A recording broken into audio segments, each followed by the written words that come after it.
Hi friends, welcome back. It's time to cook. It's true, Annie. Hi Bonkman, you were first today. Hi Taz, good to see you. Hi Rook, welcome in friends. And we have Sammy here today with us. What? We had a wonderful week, guys. It went by super quick. Trying to think if anything crazy exciting happened. We finished up a couple of jobs. We started a new job yesterday that Sam posted photos for you guys. Other than that, everything went great. Had a busy morning. Sam went grocery shopping for us. Found some more good meat deals at Costco. So we are making use of that freezer already. Yeah, did he ever. So not only are we in with the butchers at our local butcher shop, but Sam is also in with the butchers at Costco now. I was like, did you go into the meat cooler? He's like, yeah, I did. I was like, oh man, the things you do on your own. Hi Cookie, good to see you. Yeah, hope everyone had a good week. Otherwise, the weather has been super nice here. And yeah, Sam's off today. His friend is visiting from Edmonton, so he's gonna go spend a little bit of time with his friend later. Well, in about an hour or so. And in that time, well, we're also cooking for Sam today. This was one of his channel point menu redemptions for 50K, is the Milk Bar birthday cake. We've been sitting on this one for a bit. So very excited to make this one with you guys. I've made it one time before, and I think it's gonna turn out great.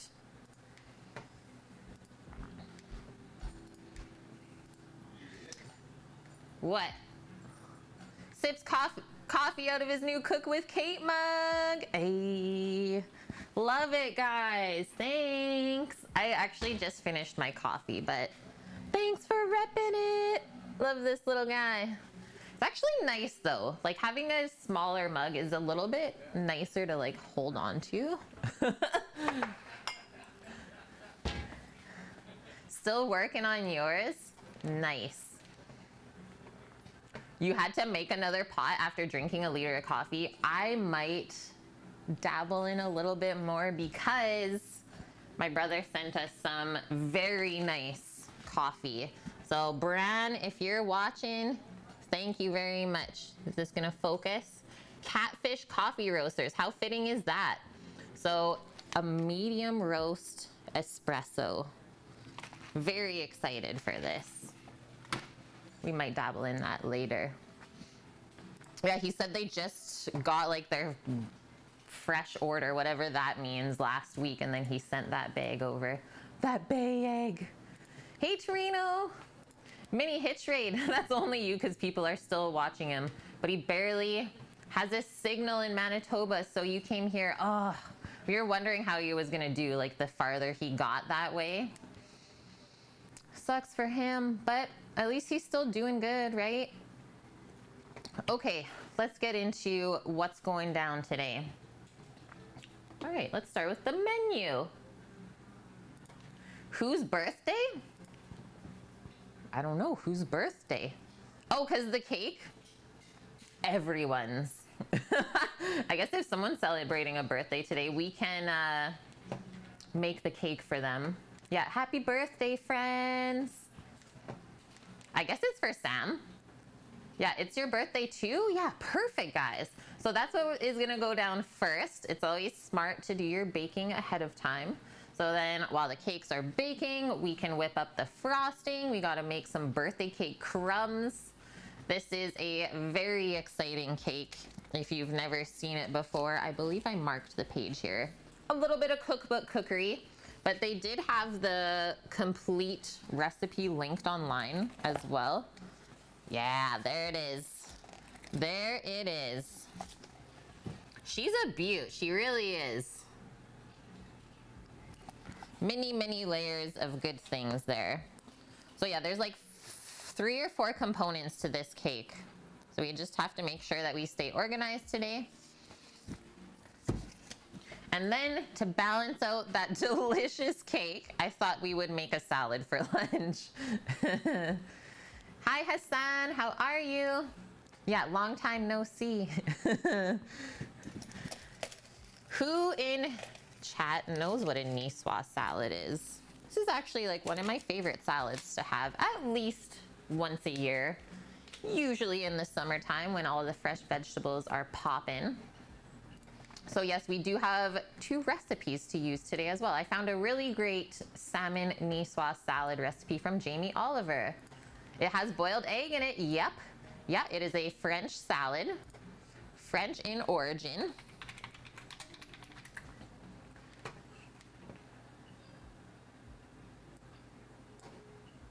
And it is really quite simple to make.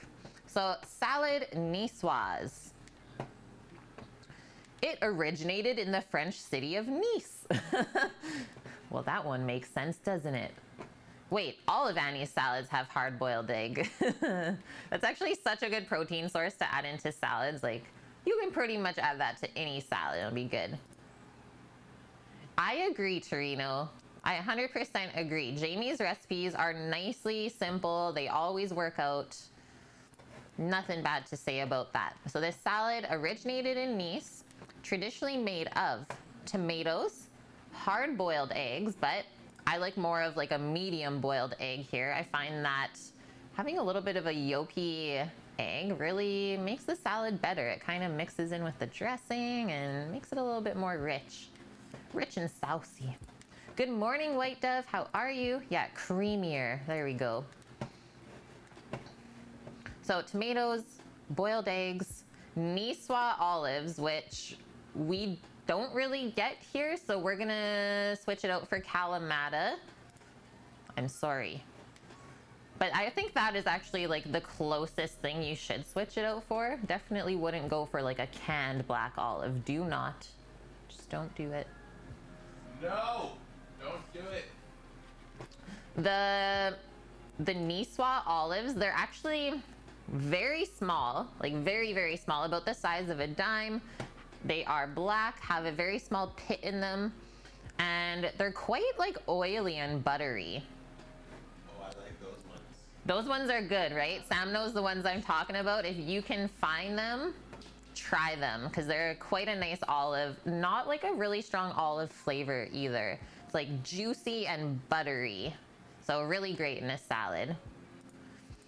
I have not heard back yet, White Dove. I've been checking like my junk mail like 5 times a day minimum, let's say.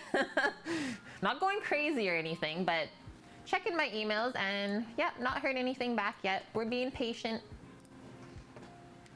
It still says it's in review, so We wait. Okay, so we have the tomato, egg, olives, and then they actually use anchovies or tuna. That's the traditional one. So I've always had this with a really nice piece of tuna. And I thought, well, out here on the West Coast, what's more traditional than some salmon? And, well, Zach texted us, was that yesterday? No, 2 days ago. He's like, do you guys want 4 fillets of coho salmon? We're like, yeah, see you in 5 minutes.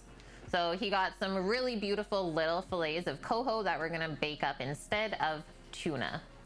And tuna is quite expensive as well, unless you're getting the canned stuff. So choose whatever kind of fish you can get your hands on that's nice and fresh. I think that's what matters the most.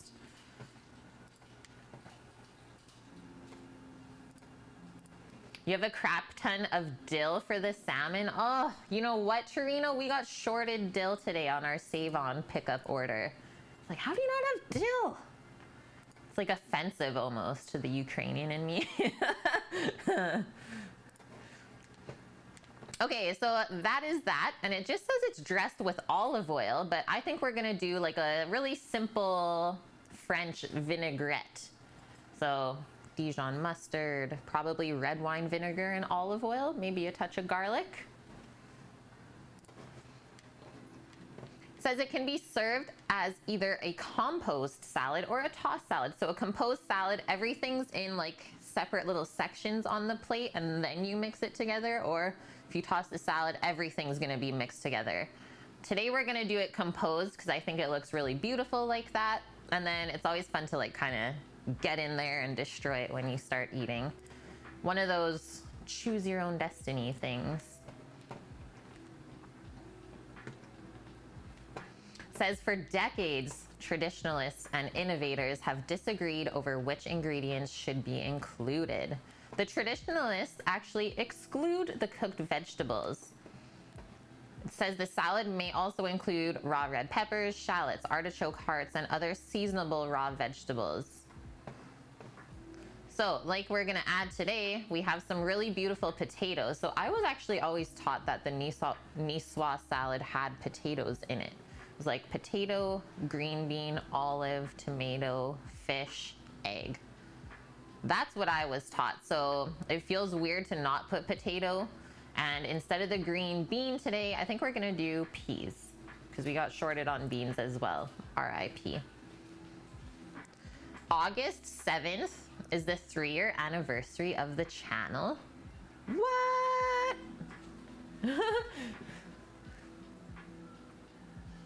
You created August 7th? That's crazy. I guess I created in August and then took another 5 months until I started streaming. Well, we were talking about it and like... Wow. I think that's when we were starting. Wow, Annie. Stuff, right? How would a pesto work with fish? Yeah, Sam says it's good. I think it would be delicious. Considering I just did a halibut fish dish with pesto. And salmon and pesto is, I think, even better in my mind. I think it goes better with the fattier fish. Yeah. Okay, I don't know how long Nicoise salad's been made for, but I'm gonna say quite a long time. And like it says, it's only made with seasonal vegetables now, and I think it all depends on where you're living, on what is included in the salad. Yeah, man, when was that? When did I make the halibut? Wasn't that on Sunday? It was not long ago. It was last week. Yeah, it was last week, Torino. You check it out, my dude. It was so tasty. We did like the halibut, pasta salad, pesto, and some zucchini. So good. Okay, let's make up our list. Starting with dessert, and then we'll get into lunch because it shouldn't take us very long to make up that salad. A little bit of cooking with some of the veggies, the eggs, the potatoes, but other than that, quick. Okay, for our cake. So if we look at the recipe, it actually breaks everything down for us. So birthday cake recipe. There's 5 steps. So number 1 is the birthday cake. Number 2 is the birthday cake soak. So I'll write down cake soak. After that, the frosting. And then we need to make the cake crumbs. And then we assemble it. This is gonna be one of those things that we shouldn't touch it once we assemble it today. Like if we assemble it and then straight away go into like trying to cut a slice, it probably won't cut that nice. Like these cakes need to firm up in the fridge overnight just because the buttercream frosting is like really soft and light, and then it hardens up when you put it back in the fridge, and then you can slice through the layers cleanly. If we do it when everything's kind of like room temp, you'll have one of those moments when all the icing just like squishes out of the layers. At least that's what I'm thinking. This is the one that Claire made. Yeah, exactly, Annie. She kind of beat us to it, but that's okay. Because I think this is a cake that everyone should experience once in their life. What birthday did I make this for you, Sam? Like 32? When Sammy was 32? Susanna's, thank you for that follow. Yeah, Okay, so that's that for the cake. I'll put cut with a question mark beside it. We'll see where we're at. And then for our salad, yeah, Sammy, so old, 30s. Okay, we're gonna bake our coho salmon fillets. They are beautiful. I'll let you guys take a peek at them right now. Little cohos. Bake them up. I thought with like lemon and herbs would be really nice. And I just have them wrapped with some plastic wrap right now, but they're pretty much good to go already. Couple of buttes.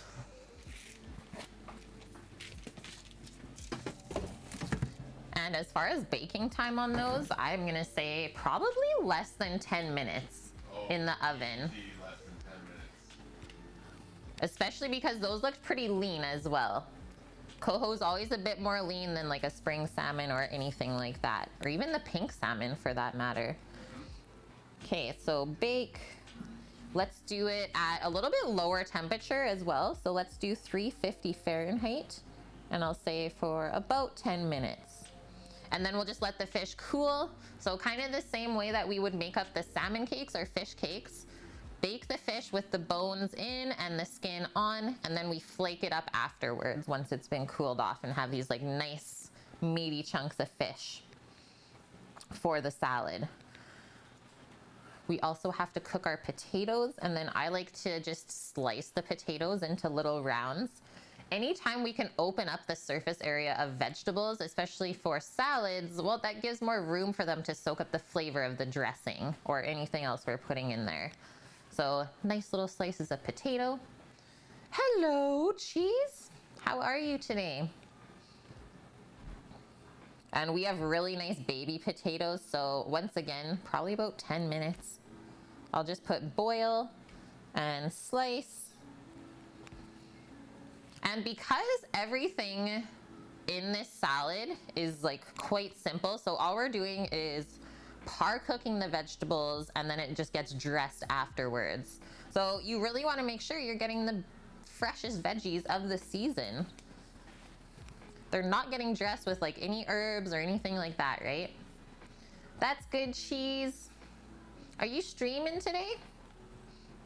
Okay, the potatoes, the eggs need to boil as well. A bit of boiling going on today, and that's okay because it's not like super hot outside either. And eggs, I boil them for 6.5 minutes. 6.5 minutes gives us a nice medium yolk in there. Okay, along with our eggs, I think I'm gonna leave the peas fresh, nice and crunchy, but we can write that down. So the peas and tomato we'll just slice up nice and fresh. Obviously we need greens for the salad. There's that, and then our French vin.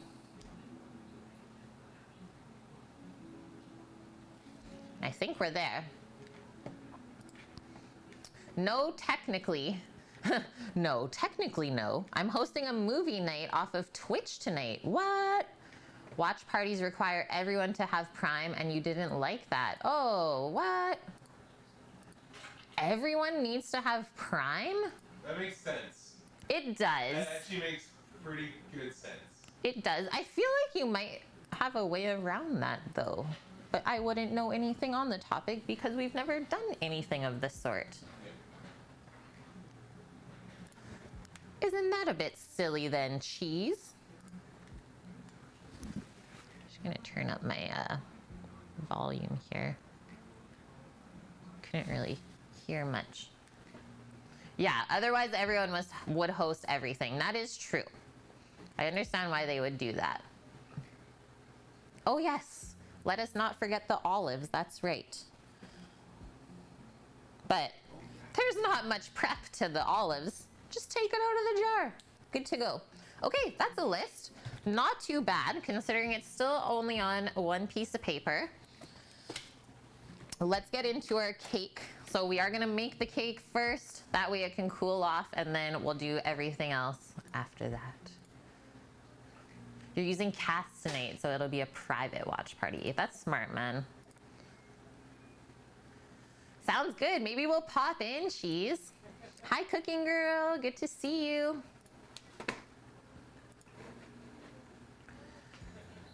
Okay, for our cake, we will definitely be needing the stand mixer for this with the paddle attachment, it says, but for my mixer, we still use beaters. But if you have the KitchenAid, use the paddle, my friends. We need to combine butter, shortening, and sugars and cream together on medium-high for 2 to 3 minutes, and then we add our eggs. I do have to say, like, all of Christina Tosi's recipes are straightforward, like quite simple. Even though there's like many steps to them, she really goes through everything as best as she can for us to understand if we're like just cooking at home, right? And then for the ingredients in the recipes where you probably can't find it, like something like glucose, where obviously I could use that in the restaurant, but you can't really buy glucose in the store. She does give you substitutions as well. Really awesome. This is seriously one of like my favorite dessert books. A lot of inspiration has been taken from that one. Oh. Sam just got really sad that we didn't get our ice cream in our order. You can buy glucose. Yeah, perks of being a science teacher. What? When we were in Vancouver, still working at the brewery, we could buy glucose as well, Annie, but only 20 liters at a time. Yeah, I barely even made a dent in that bucket. Oh, also, at the very bottom of the list, we also have to make some bread dough today for our ciabatta buns. Got pulled pork sandwiches on the menu tomorrow for our food for friends. Don't want to forget to make the dough because we love to let it rise overnight. So I'll do ciabatta dough. And it is already posted in Discord too. Sourdough ciabatta buns. And this is for you, Cookie. This is what I got going on. Very exciting things here. Goldilocks is up to no good. This is how happy she is this morning.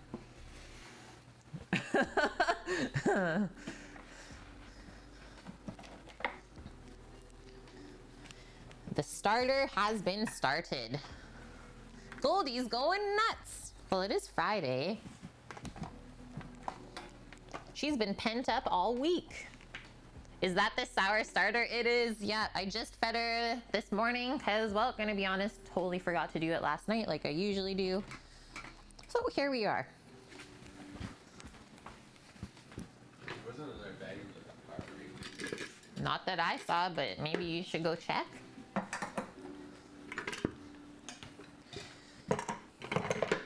Set up this butte. And then there might be a few more steps that we have to look at in the recipe. I think we should prepare our cake pans before we make the batter as well. So she does this in a quarter sheet pan, but I like to do my cakes in like 3 separate pans because she uses like a round little tin to cut out a 6-inch cake from the sheet pan. But I think that's like kind of a waste, making a rectangle cake for something round. So what I've adapted this recipe, just take 3 cake pans and pour your separate layers in that way. And then they're all even too, and you don't have to fool around with cutting the layers after, because that's like the hardest part, right?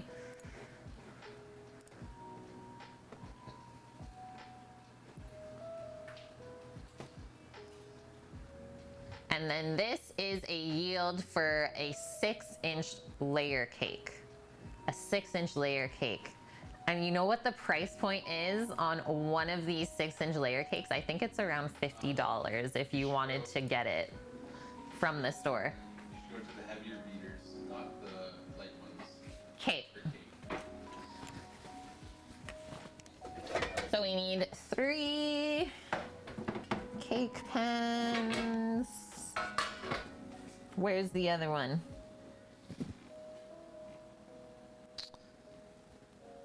Oh, Paul has it. It's okay. I have a spring form.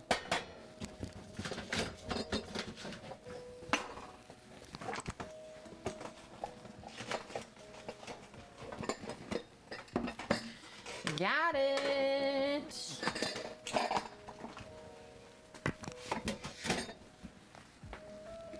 Boom, ba-da-doom. Okay, next step. Let's line these with parchment paper so the cake won't stick. And all we have to do is pour in the batter and bake it. And Sam was just making a little note for me on the beater. So this is more of like our cake or cookie beater. So see how they're just like solo? Whereas this is more for like meringue and whipped cream.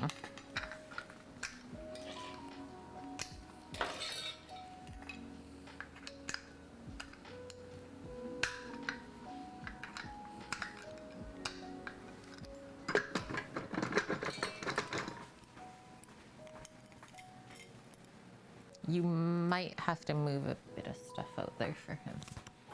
He's just doing some things right there at the door, so we just have the painters painting the house right now, guys.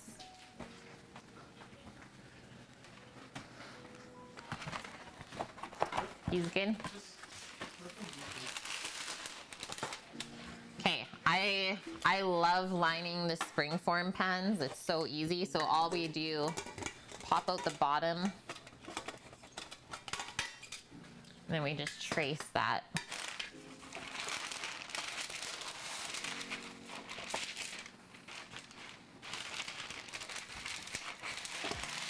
I'm gonna pull like a good length of this.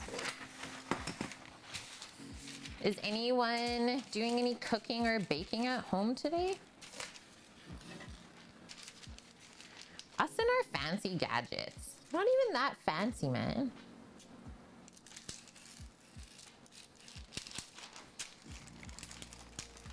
I think it's smarter to buy things that you know you're gonna use all the time rather than just like buying cheap things that just sit there.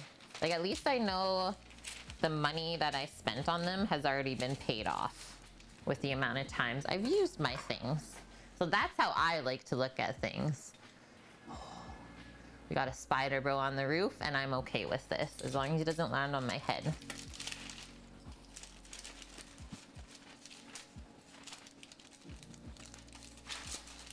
Hey, don't be like this. There you go.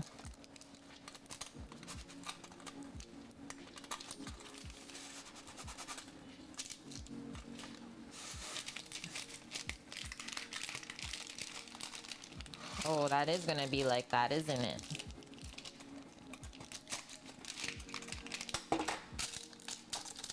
Everything's fine. Everything is fine.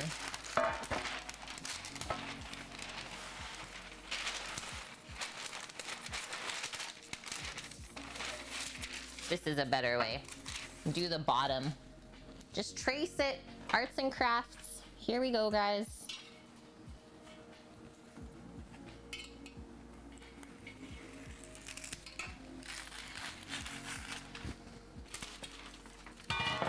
There's that one. Not wasting as much paper.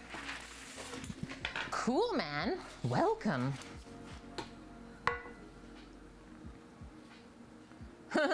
Are McDonald's chicken nuggets okay after 12 hours, then put in the fridge overnight? Oh no. That's a little scary, but I mean, McDonald's stuff doesn't really go bad ever, so you're probably okay. Wouldn't recommend it though. 3 p.m. to 3 a.m. My man, why'd you forget about the nuggies? Yeah, McD's nuggies can sit out for days. No.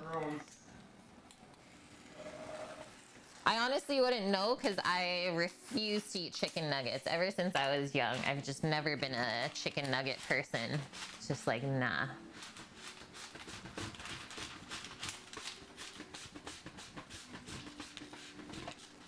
Pashi Candace, hi. You made brioche dough this morning to make pecan rolls tomorrow morning.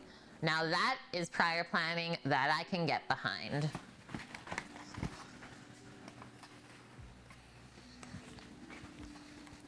You know exactly what's going on. I think I'm just gonna trim that up with the scissors, will be easier. The kitchen shears.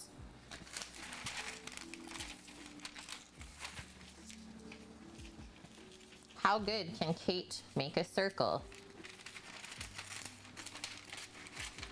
I'm actually like pretty good at crafts, guys. No, because I have no way to cut the circles out. That's the thing. I don't have any of Christina Tosi's fancy things. It's true. Yeah, I don't have her crazy baking equipment things that they have at the bake shop. But I can show you guys how to do it the home cook way.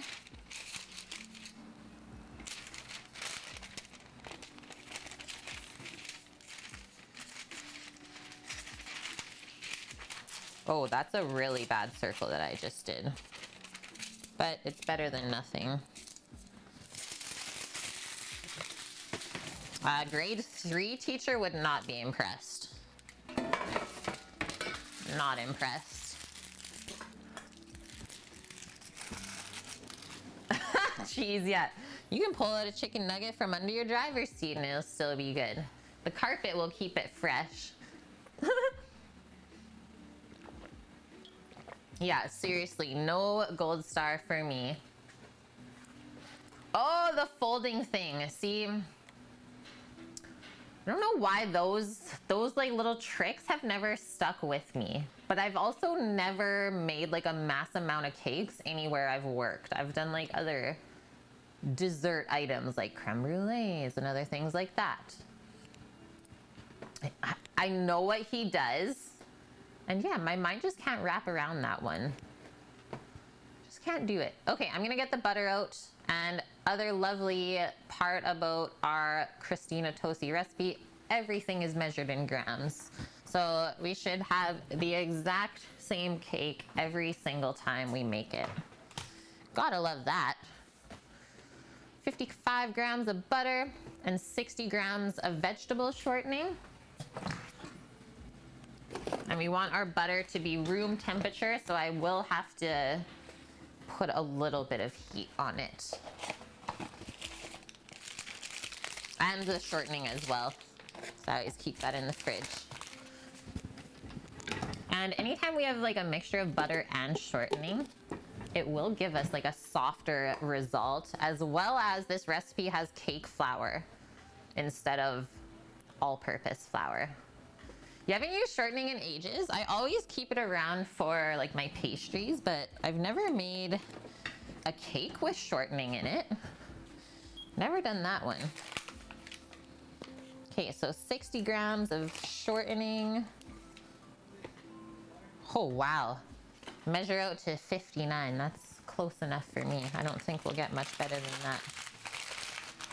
It's gonna be a good day, guys. Heats up butter to room temp in pot. Forgets about it, makes burnt ghee. Oh no, R.I.P. R.I.P. ghee.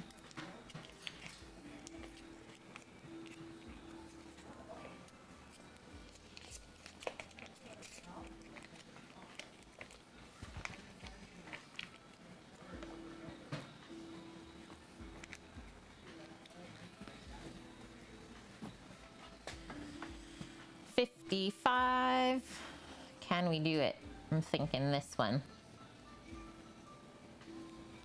It's actually not that much for fat in the cake.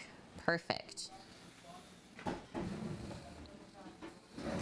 But we do like whip everything a lot for her recipes, and that's how she gets them to be like really fluffy. Is it's quite a long mixing time to most cakes, but it does give such a good end result. And I'm just gonna be honest, like I can't justify paying $60+ for this cake, so I make it myself. And to me, it's just as good that way, if not even better, because you're like, wow, I can make this myself and not pay that amount of money. It's pretty awesome.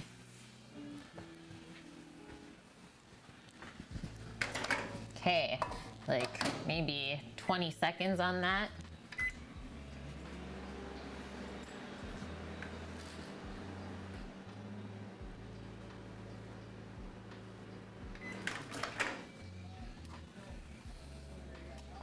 Really don't want to make it too soft.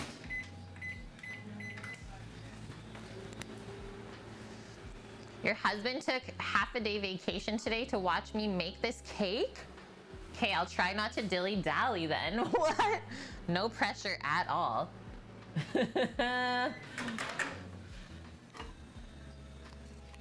Whew. Just in time. Yeah, no pressure, guys. You have the cookbook but haven't made anything yet. So this is a good starting point. I forget which other ones I've made out of here. Maybe the carrot cake was really awesome as well. Okay, let's pop this into our mixing bowl. So room temp shortening and softened butter. And then we'll get our sugar in there. You can start mixing. So I'll change the view for us now as well.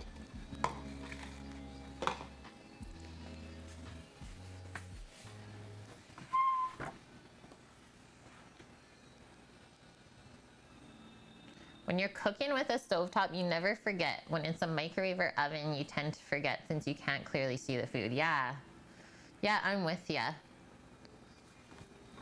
A lot of the time when I'm like cooking at home and stuff, I go by the sound as well. It's like not just seeing it, but hearing it. Okay, sugar. 250 grams of white sugar. And then 50 grams of brown sugar.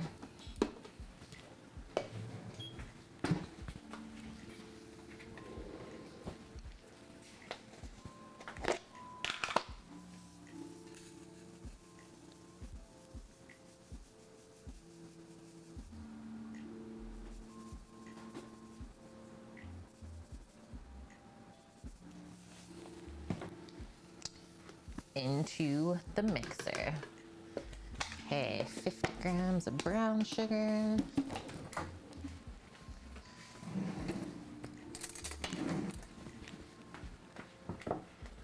Laughing Wolves, thank you for that host. What's bacon?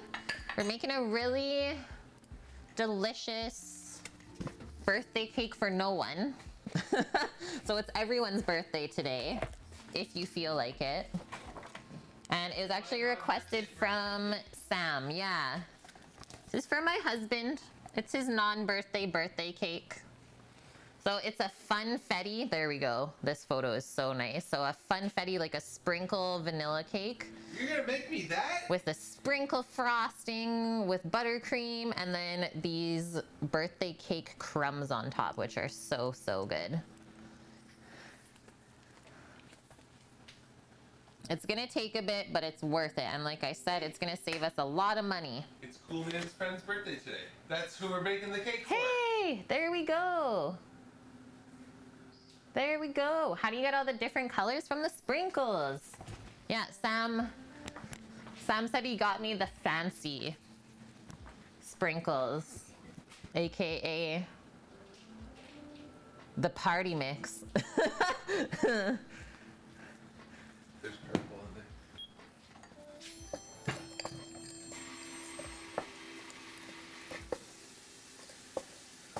Yeah.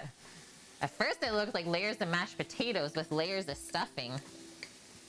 You're loco. Is that a mashed potato cake? Nah. Okay. We can finally turn this thing on. Your friend's turning 18. He's finally an adult. Congrats. Crafting with Karen, thank you for that follow. Welcome in. Laughing Wolf says, guess what I got in the mail from Amazon on Wednesday? What? What? Okay, what does she say? What does Christina Tosi say? Cream together on medium high for 2 to 3 minutes. We're going on.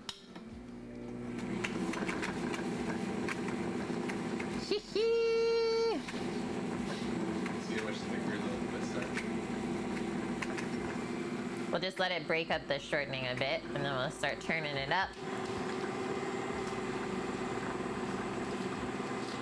And then we add some eggs. How many eggs? We need 3 eggs out.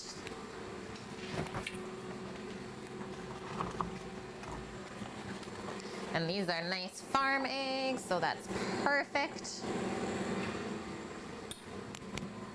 Pop this.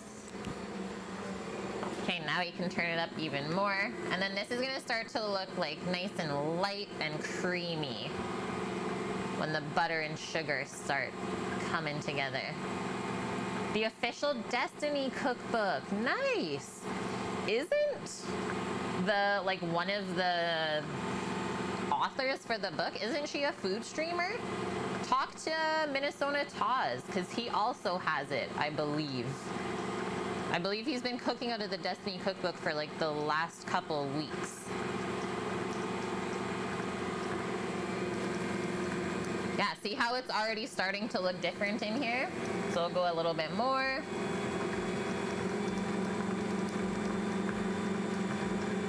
Yeah, that's freaking awesome, Laughing Wolf. Do you have like a menu item that you have already picked out of the book that you want to make? Cream that puppy. Well, not like actually the puppy. Just cream the fats and the sugars, Annie. We'll leave the puppies out of this. Okay, we need 110 grams of buttermilk. So that's gonna make the cake quite delicious as well. So while this is creaming, we're gonna measure out the rest of our ingredients for this. So buttermilk is the only other thing I need out of the fridge for now. But since we will make the frosting later, I know we need a little bit of cream cheese for that, so I'll take that out too. Let that start warming up.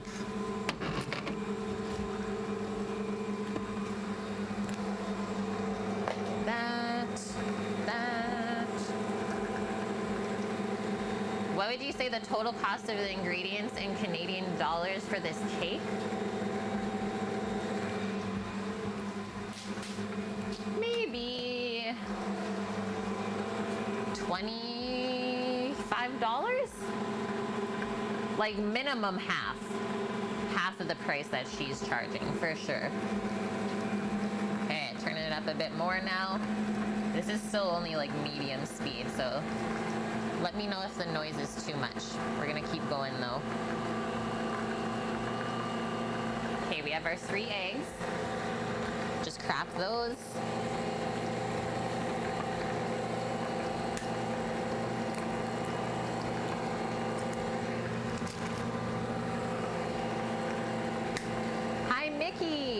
are you? Yeah, that's on like the high end of things, I would say, Annie. Oh no, why isn't this eggshell?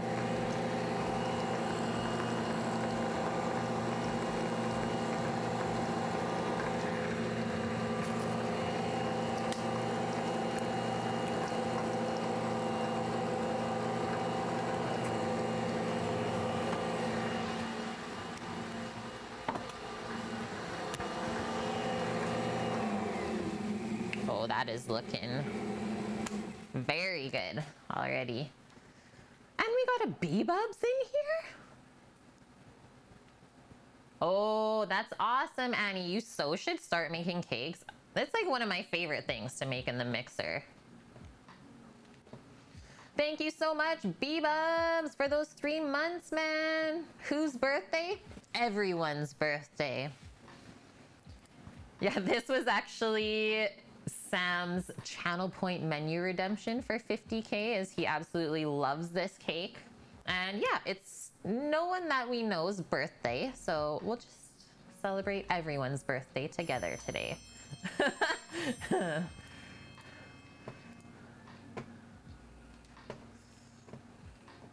Boggy, thank you for that follow.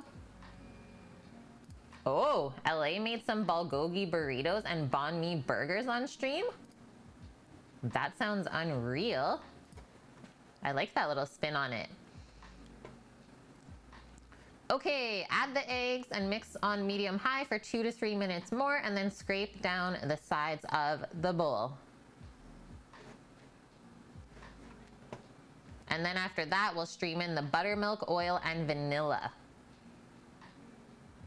And then we really start whipping it. Whip it good. So we'll do one at a time.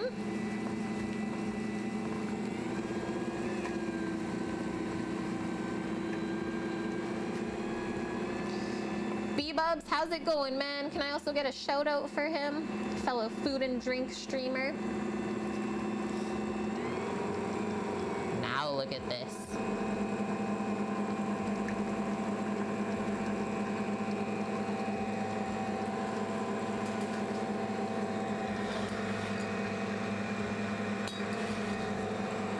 Give our buttermilk a shake.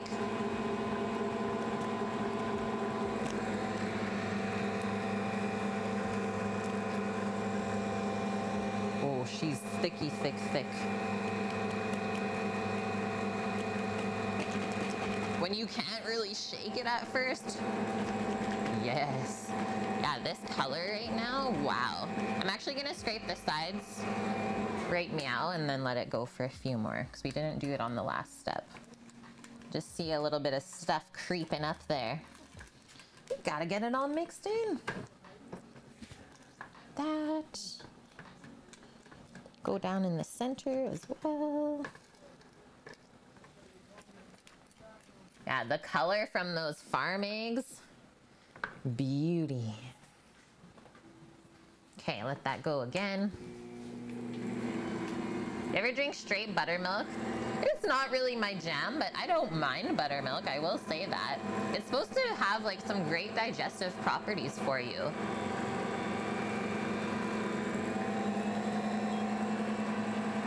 At least that's what I've heard. And they always say like get the whole fat buttermilk. Don't get the low fat one because there's weird stuff that they've done to it. Okay, 110 grams of our buttermilk.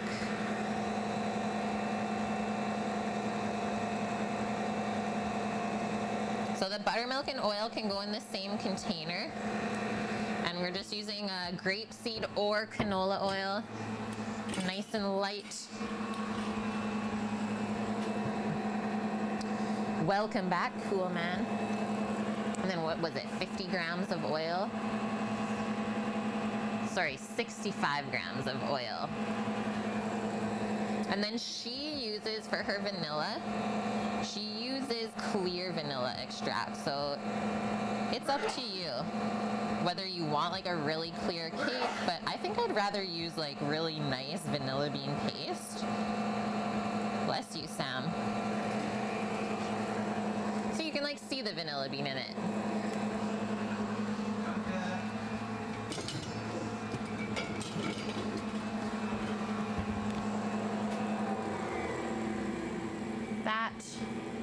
guess I'll add our vanilla to that.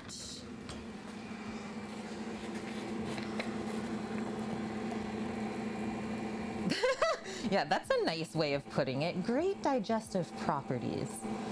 Okay, amount of vanilla, let's just do a good teaspoon. A good teaspoon, aka like 2. Just says drizzle it in slowly. This is where it gets a bit tricky to like emulsify everything. This is actually, like, in my opinion, one of the hardest parts of this recipe. Because apparently people have managed to like split this mixture. Don't really understand how.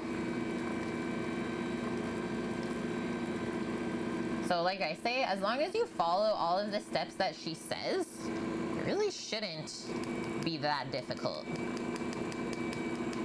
Like, I'm not rushing through it. Just take your time and just really pay attention to how things look.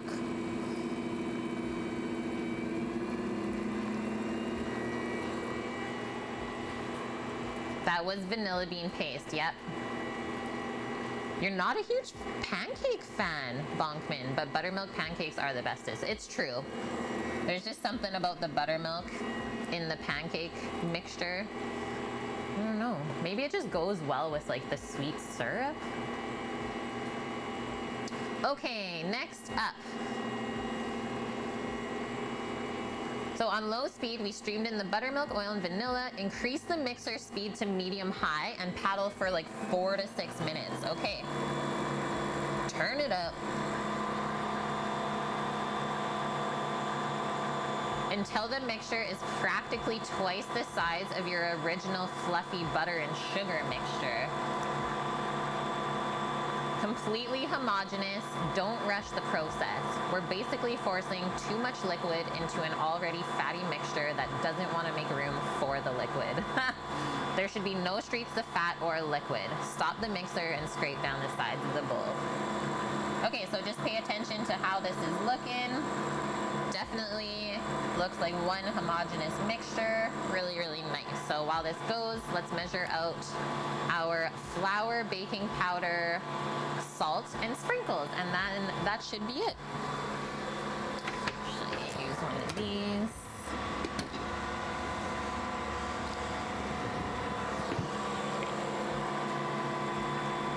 Sweet and bitter work well together. Yeah, yep. Oh, hi, Trev. How are you? Okay, how much cake flour I need? 245 grams.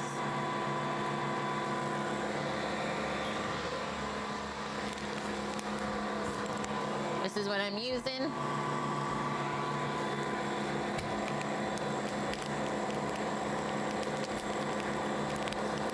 Yeah, pancakes, there are so many variations you can put on it. Something about banana pancakes, though, that are absolutely amazing to me. I don't know, I really like it. Plus, then you also have the Jack Johnson song.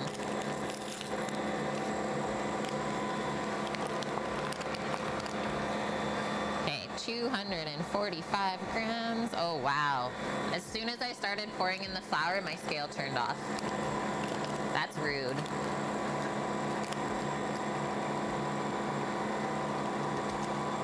Very rude. Carrying on. And then we should preheat our oven.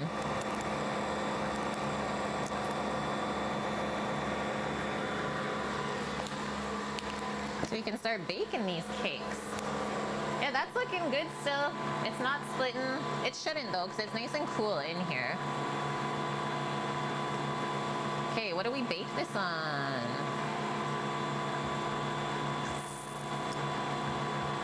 It's 350 Fahrenheit. So I'm gonna go 340 Fahrenheit.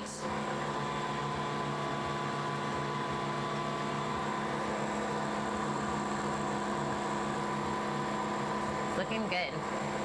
I'm measuring by weight because that's what this recipe is. And then yes, Laughing Wolf, by the most part, whenever I do baking, I always look for recipes measuring by weight.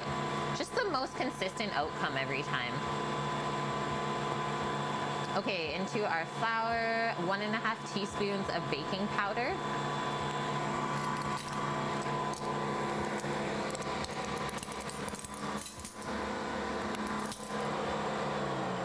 We'll turn that down now. That's looking good though. Hey? You see the tiny bit? Okay, we'll keep it rolling. Actually, I'll do a quick little scrapey and then we'll roll a little bit more.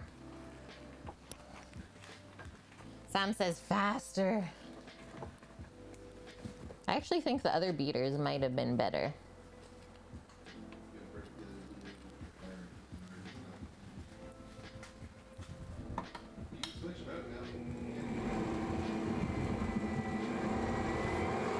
It is my favorite mixer ever, Peeve. Yeah, we were starting to get air into it. I agree, guys. We shouldn't turn it off yet. Even though it's like a bit loud, it's okay. We have to commit.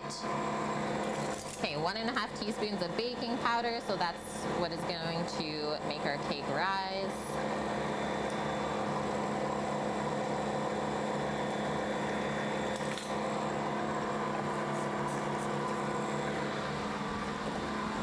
What's next? 3/4 teaspoon of salt and 50 grams of sprinkles.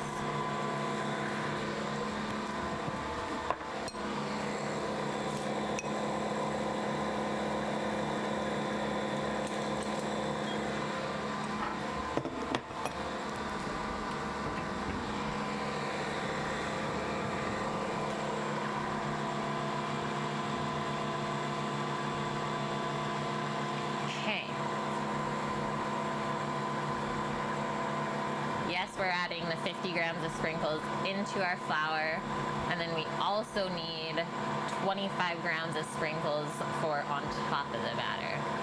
Makes sense.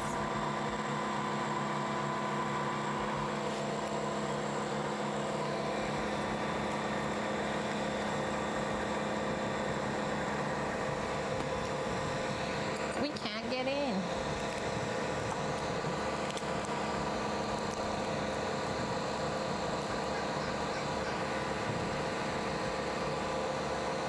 What's happening on chat? You guys are cracking Sammy up.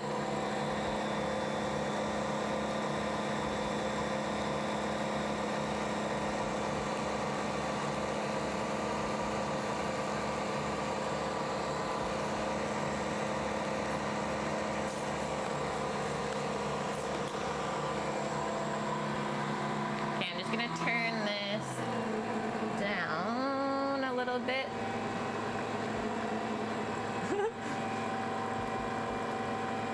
Strike none. Hi, hi. Okay, I'm gonna be back for like 30 seconds.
Okay, I'm here, guys. That actually is looking really good, I think, at least. Okay, let me catch up with chat. Sorry. Jeez, you would have gone for an Encarthrone, but the capacity wasn't enough. I know, that's the only thing. But what did I do? Like I did a 3 times your Detroit dough recipe in here, and that was the max.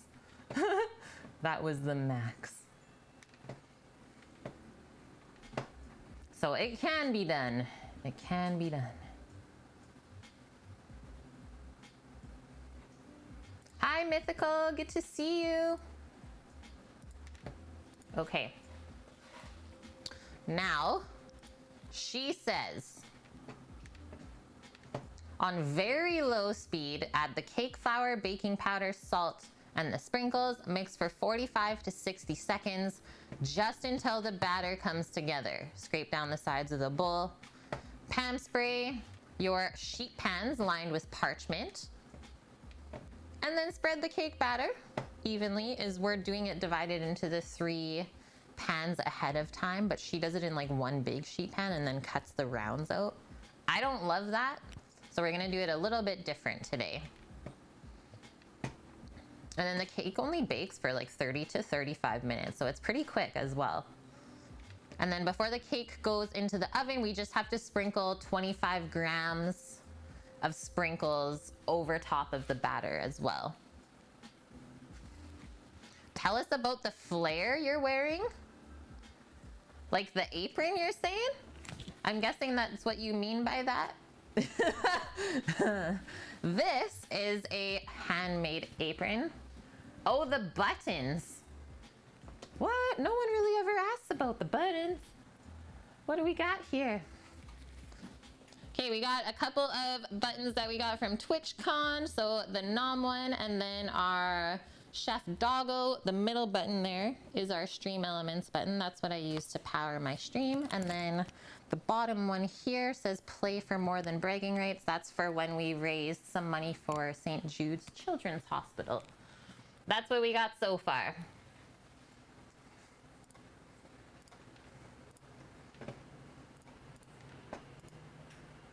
I have not seen Office Space. Nope. Just a PSA. Most movie references are gonna go like that. Just right over my head. Yeah, we power the stream. We just gotta press this button, Strike Nun. Good to go. Okay, back to the cake.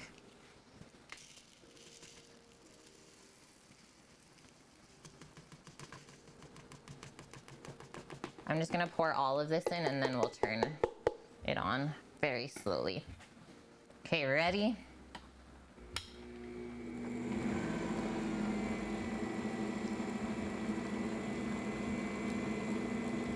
This is not a time to walk away. Gotta pay full attention to what is happening here. We got the hand on the on and off switch. And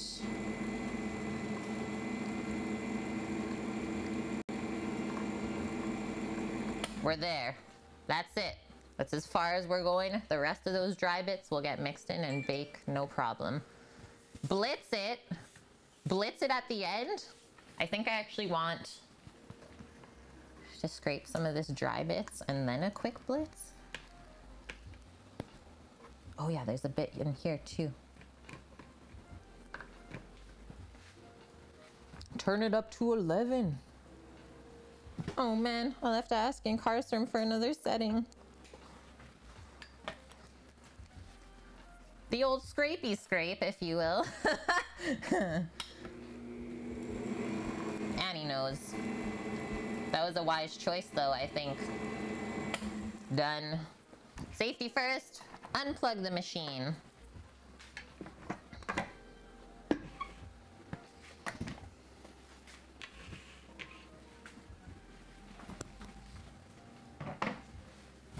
And now, we gotta get our cake pans in here. We still have to spray them, but they are lined.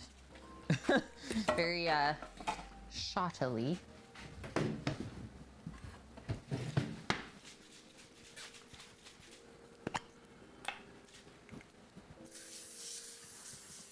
So yes, these pans are all, well, 2 are the same size, and then the other spring form is smaller. So we are gonna trim the bigger cakes to this size. So it will be more of like an 8-inch layered cake.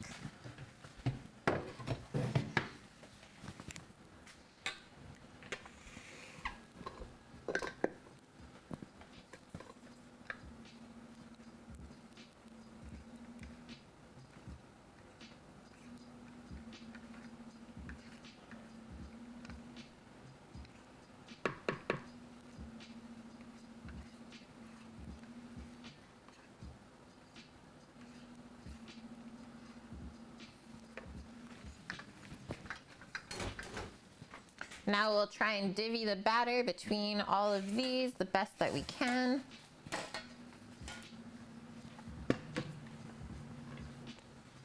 Pizza weekend.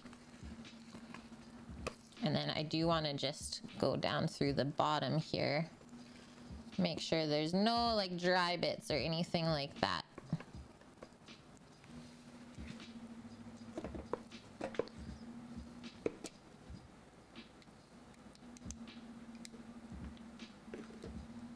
Start with that amount. I know it's gonna look like a pretty small amount of batter to start, but remember the cake will rise.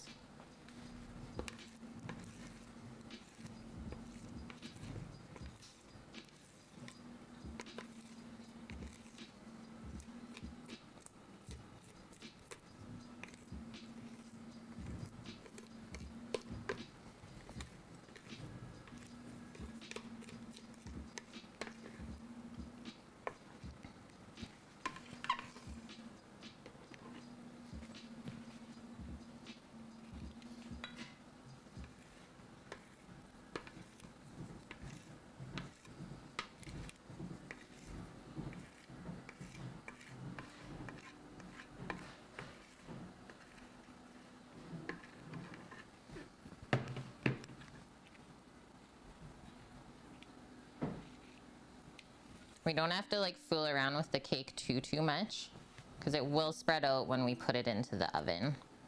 It'll fill out the pan on its own.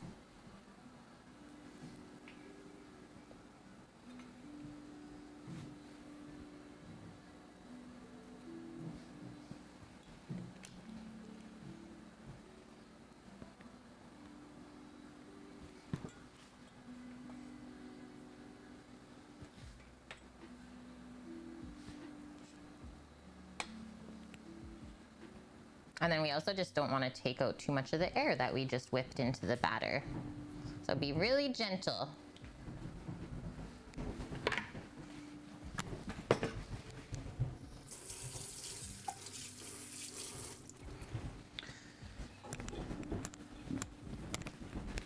Let's measure out our 25 grams worth of sprinkles to sprinkle on top.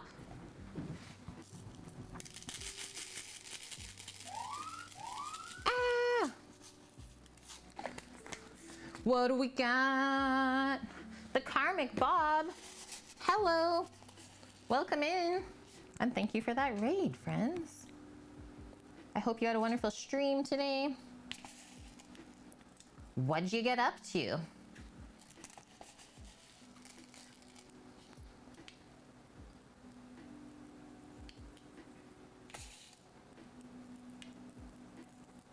Funfetti cake. Plus, whenever I make this cake, it really does make me feel like a kid.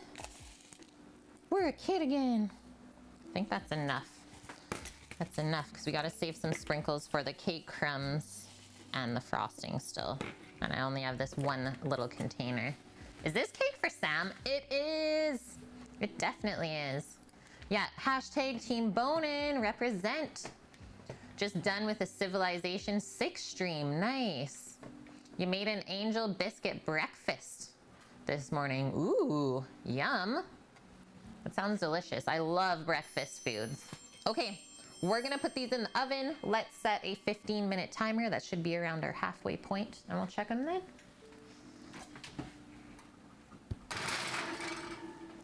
Oh, yeah. Caitlin, are you guys interested in more strawberries? No, we're good. We're good, thanks.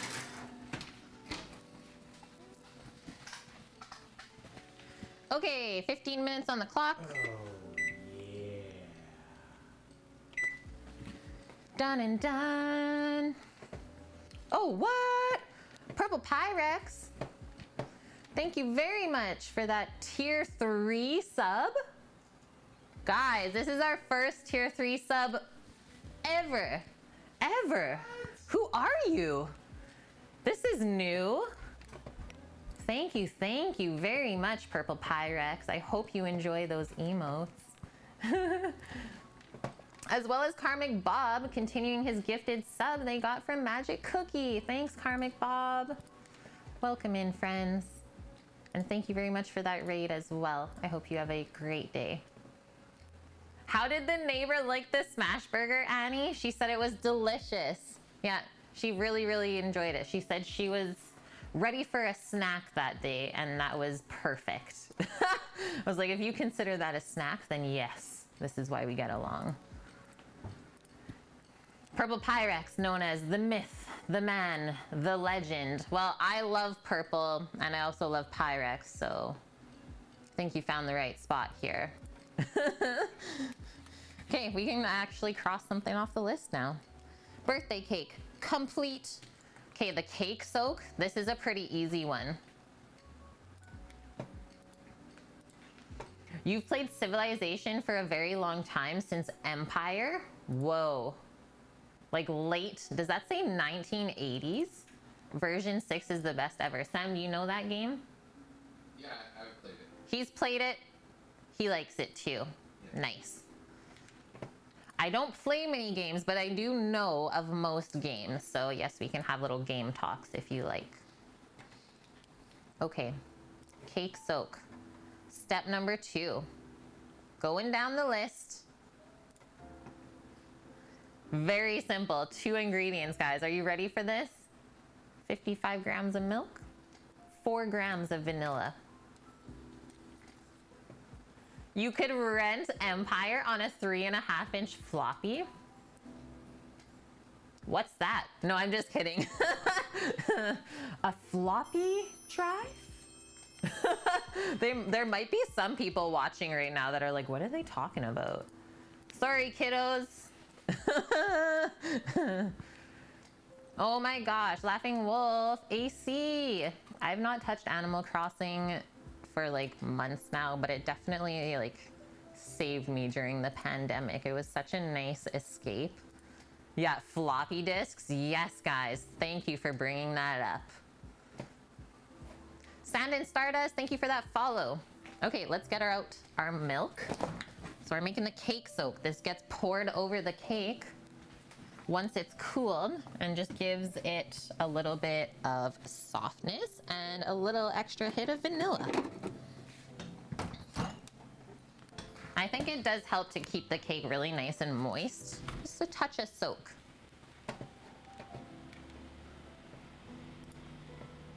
Can you bike on the spit? Can you bike on the spit? I've never seen a bike there, so I don't think so, Sam. Can you walk with my bike on the spit? You can walk with your bike, yeah. You just can't bike on it. And let me see. I believe I have a clear vanilla stashed in here. Like this is maybe where we want to use the clear vanilla to keep the soak nice and light. But if not, we'll just use the paste. Just get in my sprinkle container. Perfect. Oh, I only have almond. Dang.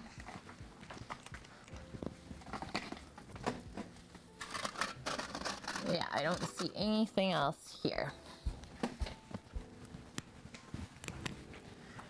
Oh, shucks, we gotta use the real stuff? Okay, really simple, and then we'll just put this into the fridge. We can cross another thing off the list. You remember when printers were the size of a small fridge and made the floor shake? Ah! Yeah. Sammy! What? With the 5 gifted subs to the community, this guy. Feeling generous today, I guess. He's almost at 400 gifted subs. Welcome in, friends. Welcome in, new subs. Okay, I'll see you in a bit. See you.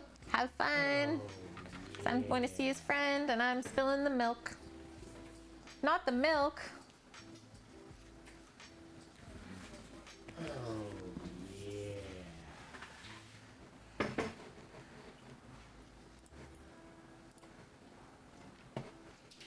Oh, yeah. 1/4 cup. Oh, yeah. Maxwell, thank you for that follow. That's where I know you from. What? Hey, it's me, Salty. Oh. That's where I know Purple Paradise from. I poured too much milk in the container. But it's kind of hard to like measure straight out of a new 4-liter jug. Close though. There we go.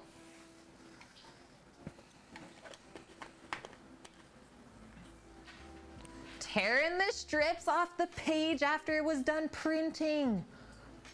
I loved that. Strike none. I was like, what are you talking about? And then it like started coming back. Yes. Good old dot matrix. Yes.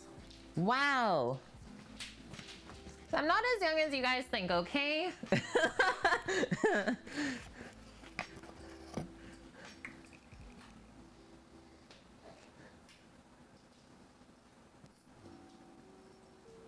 Four grams of vanilla. That was probably it. Oh, that was only actually 2.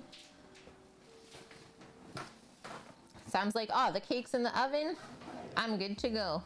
You just wanted to make sure that it actually got made today. Hey, that is not true. I know it's not true. That's not true. I'm just at all. making a funny. That's not true at all. Just making a funny, honey. She is funny.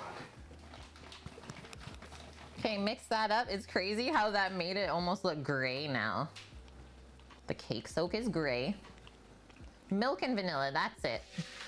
Yeah, not entirely. Shouldn't have used that context there. Strike none called you out. What? You said not entirely true, but there is a little bit of truth to this statement. Yes. Yeah. Just a hint. A hint of truth. Just a taste.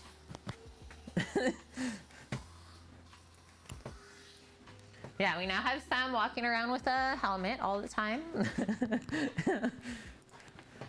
The kitchen is Sam-proof now. I'm safe. Yeah. No, I love it, Karmic Bob. I love that you started that whole little talk of the floppy disk and stuff. Seriously, never feel bad about doing that. I have no problem with you guys chatting about anything, and you know that. You lie to yourself. You can't lie to me. Nope. Okay, cake soak complete.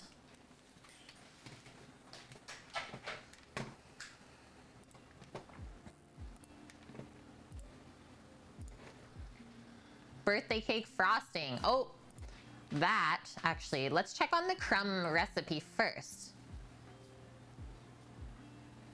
The crumbs bake at 300 Fahrenheit, so they can't go in at the same time as the cake. So we'll let the cake go, take it out, let the oven cool off, and then we'll put our crumbs in.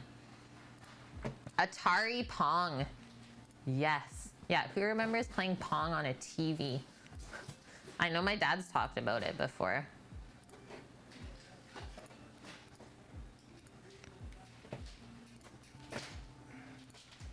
Why does birthday cake have many flavors? Like you can have many flavors of birthday cake, but birthday cake isn't a flavor. Oh, that was rough, Purple Pyrex. Like you're really going into it there. Yeah, like what is the flavor? The birthday cake flavor is literally just vanilla and then colors. Colorful vanilla, that's the flavor.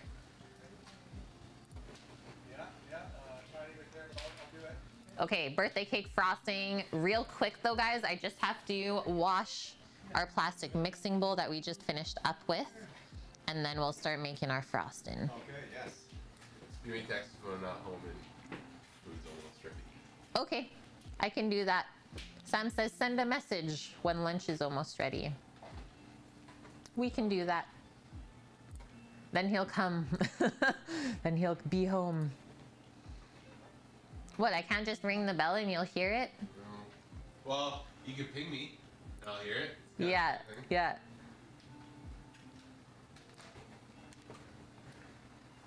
Okay, hold tight, guys.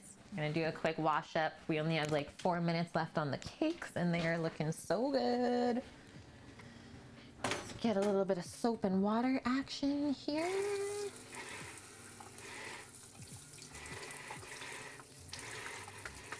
Out of all of the different like icings or frostings that you can put on cake, buttercream is by far my favorite still.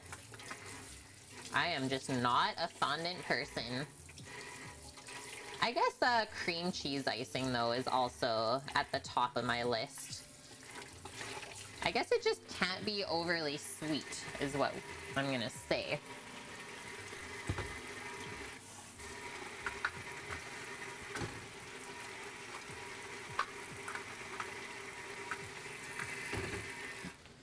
There's that.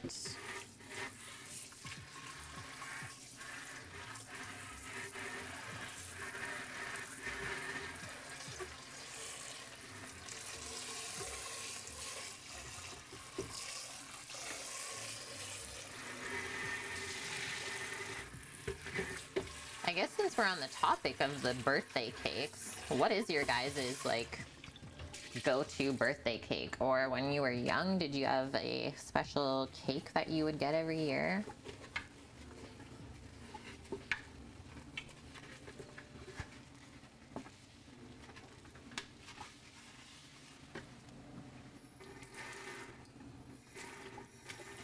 Mine is typically always this like really fudgy chocolate cake with instant coffee in it that my mom would always make, and she'd always serve it with strawberries and like cream. So good. Or I would request like a carrot cake is my other favorite. Like I said, cream cheese icing is my jam. Or number 3 option is always Black Forest cake. Those are my options, guys. If I could choose the flavor of cake, those are my 3.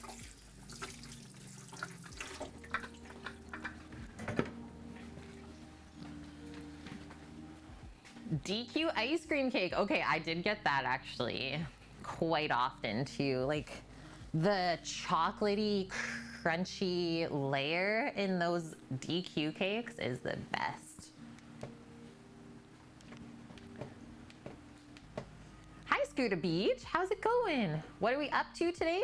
We just got our cakes in the oven. They're starting to smell really good. And now we are starting to make our birthday cake frosting for the cake. Spice cake or funfetti? Nice, Mythical. Trev, Duncan Hines. Oh, word, like box cake? Just wait. What flavor though? What flavor? We have two different types of Duncan Hines. Because honestly, if you're gonna get a box cake, this is the one to get. Duncan Hines, way better than Betty Crocker. Oh, we said it. We said it. And actually, so the pastry chef, which recipe book we're cooking out of today, she also recommends Duncan Hines. If you are gonna buy a box cake, that's the one.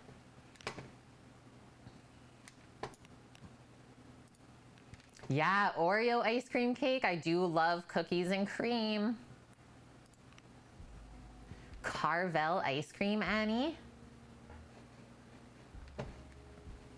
Ooh, angel food with whipped cream. Yes, yes, yes. Maybe your choice of cake also depends on like the month you were born. So like people that were born in the summertime probably have like more berries and cream and stuff with their cakes. Whereas maybe if you're like a winter baby, it's heavier. Like a Black Forest cake or something like that. Yeah, she's coming for me. Betty Crocker. Ah, watch out. If I ever disappear, that might be what happened. That's not even something to joke about. That is our cake timer, friends. Just washing off or drying off our mixing bowl there. We're gonna do a quick little switch around of all of our cakes in the oven since we're at the halfway point. And then I'm gonna set, I think, only another 10 minutes.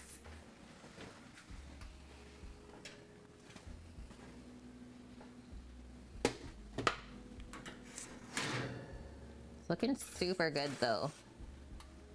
Definitely rose quite a bit.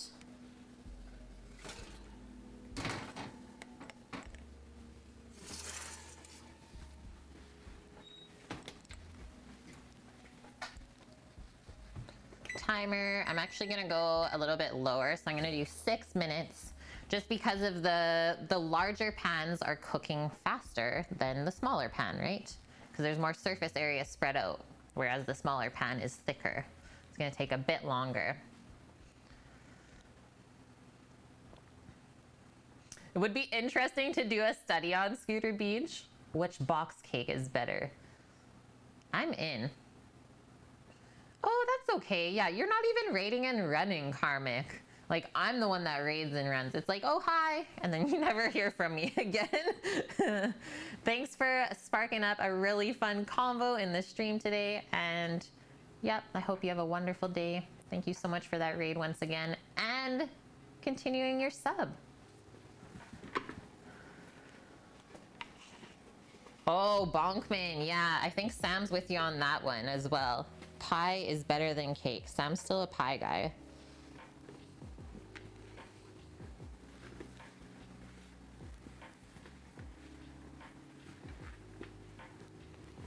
Oh, to see if your cake preference depends on the birth month? Yeah, that would be an interesting one. Yeah, you guys both like pecan pie. That's his fave. It's the truth. Oh, we'll dry off this little bit as well. And then, so we're gonna switch from the single beater back to the regular beater when we're making anything like frosting or meringue, something that's nice and light. Whoa, strike none. Are you being serious when you say that? Pecan pie is gross? Is this fly for real also right now? Just lands on my cutting board. This is what we're dealing with already, guys. How about no?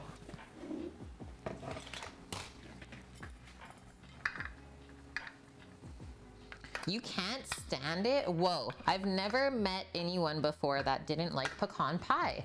That's why I was actually a little bit shocked.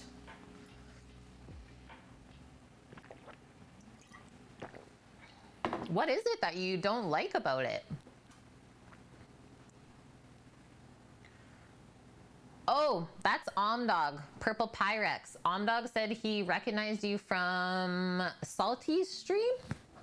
He's no longer here right now, though. He did pop out to go see his friend. Whoa! We have 3 people in chat that don't like pecan pie. Good thing Sam's not here, because that's like his favorite thing ever. Good thing. Okay, and then before we start on our frosting, I just want to get our cooling racks out for the cakes. Because anytime we can pop them off of the counter, they're always going to cool off a lot quicker. There we go, that's all set. And now, set everything up here.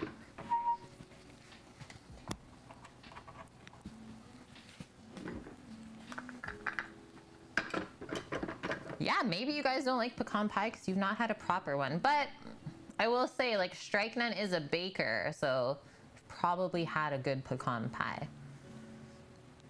The sugar goop filling, I think it's got to be like solely homemade for the filling to be delicious, because yeah, I've had like a couple store-bought pecan pies where the filling's like, this just tastes so fake.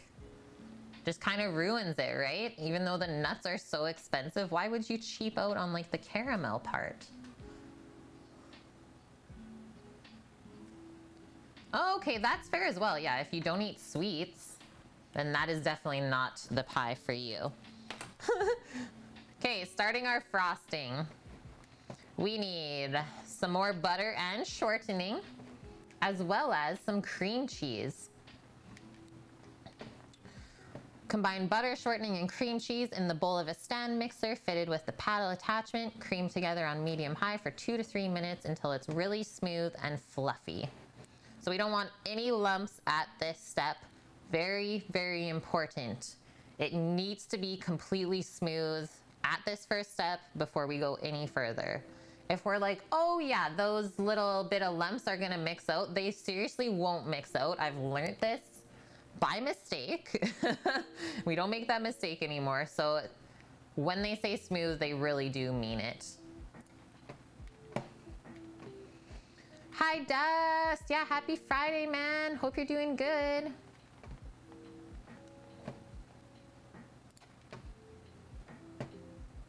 Cream is better than butter frosting. I do like whipped cream on cakes for sure. But for this one, we definitely need like the buttercream frosting. So 150 grams of butter at room temperature, and then 50 grams of vegetable shortening. So I'll probably just slightly soften up both of those things again.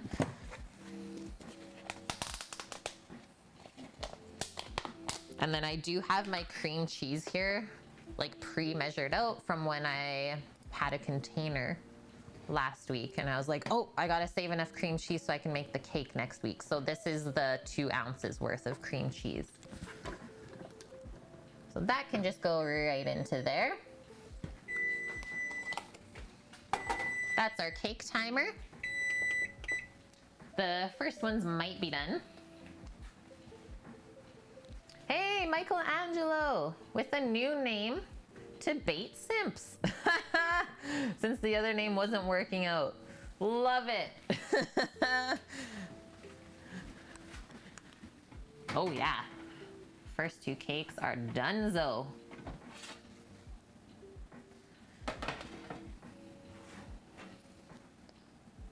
Slightly golden brown on top. And if I push on the cake, it bounces back up.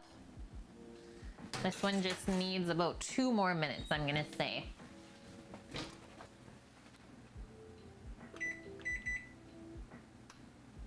Maybe 3 actually. Okay. Show you guys what they look like coming out of the oven. Dun, dun, dun, dun. So just nice golden brown on top. Can still see all those colorful sprinkles. Now we're gonna let that cool. Another way to test if the cake is ready is you can use a digital thermometer. And if it's reading 190 Fahrenheit or more, the cake is cooked through or baked through. It's someone's B-Day? No, we're celebrating everyone's birthday today, Dust Pirate. Is Sam requested this cake for his channel point redemption? But yeah, it's no one's birthday. That's perfect, Michelangelo. Yeah, we got a rainbow happening. I don't use the toothpick method because I don't have toothpicks in the house. That's why I don't do it that way. Okay, back to our butter and shortening.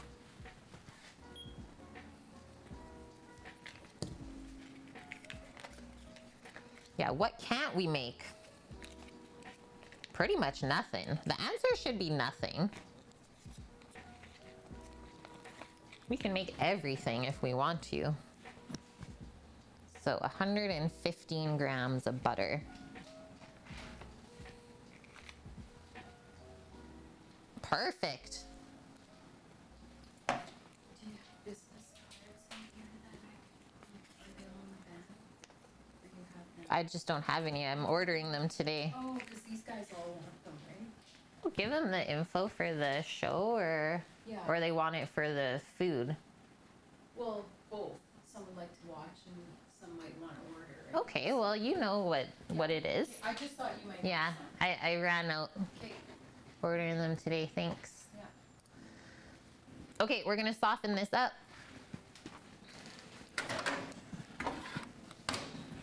All of the guys who were painting our house for the last few weeks, they're all interested. They want to watch the show and maybe order some food from Salmon, so that's awesome. My mom was just asking if we had any business cards, but I seriously just did them up this morning, like did a new design, and I'm ordering because there's a sale on Vistaprint today. It's like almost half off everything on this site.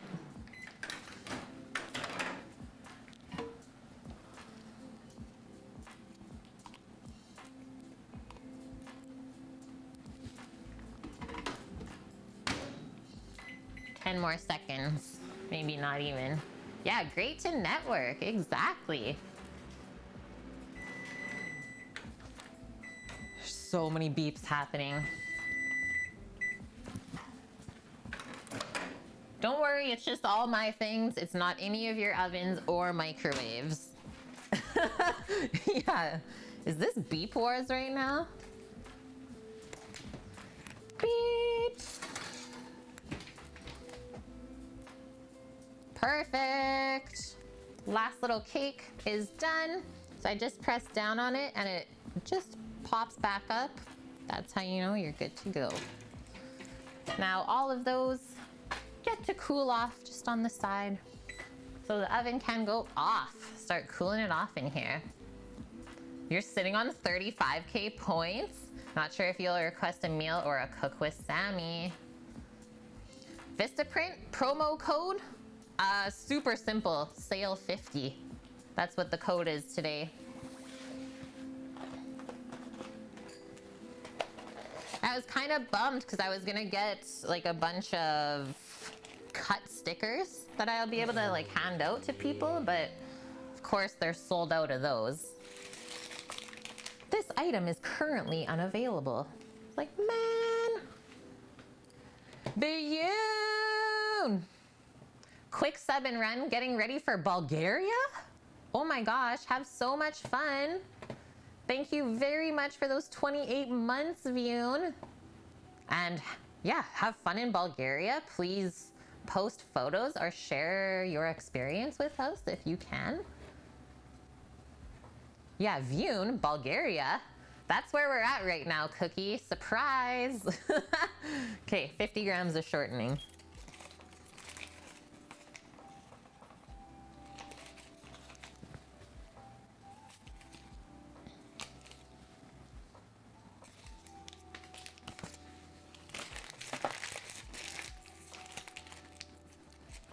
Oh, the joys of living in Europe and being able to like travel so easily within it. I mean, obviously not right now because of the pandemic, but it was very easy to travel around Europe once you got in there. Yeah, Vyun with the casual sub-in dash. Flying there for his brother-in-law's wedding. Unreal. I hope you have the most amazing time and are surrounded with lots and lots of love. Yeah, good luck, and number one, stay safe.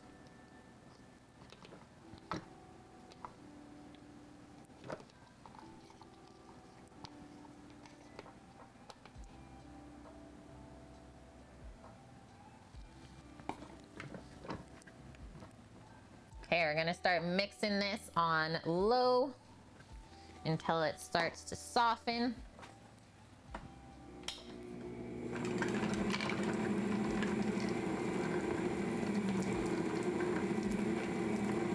It's gonna take a few minutes for sure for that to happen, so just let her go, and then while she's softening up, we'll measure out the rest of the ingredients for the frosting. You missed why it was called Milk Bar. Oh, Annie. I think there's a little intro in the front of the book. It's actually a really adorable story that they have. Okay, why don't we read through while we're mixing up our frosting here, and the mixer's not like super loud. Looking forward to TK's new book. Yeah, with Per Se, I saw that. Yes, I have as well. Enlightened, I have seen the Chef's Table milk bar. And did they make this cake in that episode? I can't recall.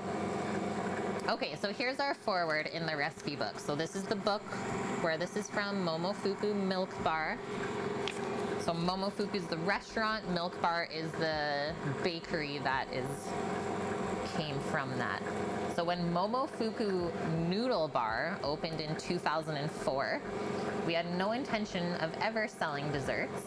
We thought measuring out ingredients and baking was for wusses. Sometimes for regular customers, we'd send out Hershey Kisses or ice cream sandwiches that I would buy at the bodega across the street. So this is in New York, by the way, guys. We fooled around with an ill-advised and short-lived cupcake program for a second, as I'm sure like most people have. Hiring a pastry chef was the furthest thing from my mind in the day. I'd rather have hired an extra sous chef than spend money on someone who spins sugar and bakes cookies. That's what I thought. This is written by David Chang, by the way, so the owner of Momofuku, a very large restaurant chain that has spanned throughout North America. And it's delicious, by the way. He says, then I met Christina Tosi. The Department of Health, by the way, this is looking pretty good. I think we'll do a scrape and then another quick little mix. And then we'll keep reading through. Because yeah, we should know why it's called Milk Bar.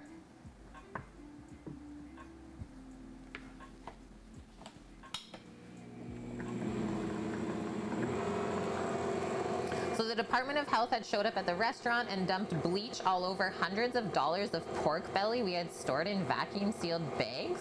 What? The DOH required anyone cooking with a vacuum sealing system to have a HACCP plan, a crazy complex record-keeping system more common at food factories than ramen bars. Wiley Dufresne felt my pain and sent over Christina from WD-50, another very famous chef who you will see on Chef's Table as well.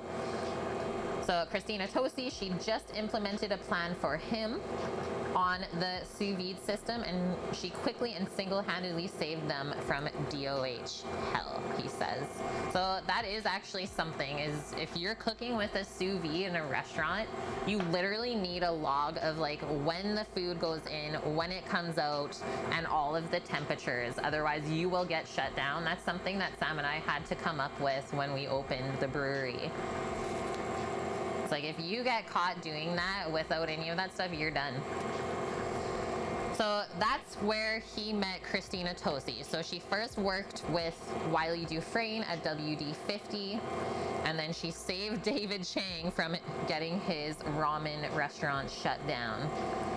She was running these kinds of plans for several top New York City restaurants at the time, which would have been a full-time job in itself for most people. But I realized Tosi was not like most people and that we had a lot in common. She burns the candle at both ends and takes a flamethrower to the middle. So he hired Tosi to help organize the office, a desk, and a hallway. If anyone's ever worked in a restaurant, you will know that the chef's office is not really much of an office at all. I'm just gonna stop that because it's looking really great. I just want to finish reading through this because it's actually very interesting, just knowing kind of the behind the scenes. So instead of her organizing the office, because there wasn't much of an office to organize, she started organizing the entire company for David Chang. At the same time, she was working as cashier at Sambar, another one of his restaurants, during the burrito phase, training for marathons at night and somehow finding time to bake at home. Every day she came into work, she brought in something homemade and amazing. Nothing tasted like it was made in a tiny Brooklyn apartment kitchen with no special ingredients and very little time. I practically lived on that stuff while we were trying to help Sambar transition from a failing Mexican-Korean burrito joint into something that would be around for more than a year. Her cookies and pies, like many things that made their way onto the menus, the Bosams, the fried chicken dinner, started out just for the staff. I would constantly say she should sell them. I was a broken record, he says. I don't know what or when or how, but I must have worn her out. Seems like one day Tosi was writing up a HACCP plan, and then she was making me promise never to buy desserts again for the restaurants. She had finally taken my hints about tackling a more culinary role at Momofuku. Even though it was 5 years ago, it seems like 5 minutes ago. She knew how things worked by then and wasn't disappointed to bake in the basement. That's usually the case, is if you want to be the pastry chef, you're stuck in the basement. There's no room for you in the kitchen. You're staying safe in the basement by yourself. From the sugar, flour, and butter we already had on hand, after doing her HACCP plans by day, she would bake at night in the basement for the other restaurants. I've always found that when you get talented people, you coach them up to a certain point and then you have to let them loose. Tosi reset the bar in terms of that theory. Milk Bar wouldn't be, let alone be what it is, without her. This is the story of how it came to be and where it is now as she guides it into unknown territories. One final word of advice before you dive in. Don't let her nice demeanor and southern charm fool you. Underneath, she's a ruthless killer, just like her recipes in this book, where deceptively simple flavors and ingredients combine in ways that make grown men whimper. Oh, big words there. Resistance to her sugar manifesto is futile. Isn't that a nice little story? So David Chang was like one of my first favorite chefs that like kind of got me into cooking. Is you can tell by the way he writes, you really can get like immersed into it and kind of get your imagination going. Yeah, love it.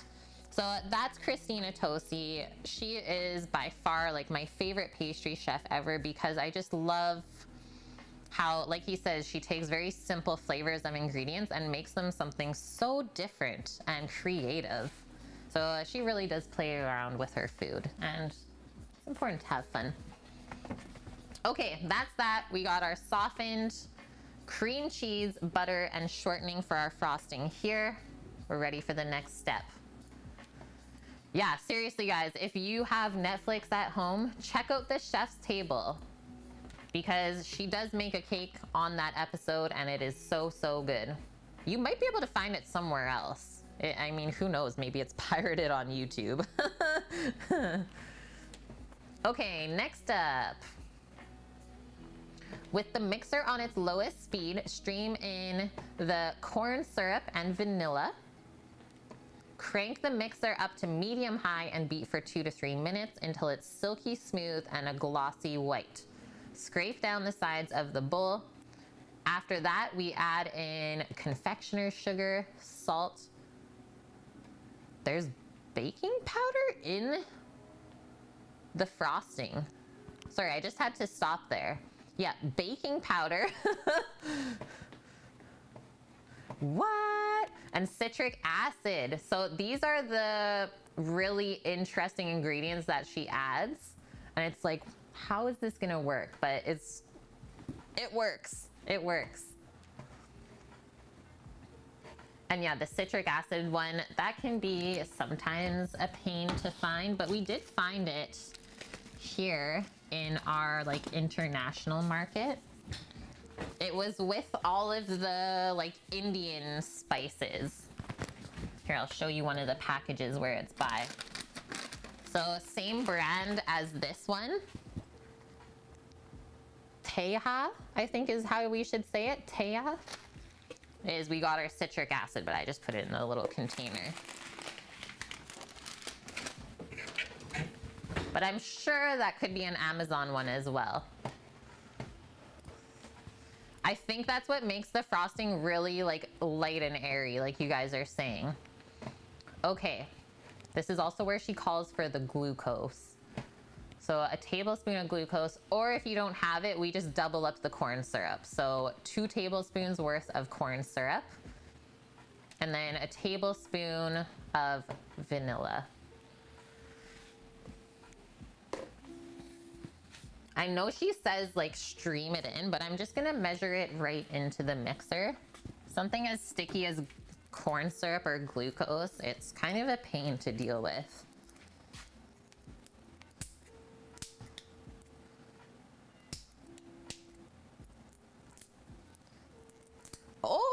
You can get the citric acid from like a preserving company, like Ball is the jar company or canning company. That's good to know, Scooter Beach. Thank you for sharing that. So we're looking for, in substitution of the glucose, we want the nice clear corn syrup. We don't want to go with the dark one. Or you can get the citric acid from any brewer supply. These are things that I seriously didn't know, so thank you. Thank you for sharing that. Okay, 2 tablespoons worth of that. Actually, you know what we're gonna do? Use our trusted, pampered chef measurer. Measurer. 2 tablespoons, so I have it at the line there. You just get it from Walmart, Scooter Beach. Oh, that's good to know. Yeah, we don't really go into Walmart here because there's not one around us. You just pulled a DiGiorno out of the oven. Sometimes you gotta slum it, Minute Man. I never knock frozen pizzas, just so you know. Yeah, sometimes I'm down with that as well.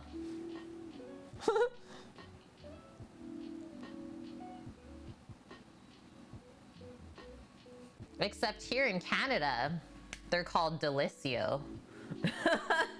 Instead of DiGiorno. It's not delivery, it's Delicio. Oh yeah, don't say it when cheese is here. I'm interested to hear his thoughts on it, Annie. And hi, Judo. Good to see you. Okay, get that in.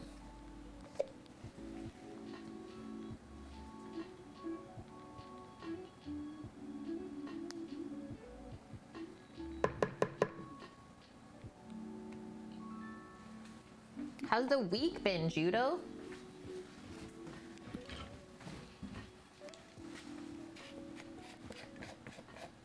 Yeah, we're summoning the beast. Hi, Chef Babs.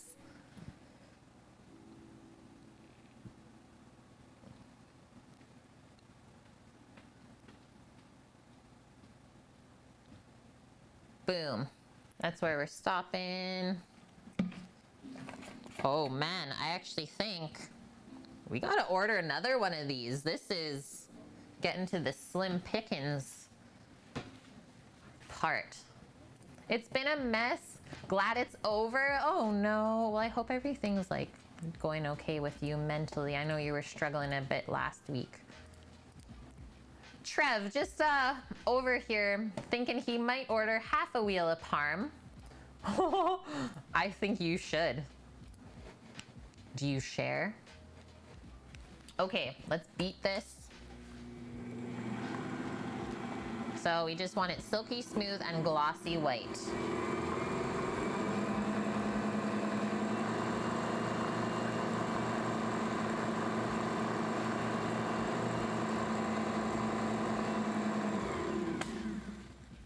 It's not gonna be white, guys, because I'm not using the clear vanilla.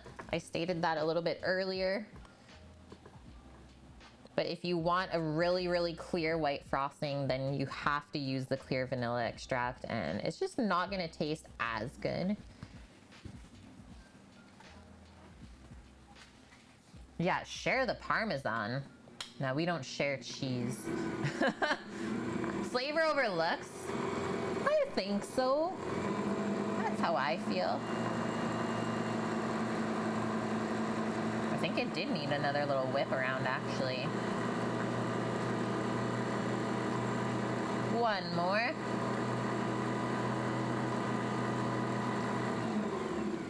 Stop that.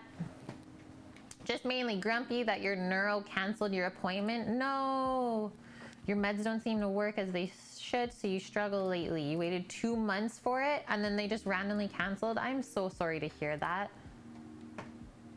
Cooking Girl, you have to use citric acid when you water bath your tomatoes for canning. A lot better than lemon juice, but this year going to pressure can a bunch. Nice. I will keep that in mind as well. Yeah, I'm hoping that you get into your appointment then on the 30th. Luckily, that's not like too far away, right? Okay, icing sugar, 200 grams worth. Starting to add some sweetness to this. As well as some salt, and then like we talked about, the baking powder and citric acid. So all of the dry bits get added at the same time.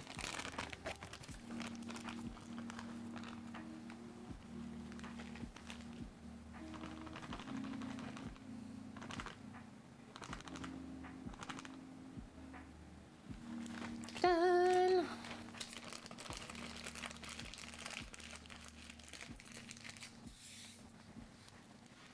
Man, my stomach is growling. I need to get this lunch started soon. We're almost there.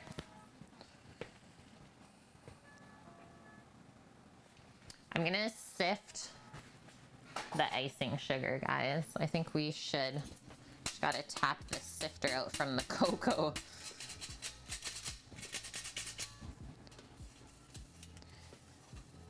Don't want to turn the icing sugar brown for the frosting.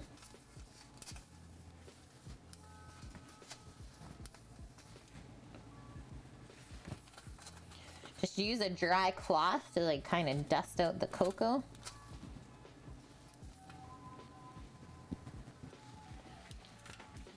Now we're good to go.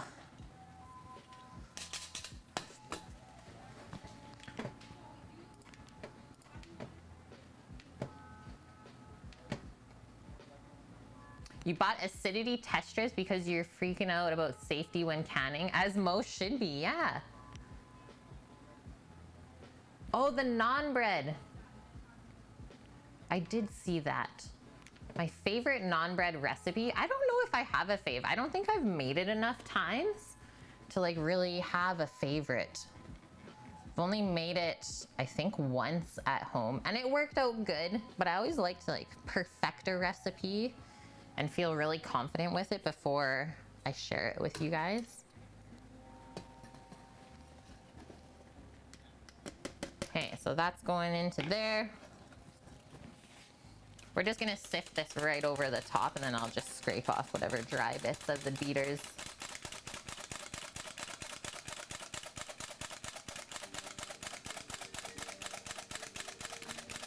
You had a favorite and it got lost in moving? Oh, that's so unfortunate. Yeah, it seems that none of you have made it before.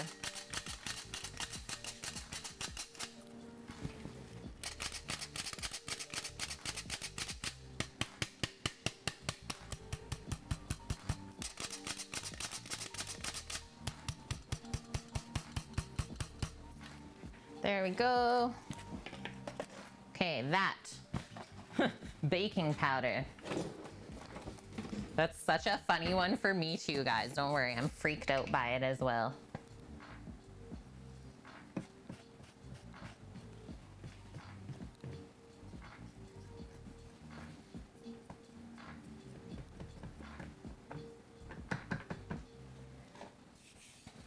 How much of this stuff?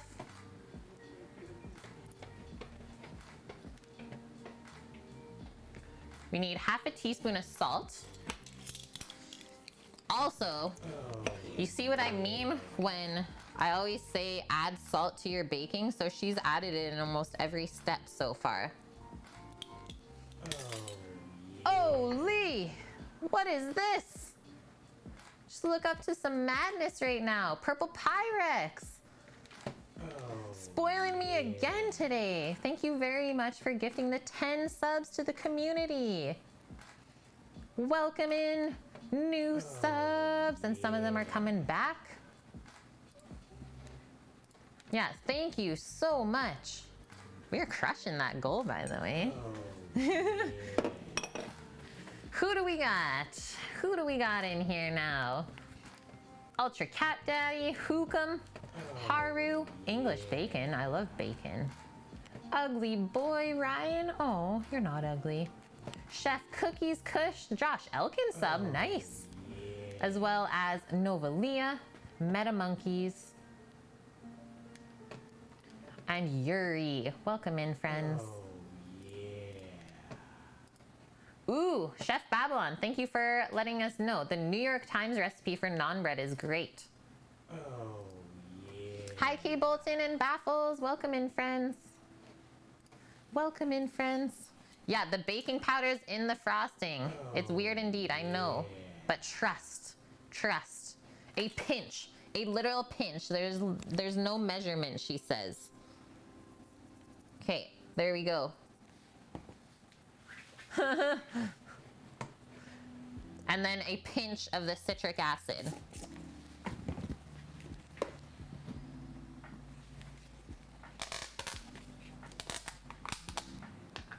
It's so sour. For anyone that has had citric acid, you know what I'm saying. And then does this get sprinkles in it? It doesn't. A stark white frosting out of the grocery store is what it should look like. But since we added vanilla beans, like vanilla bean paste, not gonna be as white. And that's okay, because we sacrificed the flavor over the looks. Yeah, citric acid in candy is so good. Or if anyone's made like pâté de fruits, little fruit gels, and then it gets coated with sugar and citric acid on the outside, so good. Look at how this is like really webbed almost. So smooth.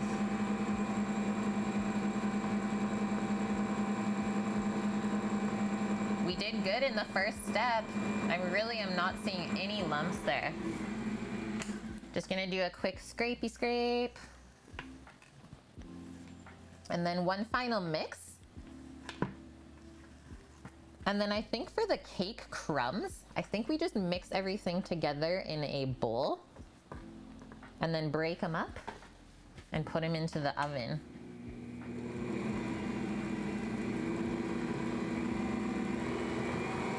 So one last little blitz up here. Let's go ham.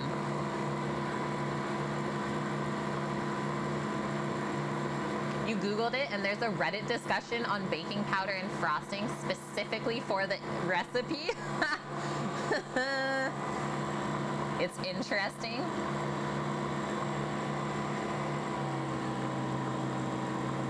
I actually have a really funny one for you guys to look up that I found this week on social media is go onto Amazon and look up the Haribo gummy bears, but the sugar-free version of the Haribo gummy bears, and read the reviews. You're welcome. That's all I'm gonna say. Great laughs. Yeah, the reviews. And well, anyone that's looking to buy the Haribo sugar-free gummy bears, let's just say don't. From what I've read in the reviews, you just don't want to. Bad things will happen. Oh, wow. That's a delicious frosting. I get it. I get why she gets paid the big bucks. Okay. Clean off our beaters. Like, even look at the texture, the consistency of it. Oh.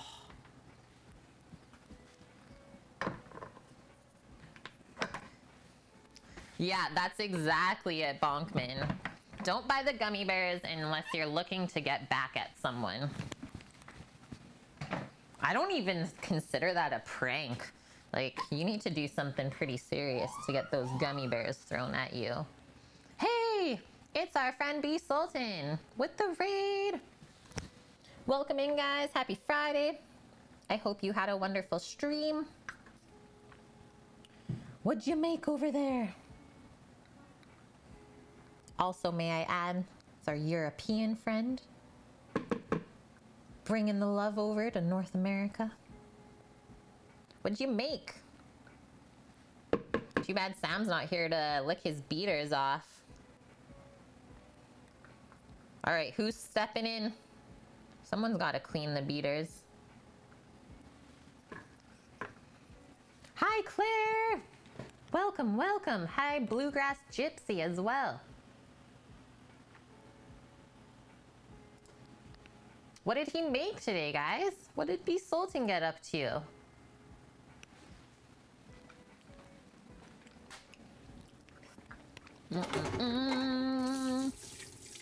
Yep, feeling like a kid again. Making this cake right now. Okay, that is actually, I know I said put it in the fridge, but that would have been a mistake because then it would have hardened up and we wouldn't have been able to ice the cake. So we actually have to leave this out at room temperature for now. Oh, Lord. I just looked over and saw this catastrophe. Like, out of control Goldilocks right now. We're about to go over, so I'm just gonna do a little bit of waste management here. Real happy.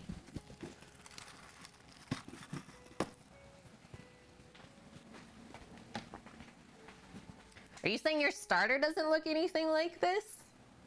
Whoa, tempura monkfish? That sounds so fancy. Hi, B. Sultan, welcome. You're here finally.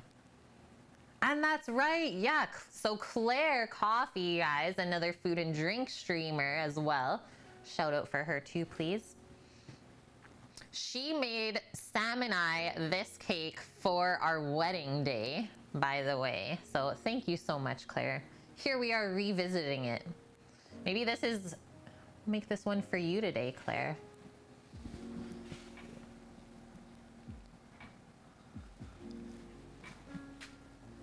This is what I'm dealing with. Who needs some sourdough discard? I think your sourdough doesn't have bubbles in it, Annie, because there's no gluten to keep the bubbles in. You know what I'm saying?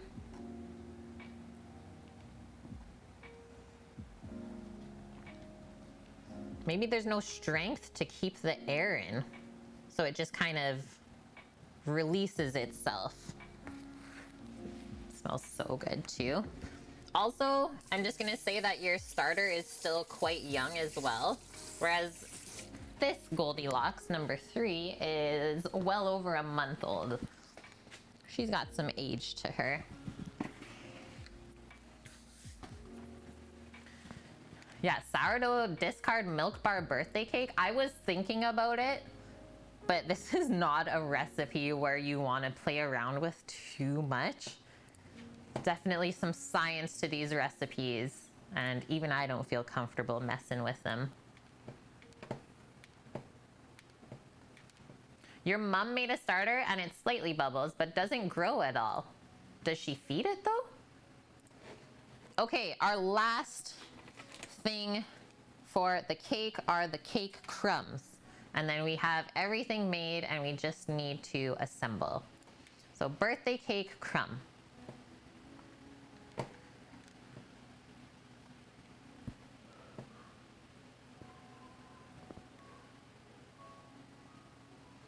So she says to put it in a stand mixer, but I'm not going to. What we do here, so it's sugar, flour, baking powder, salt, and then the sprinkles. And you just mix that up until it's well combined, and then you just add the oil and vanilla and mix it together until it forms the little clusters, the crumbs that we're looking for. And we just bake it for 15 minutes at 300 Fahrenheit. So it's super quick, our little garnish for the cake. So 275, nice low temp. I'll go a little bit lower as well, like 270. Thank you. Let's get a little bowl out. Oh, the final step, guys, and then we have our cake. And it's still a bit warm, so that's why I get everything ready. Once the cake is cool, then we can assemble it. Okay, B. Sultan, to cover everything, today he made tempura monkfish. So I said earlier that sounded like so fancy and delicious. Wasabi pea puree, okay, that sounds great with that too. herb roasted potatoes, handmade mayo, tartar sauce, and asparagus and edamame salad, and espresso coffee cookies. Okay, you made a feast, my man. A straight up feast. Are you sharing that with other people?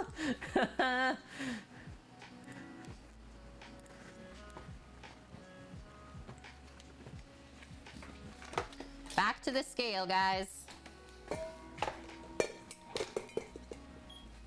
First things first, 100 grams of granulated sugar. Might have to top this guy up actually.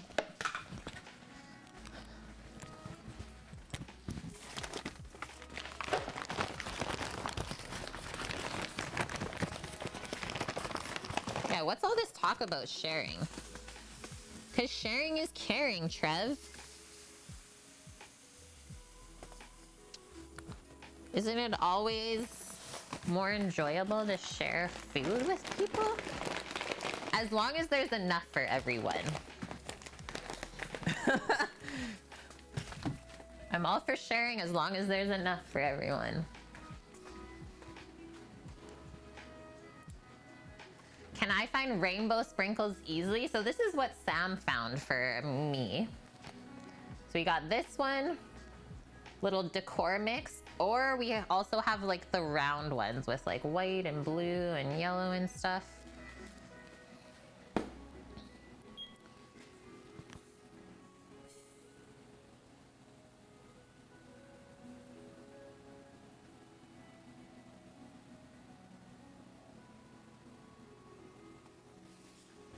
But I'll definitely say, Claire, like, there are a few things baking related sometimes that I will have to order off of Amazon. So I feel the struggle.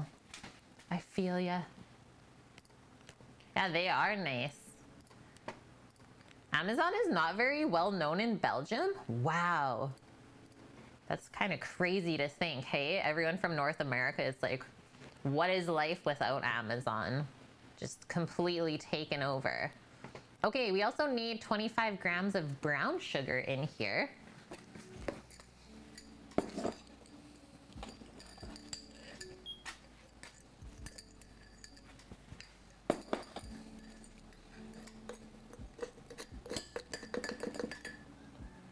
This is my stale piece of bread that's been keeping my brown sugar soft since, let's say, 2016. That's a spelt sourdough that I let dry out.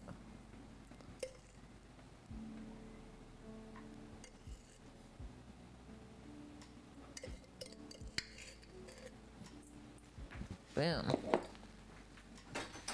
Just enough in there. 25 pounds of rainbow sprinkles for $33 a case. Some sick part of me like really wants to buy that and like just pour it over myself. I don't know. Sounds exciting.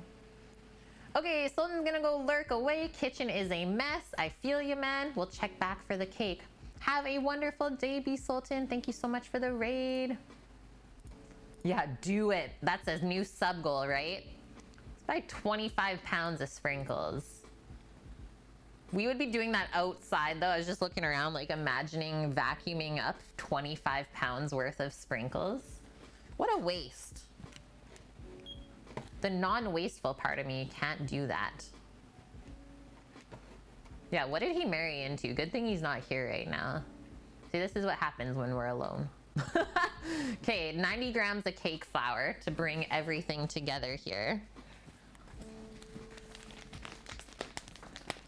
Yeah, just stand in a box. That's what I was thinking. I was like, how would we do this?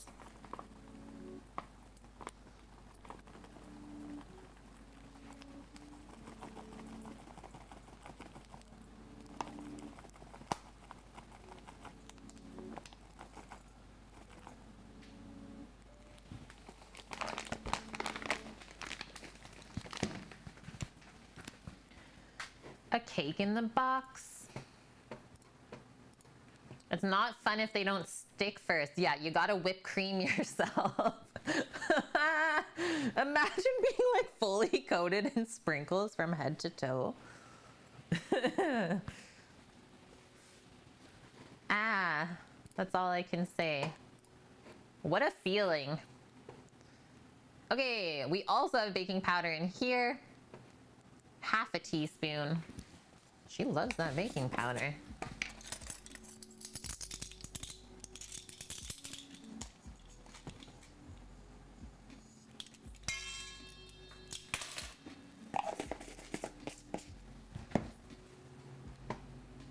Half a teaspoon of salt.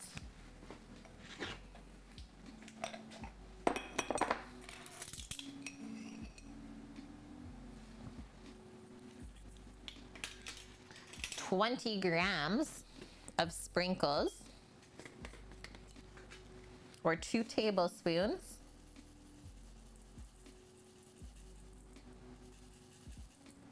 And then we still have a bit left over if we want to garnish with them too. Okay, so we're gonna mix up the dry stuff on its own until it's combined, and then to that we add some grapeseed oil and vanilla. And then we make little cake crumbs and bake it for 15 minutes. So simple. What I'm gonna do, why don't we just use a little spatula to mix this up? You couldn't handle it, Bluegrass? Yeah, that's what I was thinking. I was like, it would be fun for a few minutes until I couldn't stand the feeling and be like, get it off! Get it off of me! Imagine all the spots you'll have from the food coloring. Yeah, look like a tie-dye experiment after.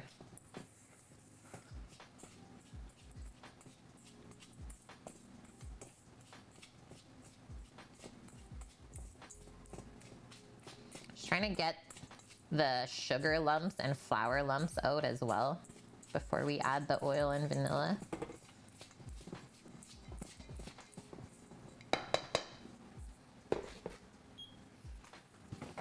Okay, do one more small drop of our vanilla.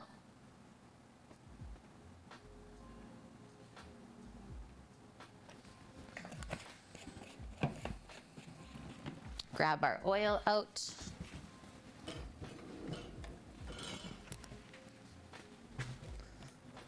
So sticky. So 40 grams of oil.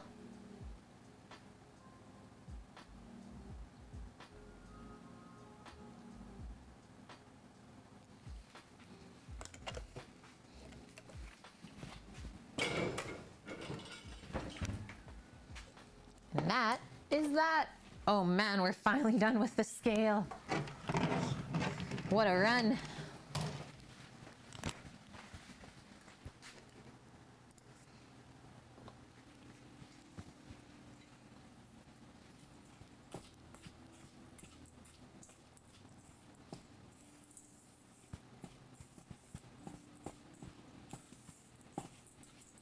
I wonder how big of batches they make of this stuff at like Milk Bar itself at the bakery.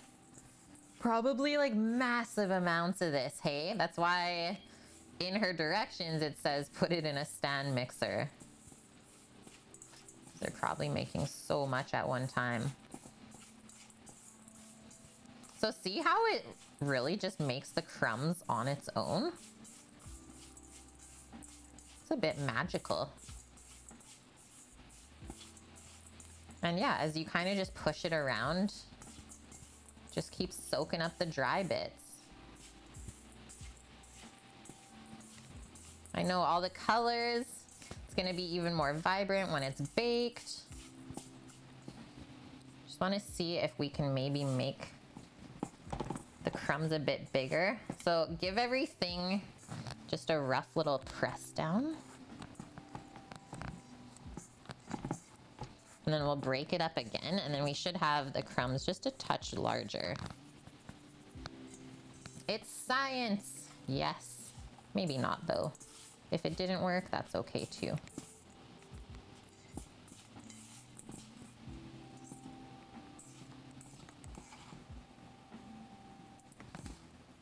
I think we can just gather it with our hands, actually, it works better.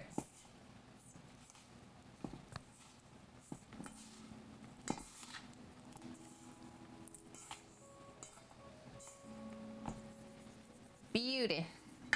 Okay.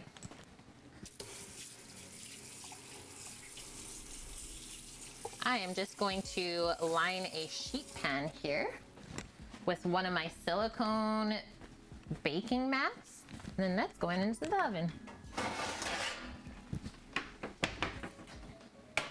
Could also use parchment if you needed.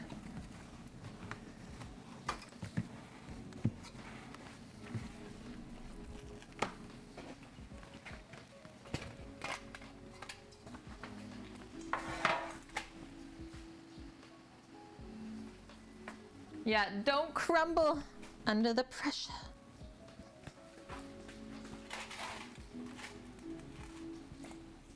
I love that Queen song.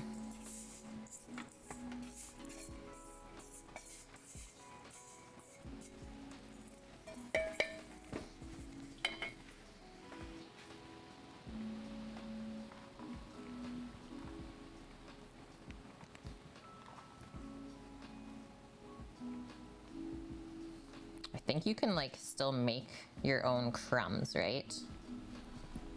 So that's what I'm trying to do. Because it will look better if it's not a dust. Like we are trying to make little birthday cake crumbs here.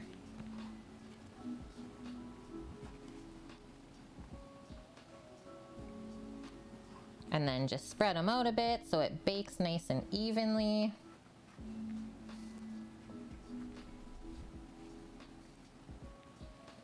Such an interesting mixture though, just like sugar, a little bit of flour, and then oil to bring everything together, like no eggs or anything like that. Okay, that looks good. Yeah, Silpat, except mine's not even like a legit Silpat. This is Valesco off of Amazon, and well, I've not noticed a difference.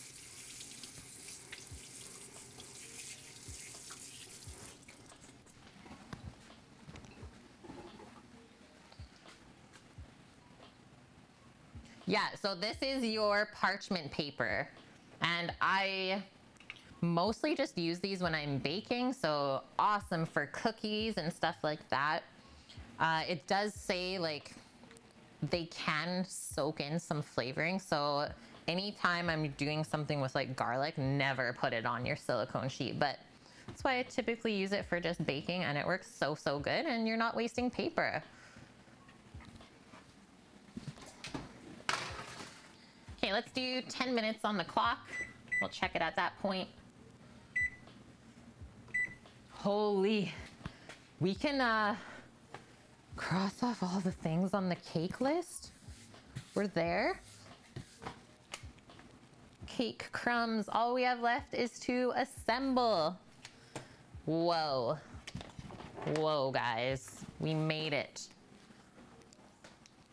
I don't think the Silpat sheets are that expensive either, Cookie. Quite reasonable to use. And they should last a long time too.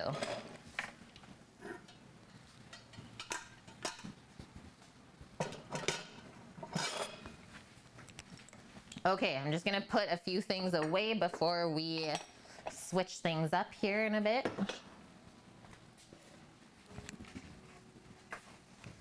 That was a good little cake marathon we just ran. What is it though? Like 2.5 hours or just under that to make all the components for the cake? That's not too bad.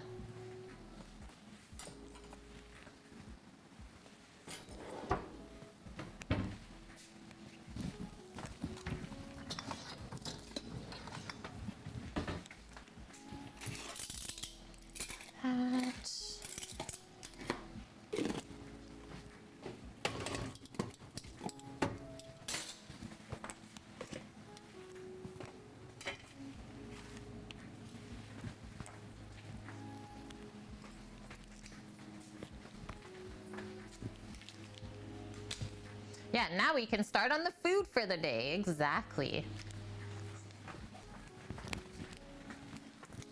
The cake took up most of our time, and that's why we're having a really delicious little simple salad for lunch.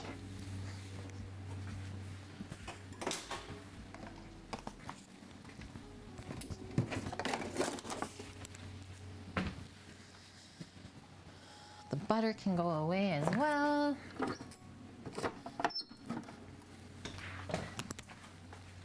Okay, that was not bad at all. Trying to stay hydrated today as well, friends. Okay, so for our Nicoise salad. Nicoise salad originated in Nice, France. We learned about that earlier in stream. It consists of typically tuna or sardines, because that's kind of the French thing, but out here, since we're on the West Coast, I thought we would put some salmon in it this time. So we got salmon to bake and then flake. Bake and flake the salmon. We're gonna boil some baby potatoes and then slice them up. Do some medium boiled eggs. So we'll have a few pots on the stove, some fresh peas and tomatoes in there. And then greens, we gotta make a simple French vinaigrette, and then we just top it with olives. So we should go through the second part of our list pretty quickly now. Yeah, bacon flake for Pete's sake. Love it, Annie.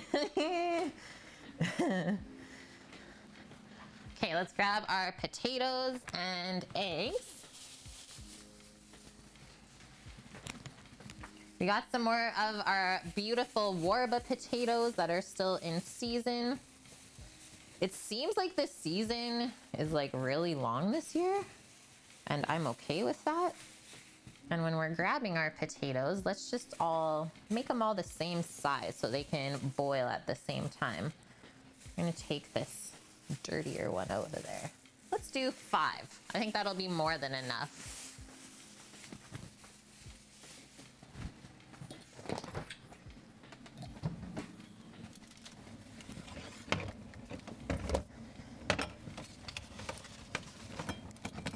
And then for eggs,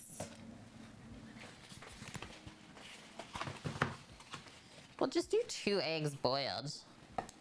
Every time I make extra, I don't know, I don't usually eat them. I don't want to waste it.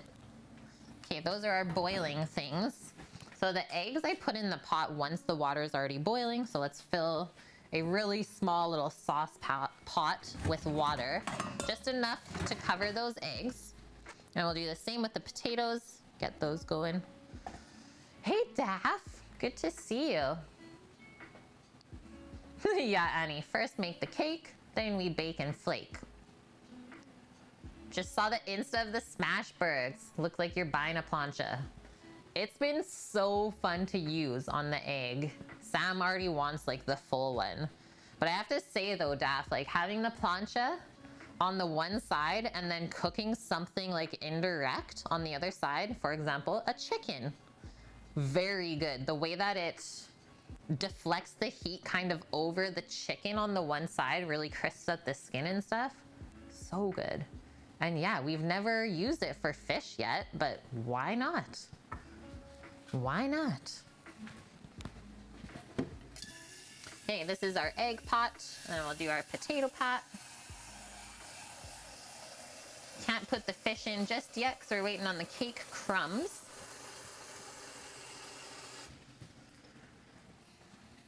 Look at that on a high heat.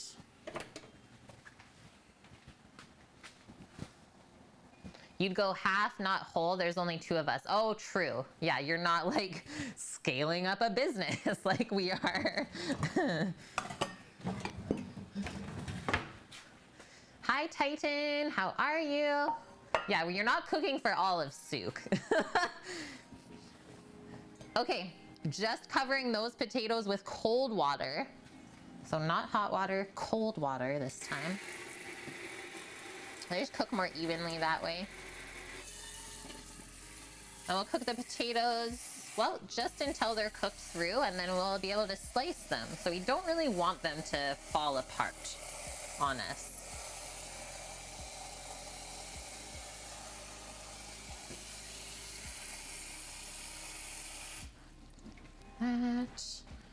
Pop that guy there. Medium high heat, and then as always with our potatoes, gotta season the water. So I'm gonna do 3 spoonfuls of water for that. And then it's always smart to pop a lid on that potato pot. It'll just come up a lot quicker. Okay, those are like the most difficult parts other than baking the salmon. Eggs, check. And we are boiling those eggs to a medium doneness, so there's a little bit of a runny yolk on the inside. So 6.5 minutes is what we do, and we found that was a perfect timing. Okay, that is that. Hold real tight, guys, for like 30 seconds. I'm just gonna take a bathroom break. Thanks, coffee, as always. Oh yeah, cooking girl. It would be awesome. Flower, whose birthday is it? Everyone's. Yeah, we're not celebrating one person's birthday in particular. This was Sam's menu redemption with his channel points, so we're celebrating everyone's birthday today. Okay, hold tight, guys. I'll be right back.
Back. Hydrating. The plancha is a Mexican name, I believe, cooking girl. Yeah, a very many unbirthday to everyone in chat. Thank you, Mythical. Thank you. Yeah, we don't want another birthday. I like it, Titan. Oh, yeah. That's why we're just pretend celebrating. Duh. Yeah, unbirthday. You get to celebrate without aging. Cookie! Thank you, thank you, thank you for gifting this up to Cooking Girl as well. Guys, did we get a shout out for Cooking Girl yet? Another food and drink streamer watching? Thanks, Cookie. Okay, that was our cake crumb timer. So let's take a peek. Should need about another 5 though. So what we'll do, let's just do a little rotation. And they don't really change color too much, I found. So they won't really go too golden brown, but let's do another 5. We should be good.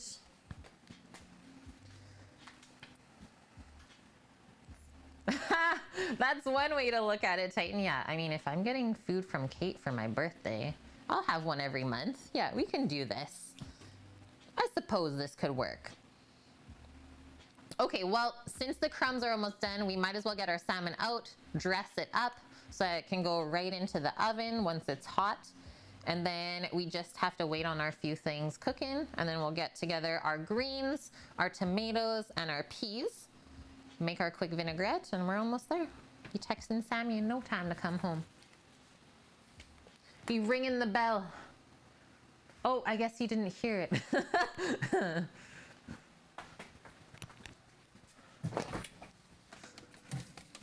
Has anyone in chat ever had coho salmon before?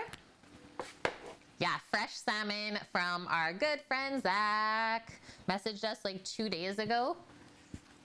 And he's like, do you guys want 4 fillets of coho? And I was like, yes. And then we drove up in like 5 minutes. So here they are. So yeah, these were literally caught 2 days ago. They're so fresh. And every time Zach gets us fish, it's just like, Unbelievable. Always so thankful for this. And well, the other thing is that he just completely ruined us for the rest of our lives on eating fish. Like, how are we going to survive anywhere else? I'll never buy fish again. Flower, you like coho the best. I think it is definitely better than sockeye. I don't know if I love it the best. I think it's the most beautiful and like bright colored, but I think I love the spring salmon the most just because it's a bit fattier. I like my fatty salmon. You can tell this is a lean one. And then when he gave it to us, he's like, I'm sorry they're not bigger. We're like, why are you sorry? Like, you can't help that. He's like, that's all I could get. I'm like, dude, I am just grateful that you're offering this to me because you don't even have to do that. Okay, so I'm actually going to leave this little chain of the belly bones on. I think that it's gonna keep it moist in there with that little layer, and then we'll just pick it off after it's cooked. And then we also have the skin on the underside, keeping everything moist there. So let's just dress this. I like to do a little bit of oil on top, so let's do olive oil.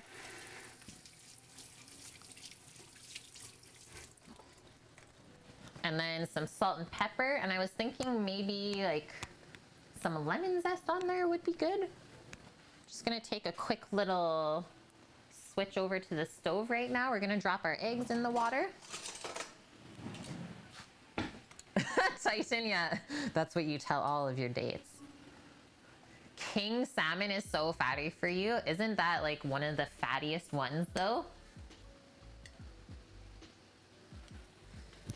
Okay, so our water is boiling.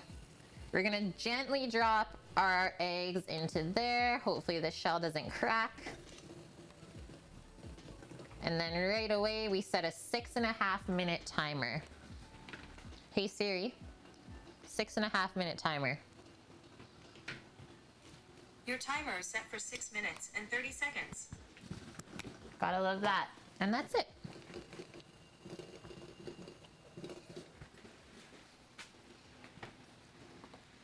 Back to this.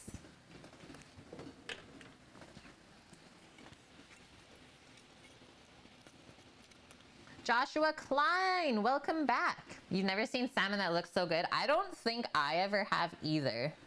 Like, I was blown away the other day when he gave this to us. So these are the 2 smaller fillets, and then I just vacuum sealed the 2 larger ones he gave us. And then if you guys want to see anything else done with salmon, let me know. We got a little bit of a coho stock up now. Feels good. Feels good. It's always an uneasy feeling when you don't have any fish left. It's like, I really am not gonna buy the fish.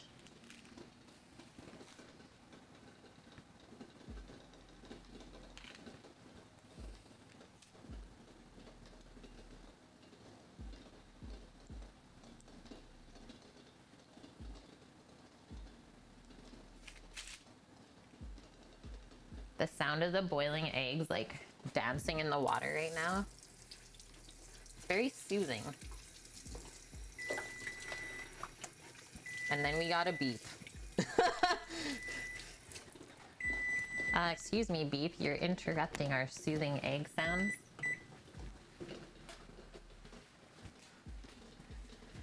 Hi, Quadcore, how's it going? I know, this is so red right now that it doesn't look real. I promise it is. Cake crumbs are complete. That was our 15-minute mark at 275 Fahrenheit. So you can see what I mean when they don't really change color. Now we just have to let that cool off. That's it. And we got to turn the oven up now to 350 Fahrenheit. So back up.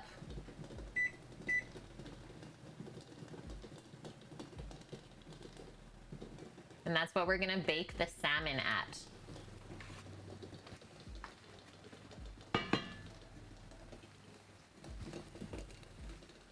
Okay, next up, let's grab a lemon and we'll microplane some lemon zest over the top.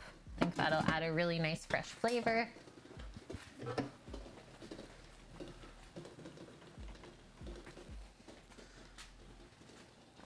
Yeah, everything is going good here, quad core. Weekend, yeah, that's exactly it, right? Feels good. Why don't we just get a good amount of the zest and then we'll spread it out over the fish. Ooh, I actually love olive oil cake. So lovely. I think it's also very underrated. TR Babio? Thank you for that follow. Okay, we don't need like a lot of lemon zest for the flavor to go a long way. So just sprinkle some of that over that. The rest on this one. And we wouldn't add lemon juice in this instance because the lemon juice will actually start to cook the salmon. That's not what we want.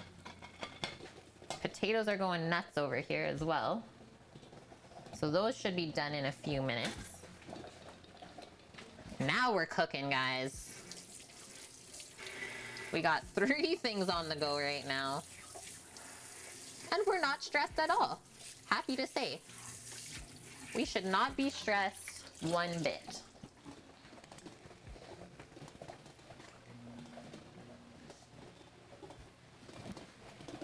Now that those potatoes are up and simmering away, probably about 5 minutes on those. Just until they're cooked through, not falling apart. What is olive oil cake?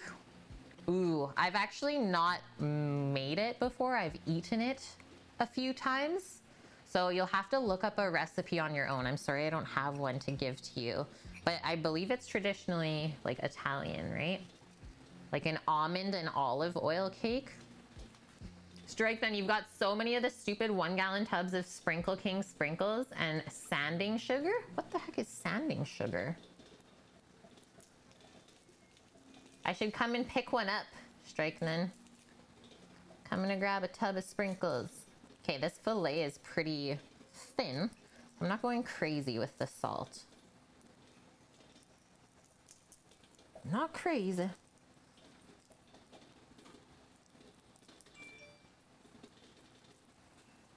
You've always used Sprinkle King stuff.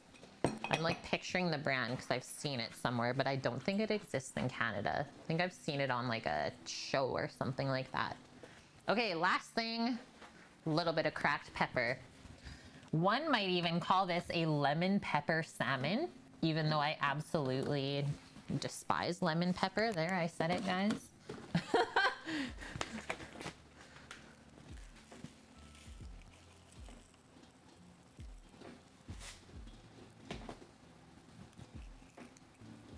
Yeah, olive oil cake is still sweet, guys. Just imagine like replacing the butter in the cake with olive oil.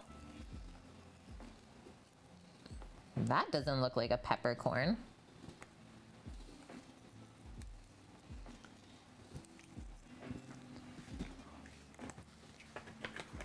Really? It was Tristan. Tristan always wanted me to use lemon pepper. This is a viewer from one of my first years of streaming, guys. And I hate lemon pepper, like as a spice together.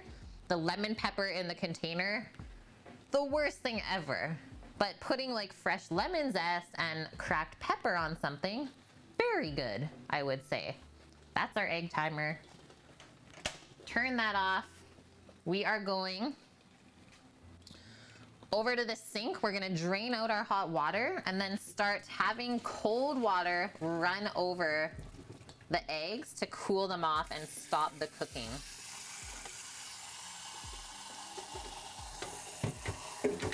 Gotta do a little switcheroo here. And then I like to think that this also helps in the peeling process, is like kind of shocking the eggs. If you have ice, that would be handy to put into the water. But just like a little stream of cold water over the eggs until you're able to hold them in your hand without being like, oh, that's hot still. And then we can peel them. Yes, Joshua Klein. I thought I was actually the only one that hated lemon pepper because everyone else I know loves it. I just can't understand it. Yeah, you thought you knew me. It's okay if you guys want to unfollow. Okay, Salmon's gonna go into the oven. And I'm just gonna set 5-minute interval timers for that. I think it'll only take about 10 minutes.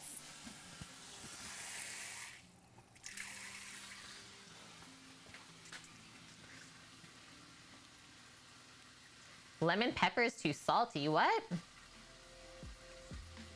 I don't know. I've never, like I said, I've never really used it. Kiwi Mish. Oh, Sammy gave you a sub today. I'll let him know that you said thanks. He's just not currently here.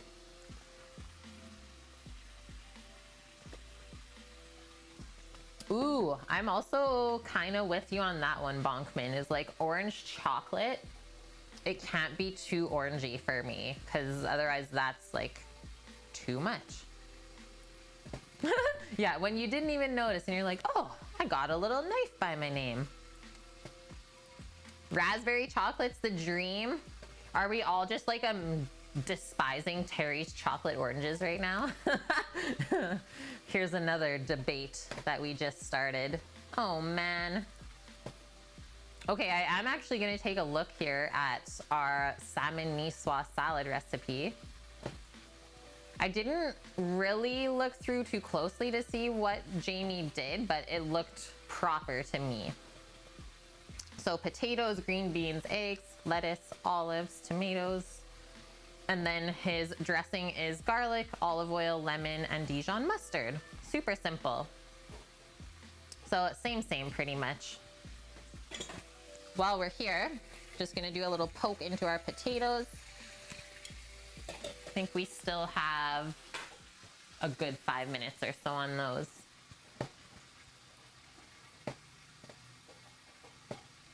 Autism Mama, good to see you. She's just saying, I want that salmon instead of Gardetto rye chips. I bet it would be better though. It's true. Banana chocolate, yes. Okay, Strike None. Know this will come as a shock given his disdain for sweets. I love the chocolate oranges. Yeah, I'm in shock right now. But are they really sweet though? They're not like super sweet. Now I'm starting to get to know you though, Strike None. Feeling our eggs. They're almost there.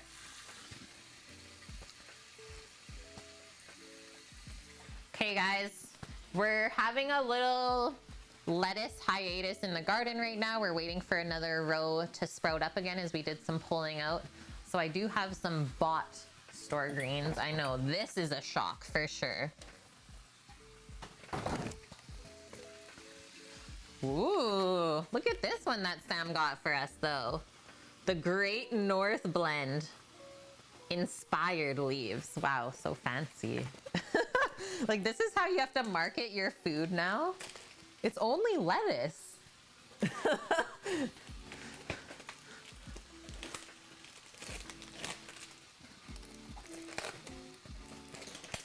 Inspired. See how inspired we are after we open this. I guess there is something fun about like smashing the chocolate oranges. You're right, Strike None. Like I'd always just smash mine and then be done with it. It's like I actually don't like to eat this, but the smashing's all right. Hey, eggies. We'll just post those up on the side here.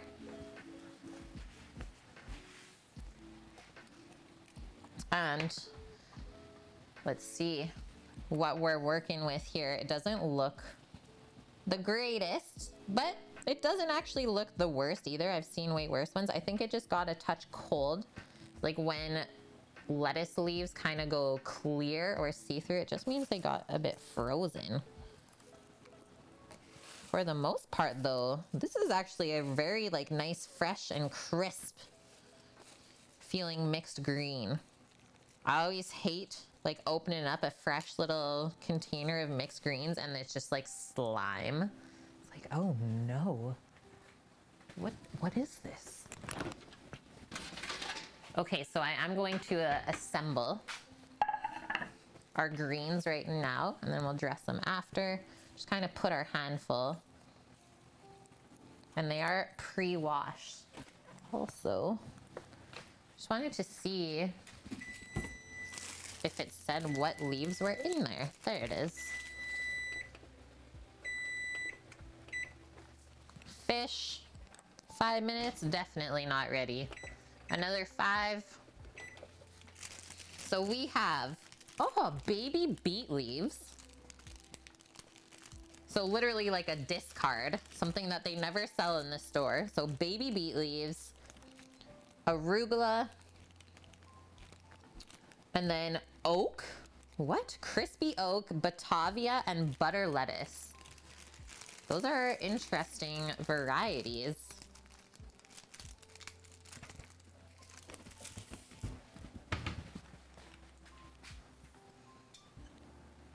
You had a huge bowl of salad for dinner. Salad is great. Salad is love.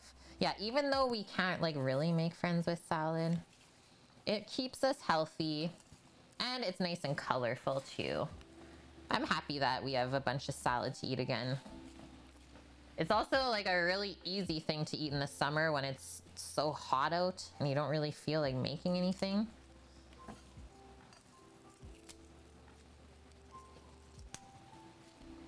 So the lettuce is how we create height on our plate for the salads. So that's why I always start with our greens, pile them up nicely, and then we can place everything else around the salad.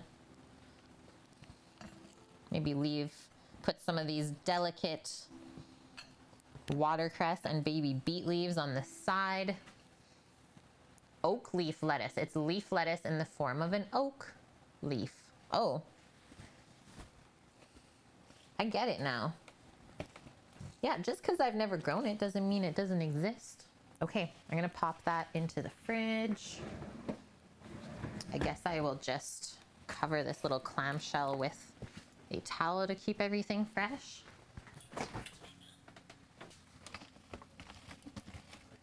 And then I'm gonna grab my peas and tomatoes. We'll pop those onto the greens, and then that can just go into the fridge while we're working on everything else. Funny how fast fruit give energy when you barely can eat them and are low on vitamins all the time. Man, like fruit and fruit juice is such a good burst of energy. Like you said, like the natural sugars your body loves.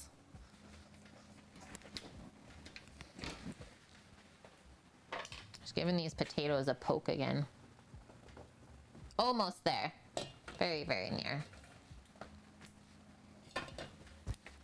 Okay, our peas, our delicious, sweet snap peas. And then this should be the last time we're buying snap peas for the summer, because we should have actually some peas ready outside soon. So we will tip and top these first and peel off the string if there is one.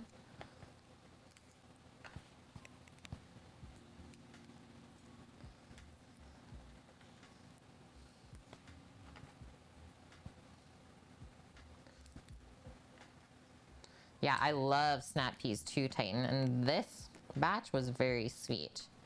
We've been snacking on them fresh all week. You didn't get an allergy from the kiwi.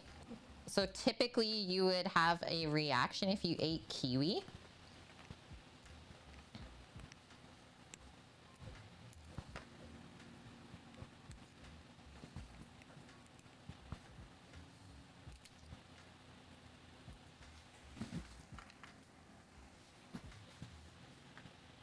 Yeah, are these inspired beans? Nope, not at all. Absolutely zero inspiration there. Okay, for our peas, it's going into a salad. We want everything bite-sized. I think just doing like maybe in 3s on the bias. Keeping it nice and bite-sized, but letting the dressing still like penetrate. I think that'll be good.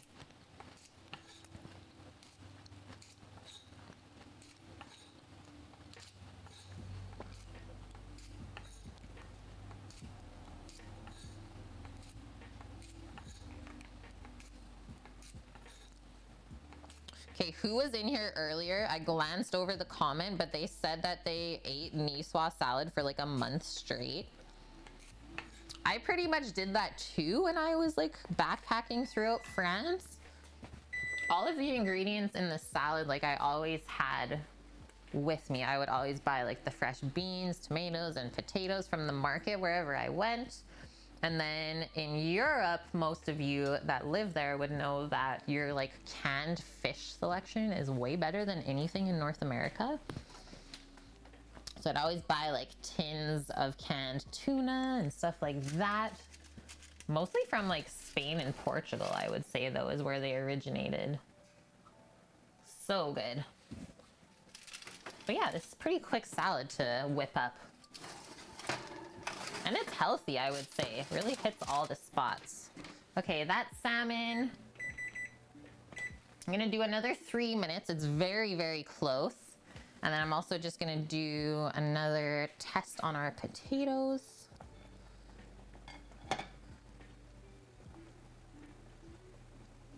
Perfect. Okay, real quick, guys, I'm just gonna strain the hot water from the potatoes, and then those can just sit on the stovetop to cool down on their own.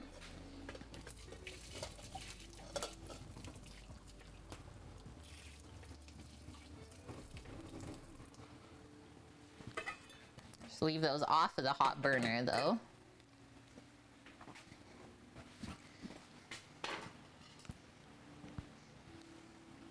Your second planting of snap and snow peas is struggling right now. Can't wait to get the purple snow peas. What? Purple snow peas? That sounds so magical.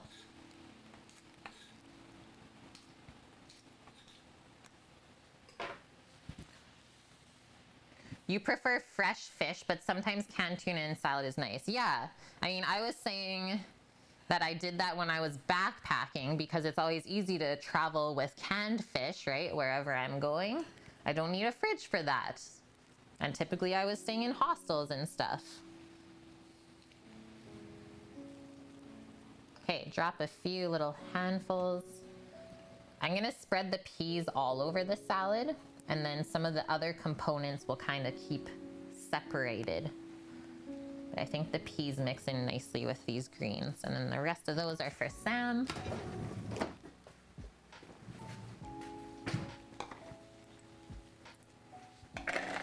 Yeah, I know, Josh, I know. I keep saying to Sam, whenever we like end up going to Germany, because that's where he was born, we probably won't come back. Or like, I really won't want to come back. I'm with you. I absolutely love Euro life as well.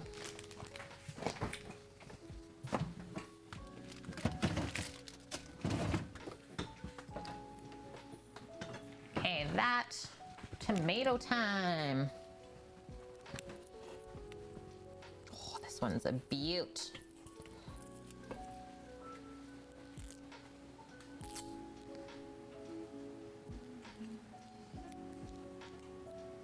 Oh, someone on the stream said he grew the purple snap peas, so you ordered them. It might have been cabbage. Might have been cabbage.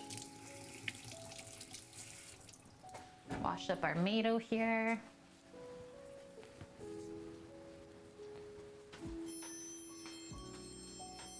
It's that time on a Friday again. Work, Bonkman.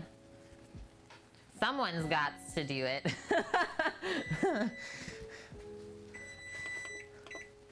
As long as it's enjoyable, right? Time to go. Oh, my man. Well, I hope you have a wonderful day at work. As always, don't work too hard. And we'll see you tomorrow, right? It's gonna be a fun one. Pulled pork sandwiches, homemade ciabatta buns going down, roasted corn potato salad. Good things on the menu for sure. Okay, bye. All right, that was our salmon timer. I'm just gonna check that out. Hopefully for the last time.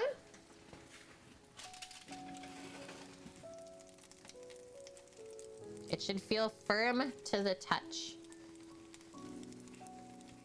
And actually, we are complete. That is really beautiful looking. Check it out. So that's how the fish baked up. Literally just cooked until the juices are starting to come out. So let's let that cool off now. Can also pop that on the stovetop. And then once it's cooled down, we can flake it up for our salad. Lemon pepper salmon. This is a first on Cook with Kate. And then for our final time, the oven is actually off. Finally done heating it up in here.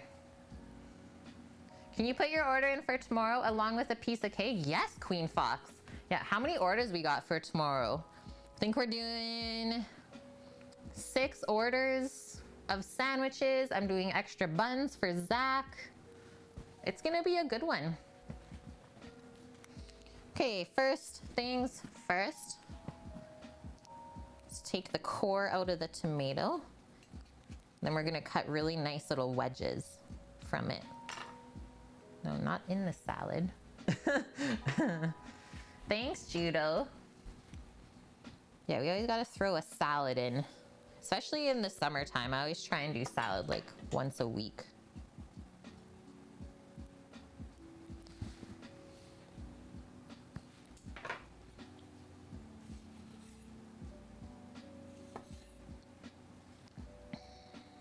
I think I want to cut those a bit smaller so they're easier to eat. And then we can also have more pieces of tomato, right? So that looks like a good amount. There's quite a few vegetables going into this. Should be nice and filling. Okay, Sammy's tomato for later as well.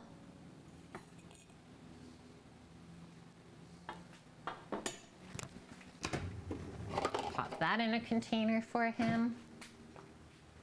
You're just now getting giant cherry tomatoes. They were very good. Nice. I might have a few that I can pick. Thanks for reminding me. I think I'm gonna go try and find some. Okay, I'm gonna do our little tomato section over here. So a semi-composed salad is what we're making.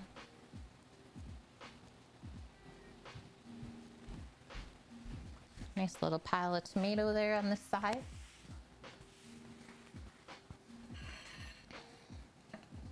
And then whenever you're plating a salad, it's important that you also can still see the rim of the plate. You still need some white space is what we call it as chefs. So don't try and spread it out too much.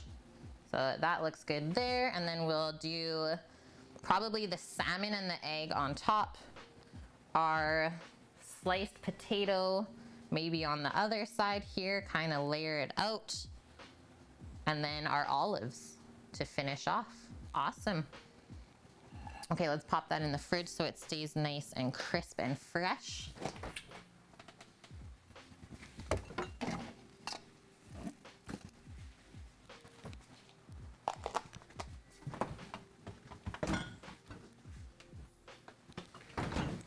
And shall we peel up our eggs? What's the dressing? We're just gonna do a really simple vinaigrette with olive oil. Let's do a red wine vinegar and some Dijon mustard and maybe a little bit of garlic. So I did Kalamata olives flour because I couldn't find the Nicoise olives. I couldn't find them. They're a little bit hard to find unless you know a spot here locally.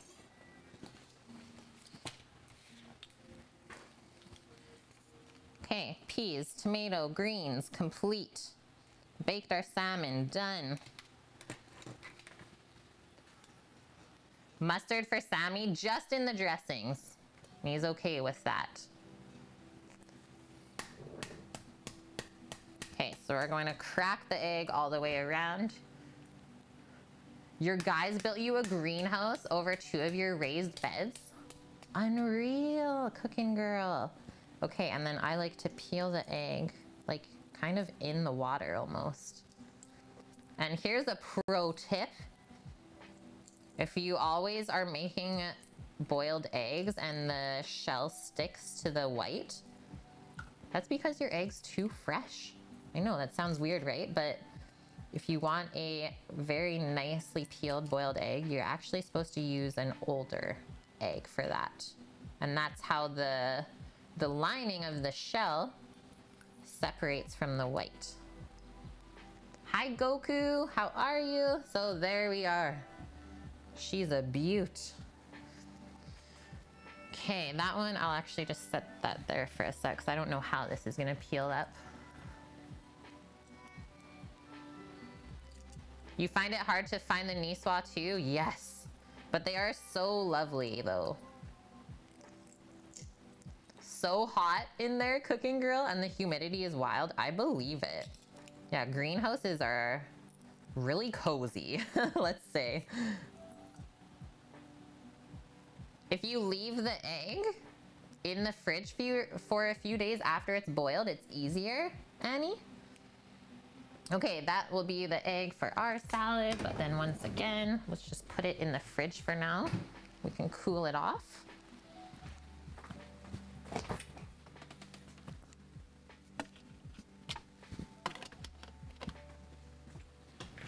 Next up are potatoes, if they are cool to the touch. If they are cooled off enough.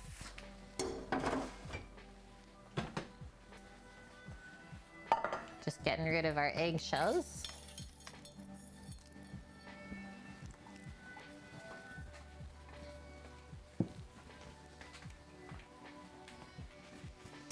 Yeah, Goku, happy Friday to you as well. Pour myself some more water in a bit here. Oh yeah, they are cool to the touch.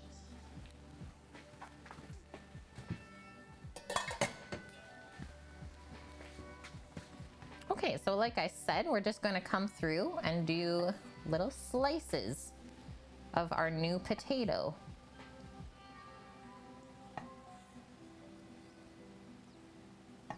And then that way they can soak up all of the delicious dressing and other flavorings in the salad.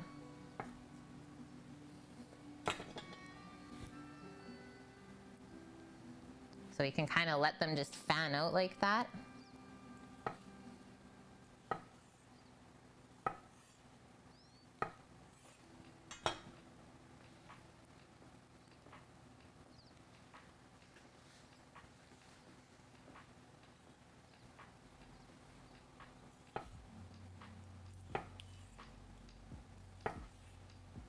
Flour, have you had any of the warbas this year? Have you dabbled in a warba potato? I love how it's only a BC thing. Okay, what I'm gonna do with those, I think I'm just gonna layer them on a plate and let them cool that way. The good thing about new potatoes like this, so kind of like first of this season, is they're not very starchy yet. So they don't stick together like a russet would or something like that.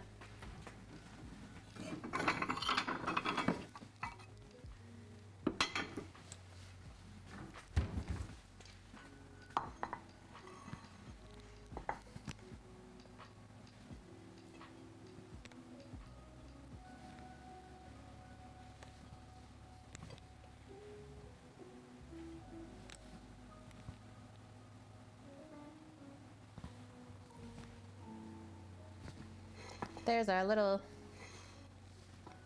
potato plate.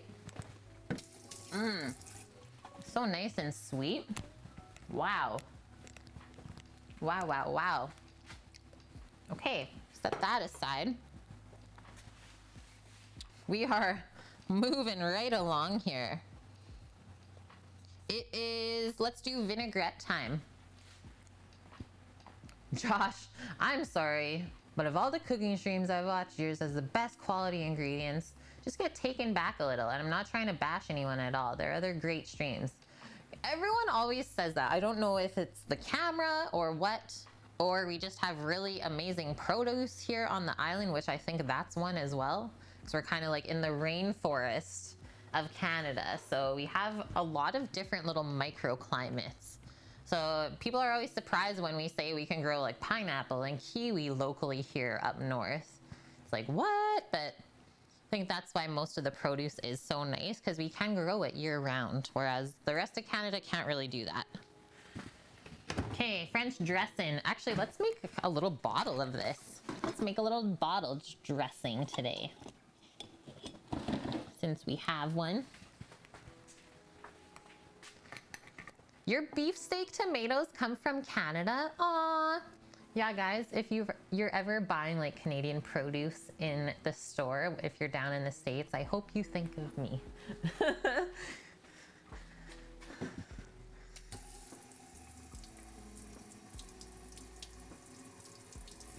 I need some water real quick. I'm getting parched.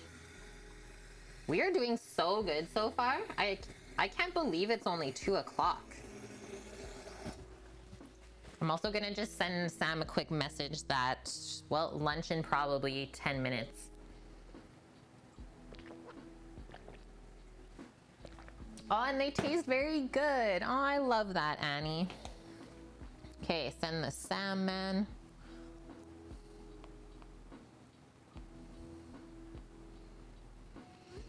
I said lunch is good when you are.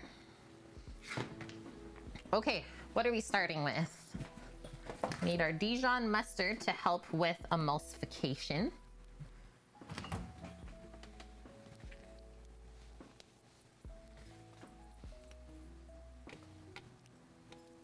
I think I'm just gonna sneakily use some garlic oil for our garlic flavor. Yeah, that smells really good.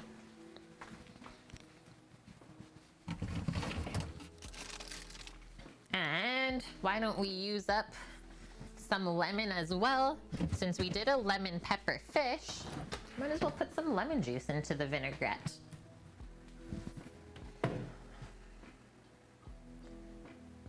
Maybe we'll go white wine vin for this. Keep it lighter.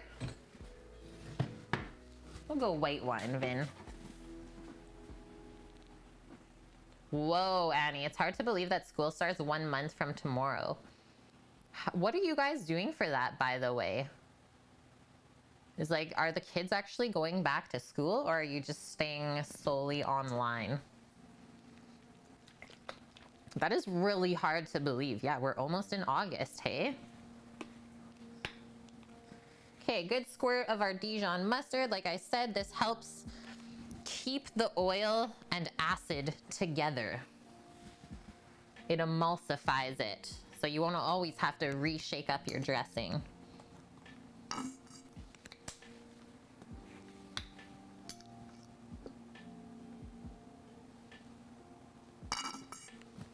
The mustard toot.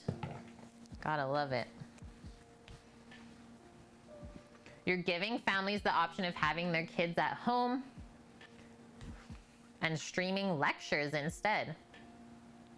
But not many families are opting for it. Dang. Well, because probably the parents have to be at work, right? They don't want to leave their kids at home kind of unsupervised with no one actually there with them. It does make sense.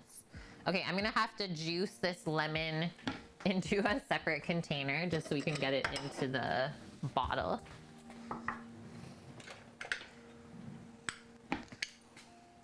Summer is your break from 14-plus-hour days.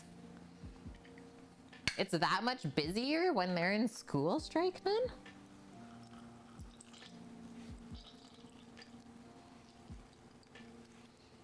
Or you're saying you're going back to school?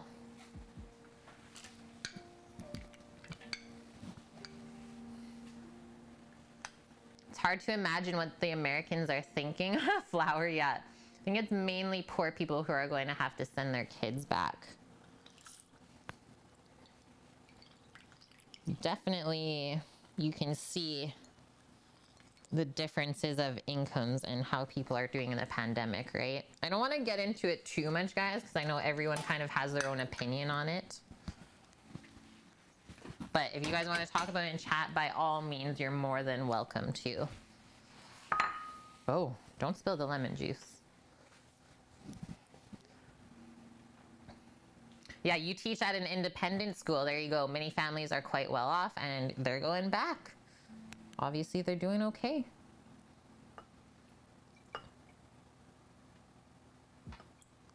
Pouring things out of bowls, not recommended.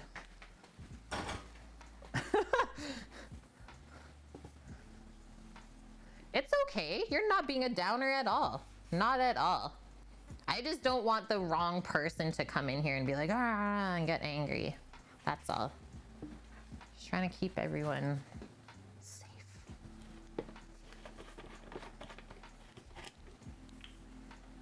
The university is doing it pretty much all online now, except for lab classes and fine arts studios. That is so true, Annie. Yeah, people aren't gonna think about that, but what about the teachers that are older? They're like putting their lives at risk for sure. Like, not that not everyone else is. It's like the older people definitely are at more of a risk. We've seen that in the statistics. Like, that's something we know. Okay, that amount of acid, that's actually looking proper there. So what do we have? Kind of guesstimate maybe half a cup worth of acid. So add my little bit of flavored garlic oil.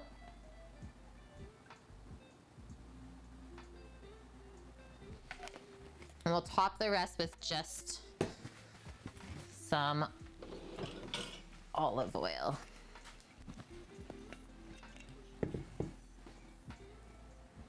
It's good conversation topics if you can have a civil discussion. Yeah, thanks, Scooter Beach. I think we're all very respectable here, so it's not hard for us to have these combos together. Also think that a lot of us are like-minded, so that does help as well. Okay, there we go. Other things that would be great in here, like a little bit of chopped caper, could be a nice little touch. But all we're gonna go do now is shake this up.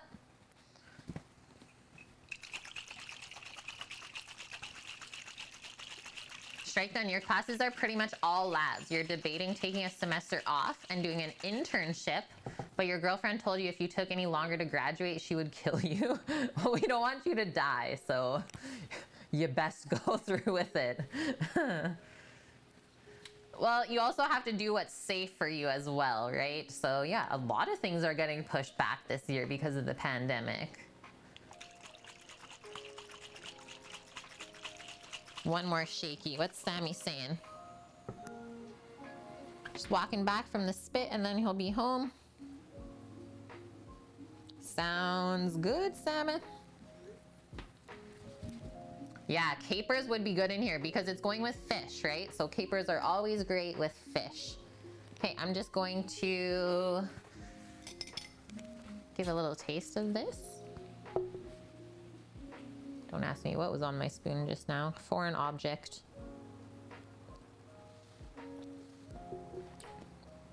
Oh, that's like perfect on the first try. Get the little hint of acid right at the start.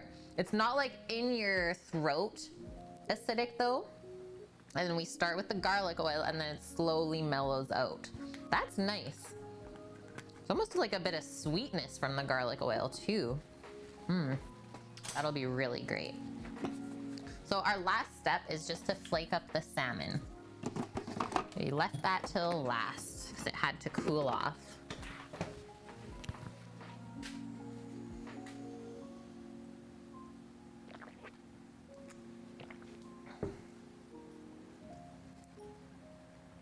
You need to find a small bottle so you can bring salad dressing with you every day. Plan on bringing your own salad to school.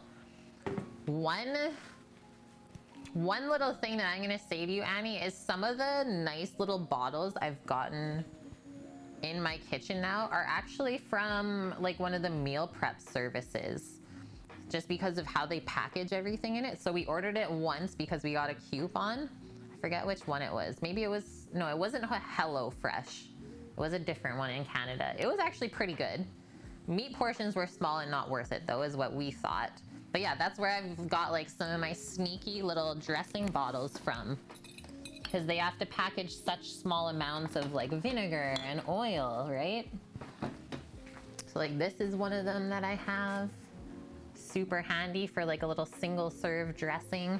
But I think you can order these online, just who knows how many you have to order at one time. Yeah, just buy some little shooters and then fill up the bottles. Don't take the label off either. It's like, are you pouring Jack Daniels on your salad right now?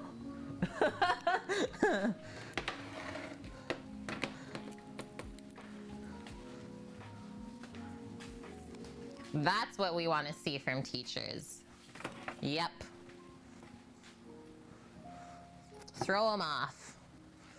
Okay, so I left the little belly bone chain here on top. So let's actually start there. These are still a bit warm.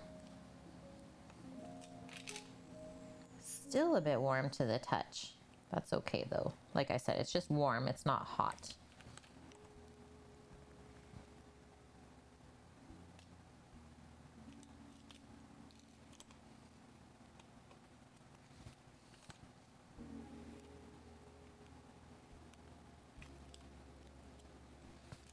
Peel off that little bit of like skin or connective tissue there as well.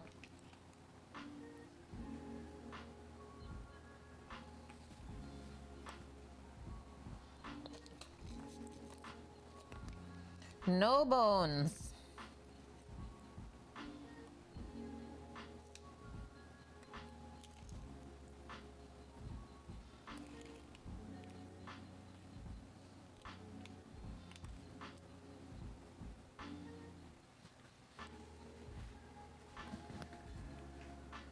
Your olive oil is in a bottle of Bombay Sapphire? Oh man. Yeah, nice blue color. Those are actually some of the nicer bottles, I think. I like the blue color of that bottle as well. Okay, next step. I think we got all the bones. Oh no, one big old one. Or two right there.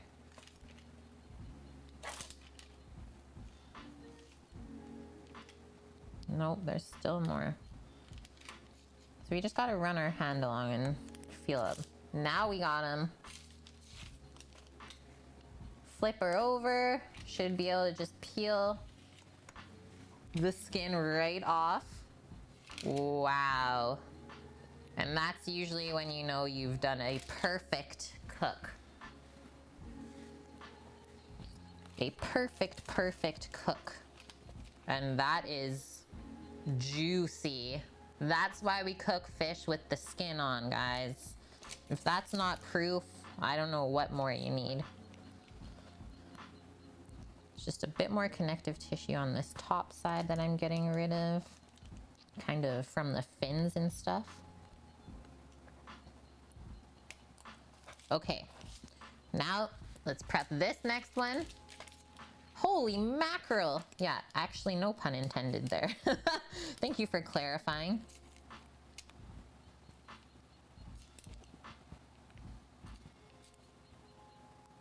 That's actually one fish that I'd love to get my hands on. Do like a quick little grilled mackerel one day on the egg. I think that'd be so yummy.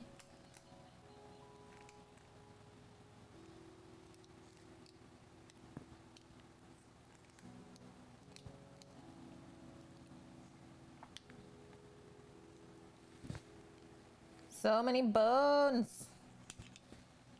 I guess this is what we're paying for though in this store. When you guys are buying fish, you're literally paying for somebody to do all of this for you.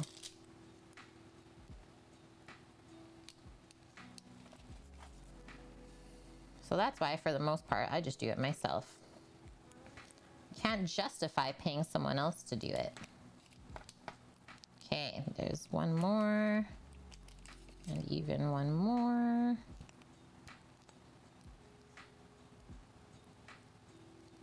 Good. Flip it.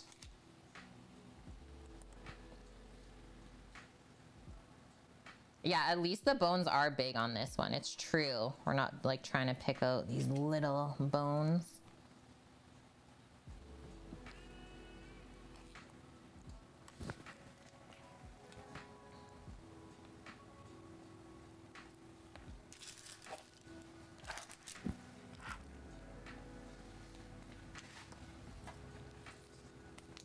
Flip it.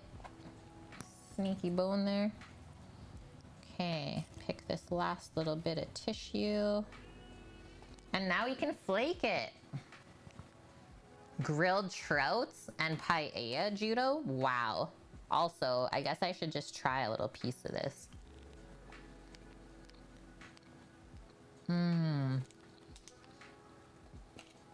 The lemon pepper actually came out beautifully.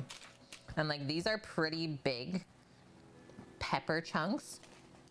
So like when you're biting down on it, you're getting a good bit of pepper. Oh my gosh, there's even more bones still in this second chain.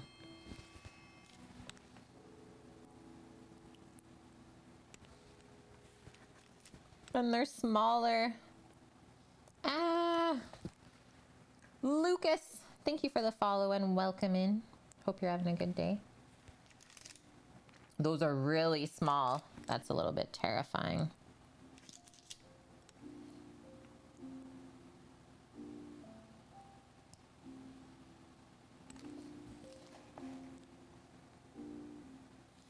Where was that?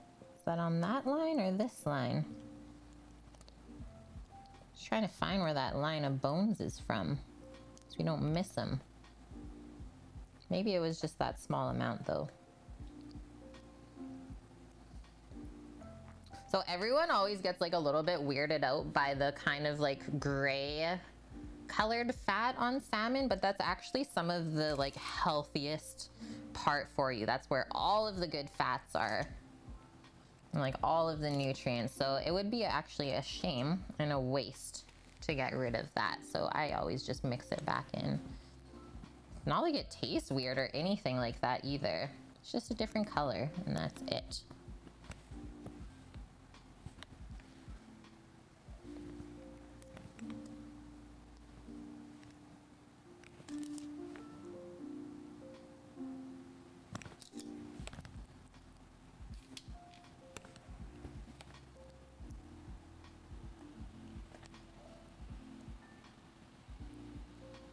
And as you can see, I'm leaving the salmon like in pretty nice big chunks. There should be no reason for us to like mash it up. Definitely want to know that we're eating salmon.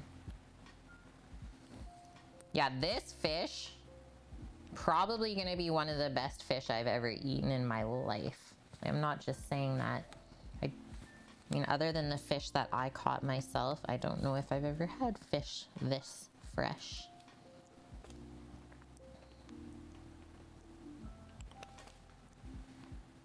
Lilia, you finally caught me live. Welcome in. How's it going? Yeah, we're just getting a bit fishy right now.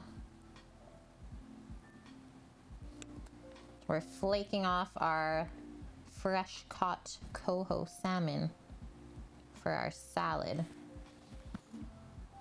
And we're finding so many little bones.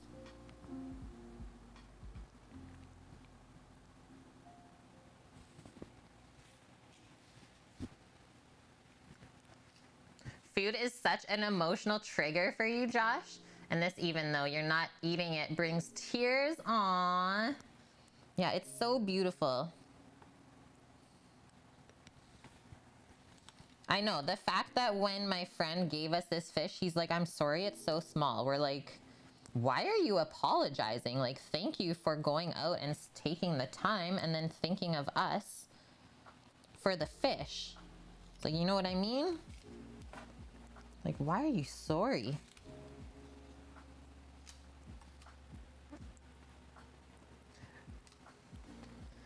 You're not being a baby, Josh. Yeah, don't even say sorry.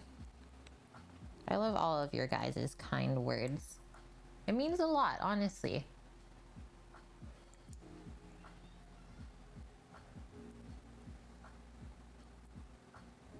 You love salmon? Me too. I think it's my favorite fish. Now we taste the lemon pepper for sure. And the good thing about where we live is that there's a different salmon species that we can catch at every single time of the year. So we never have to go without if we don't want to. Okay, nice little wash up of my hands. And we are finishing plating lunch.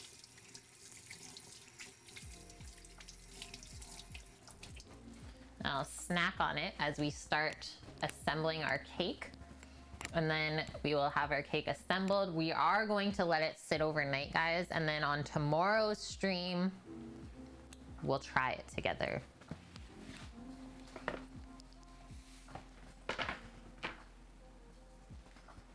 Oh yeah, that's right. Sorry. He's Canadian, so he has to apologize. That's right.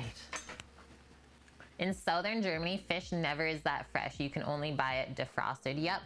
I mean, I grew up on the prairies, so I totally understand. And yeah, that's why I say I'm ruined now from fish. Because what I thought before was like really nice fresh fish was definitely not fresh. And it's like, what was I eating before? If that was fresh, what is this? This is like amazing food for a king, right? If the girlfriend hadn't 86 cold climates, you guys would have a new neighbor if there was a job for you up there. This is the most mild place in Canada. This is like the place to be though, Strike None. I think you could sell it to her. Yeah, except in the fish house. Oh, Annie. Yeah, unless you go to the lake and catch it, it's frozen. That's why I'm always so thankful and grateful every time I get a fish. Because, like, some of you guys, I didn't grow up around it either. So I'm used to, like, crappy farmed fish. Can't go back to it, though. We've come too far.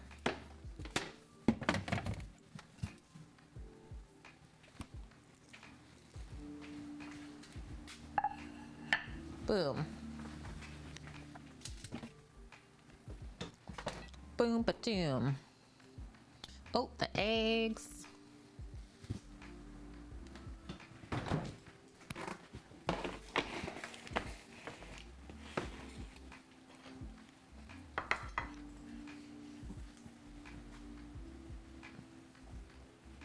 Ooh, that's so smart, Scooter Beach. You go to the coast, catch as much as you can, and send it back.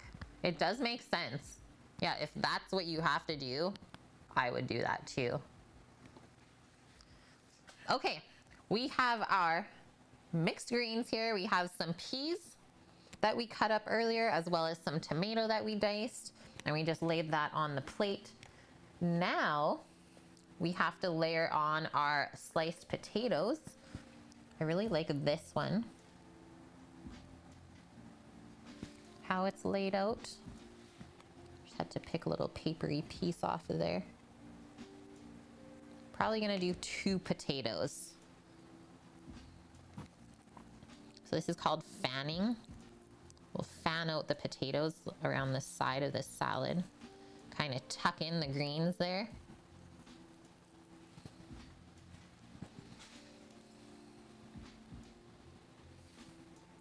Maybe we'll do like 1.5 potatoes.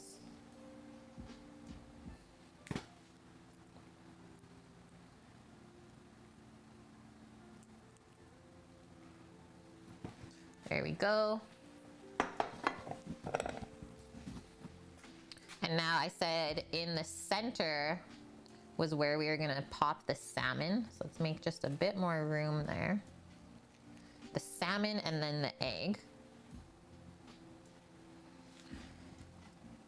So I'm just gonna take a little handful of salmon, probably about like 3 ounces is good. I see a little bone here as well from what I grabbed. So take that out and then just kind of nestle it on the top.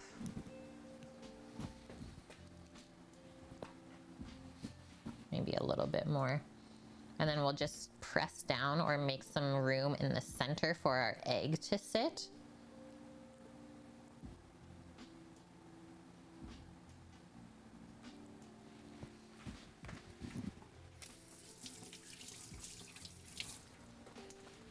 But before we put the egg on,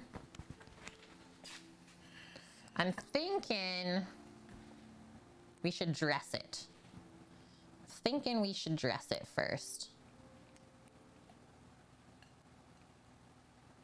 This kind of fell over.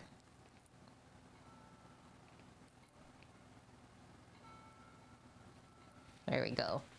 Okay, give it a little stir up there.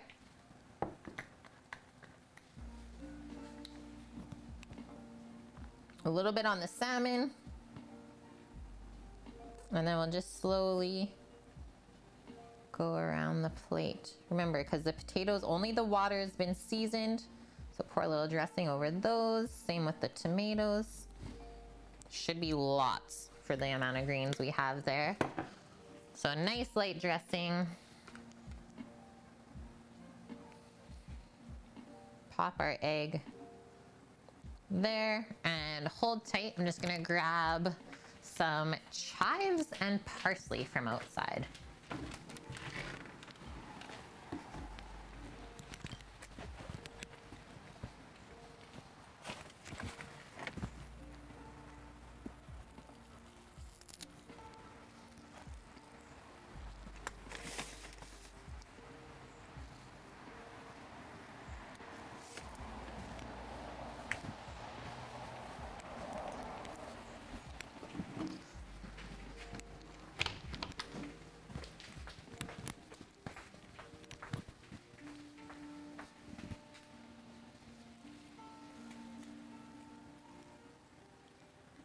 We need to draw a pupil and eyelashes on the egg? No. You guys. I know, it's almost too perfect. Is it just like staring at you?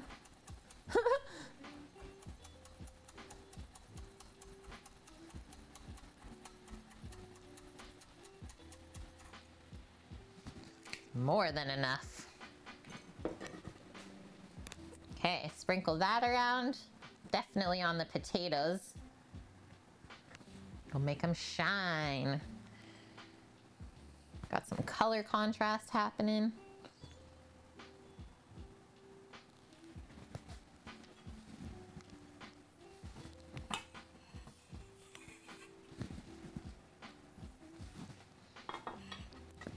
And then it'll be very French of us to just put like a few little parsley leaves around as well. Very French of us. And I no longer have a French last name, but I used to.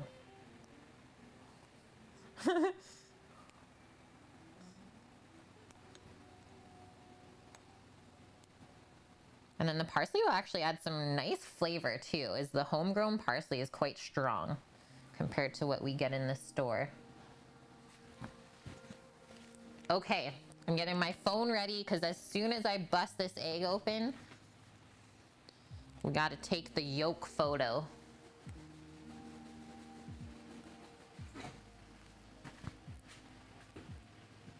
Bear is supposed to be tasty. You're looking at a bear permit when the season comes, so hopefully you can get one into the freezer. Zach's been trying to get one for a long time on his property, and then a couple weeks ago he had a bad run-in with it where he had to chase it up the tree just to like get away from it, and then it kept coming back down the tree and chasing him. So bad. He was upset.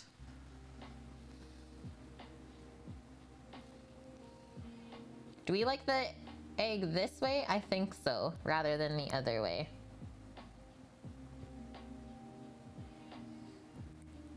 Okay, so I usually just cut halfway through and then kind of just tear it open.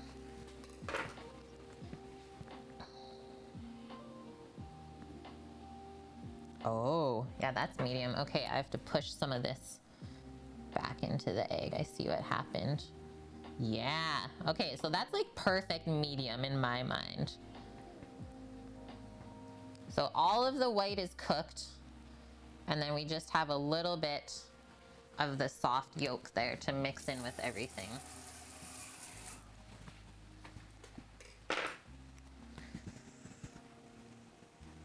Oh, good one, Annie. The oofs and the olives, because you can't have a niçoise without the olives. It's true. Although we can call this a Canadian niçoise today. There was a couple substitutions.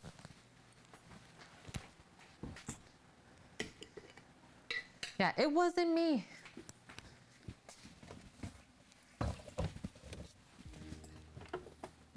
A derp? A derp on Kate's level? I guess I got too excited to eat it. Okay, so I have calamatas here because I can't really find niçoise. Thanks to Olive Chat. Look up. No. Saved. Thanks, guys. You saved it. Thanks for saving the salad. And me. Oh no, get back on there.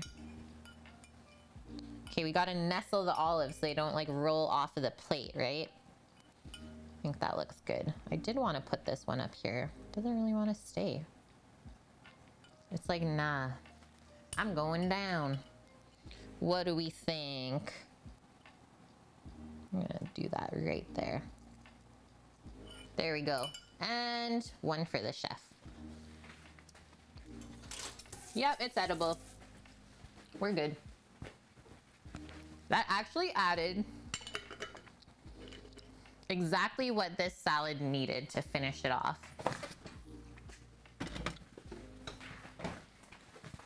Saved, guys, and still got yolk for the photo. You don't like olives. I'm sorry, Kiwi Mish. Okay, so Sam never liked olives before either, but then I slowly started working them into him, and now he cannot get enough of them. I'm thinking for photo, kind of want to see a little bit of everything and then have the yolk like really predominant there in the front. I know, that's the thing, is this salad is like so healthy and delicious if you have like in-season produce, and like we have is farm eggs.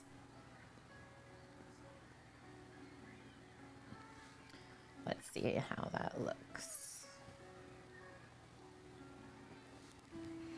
Turn it a bit more.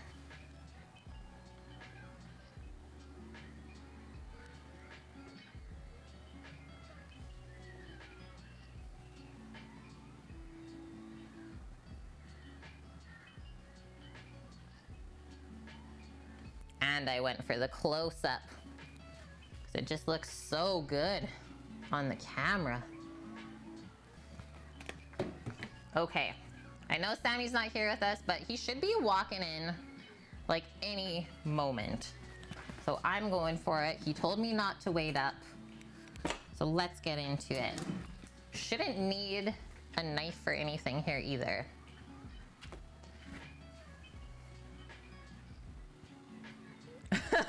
Yeah, it was perfect, and now suddenly there's uninspired olives. Olives are, I mean, I love to add them to salads. It's a little bit of like good fats for you, and then the fat helps to keep you full.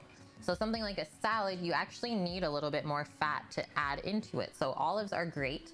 A little bit of fat, a little bit of protein from that. Like I said, it helps keep you full longer. Because, well, I can easily digest a salad in like a couple hours. I don't know about you guys.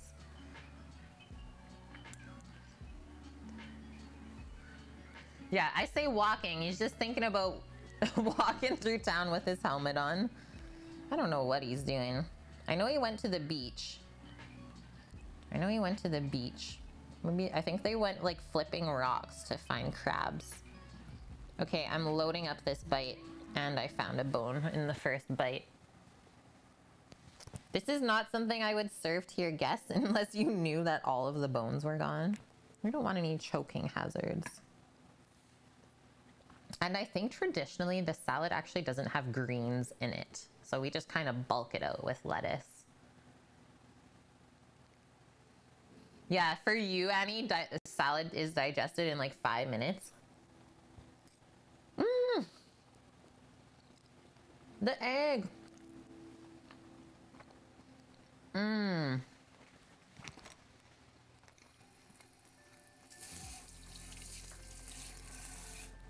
Okay, that was such a good bite. Whoa. This is like one of the best simple dressings I think I've ever made. I don't know what my favorite part of the bite was, so I'm just gonna go for another one. I also didn't have pea or tomato in that. But the sweetness of the potatoes and like the richness of the salmon and the egg, and a little bit of garlic in there, really good.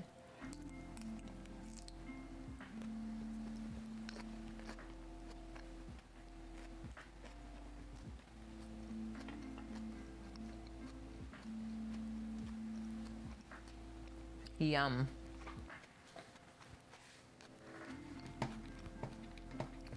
We are assembling the cake today. We're gonna assemble it today, Annie, so we'll make all the layers. We'll leave the crumbs off. I don't trust them going into the fridge overnight, and then they might like soften up. So we'll leave the crumbs off, just leave them out nice and covered. Make the cake layers today, let it rest in the fridge overnight so we can cleanly cut it tomorrow. I think I did just eat a fish bone. It's like it's going down. Also, Sammy is back. He made it. How is it out there? Nice. He worked up a hunger.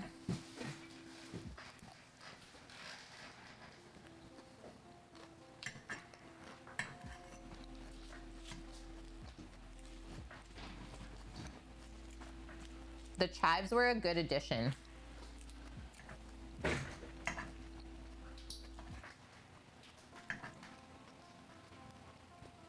And yeah, I could have just like had the greens with the fish and I would have been good. Your supplier sent you a case of pre-made guac and you make your own. So you have 6 pounds of frozen now. Ugh.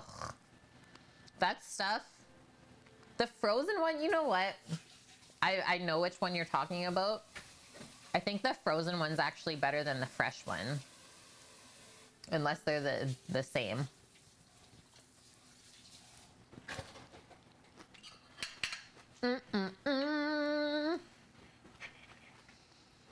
Bye, Annie. Enjoy your salad. And I'll see you tomorrow. Have a wonderful rest of your day. We got a hot Sammy in the kitchen. Bye, Annie.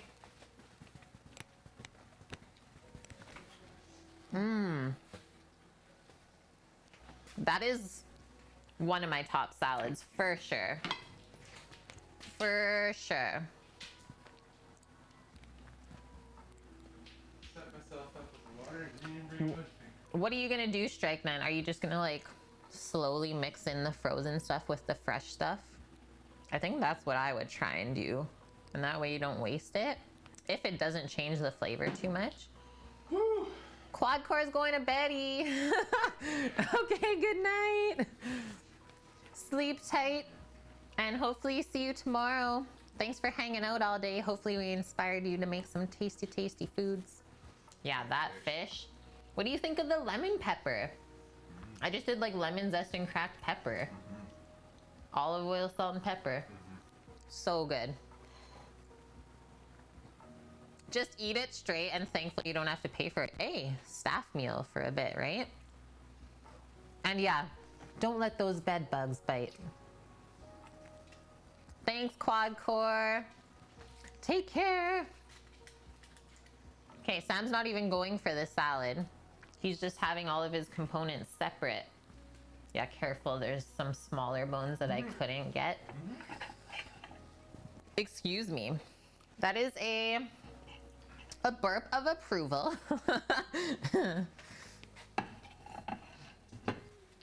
They're so sweet. The potatoes? Yeah. Okay, that, like, those couple of bites are gonna hold me over now for this next little bit. Needed that. Oh, I'm dripping. Yeah, he's shreddy. Okay, we have the trusted cake turner. Dun, dun, dun, dun. And then our cakes. What am I gonna do? Measure them out? Probably. Okay, here's where we're gonna start. That was the perfect egg, by the way. Perfect egg? Perfect egg. Thank you. Let's start with our first one. This one baked the best in my mind. I think maybe the other two got a little bit over baked. And what we're going to do, over baked, or they just look like they did. I don't know. I'm saying nothing. Over baked. I just like Hey, to be Dad. honest with you guys. How's your day going, man? Scooter Beach, what's up? Let's run our knife around the edge.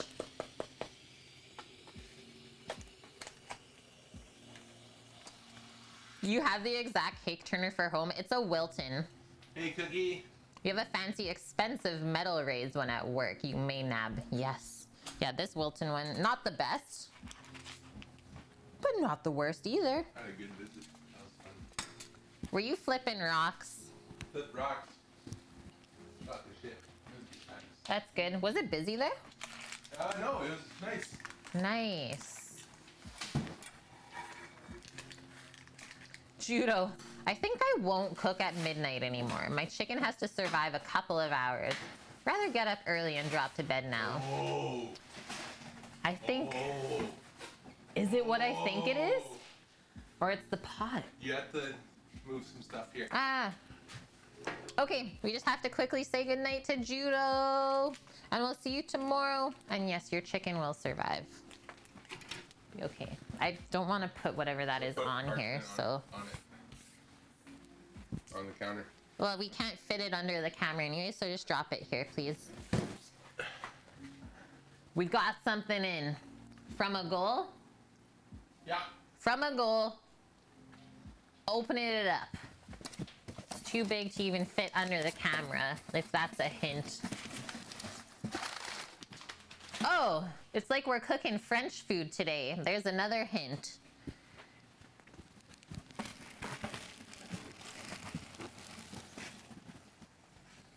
Bye, Judo. Take care. We'll miss ya. It's a new car. I can't afford that. Peugeot? No, but it is this masterpiece. A big old cherry red stock pot, Open because it. for some reason the Le Creuset one was the only one with an 11-inch bottom, and we could get it 19 liters. Open it. Sam, don't rush me, please. It also has a 5-year warranty on it. Always. Always.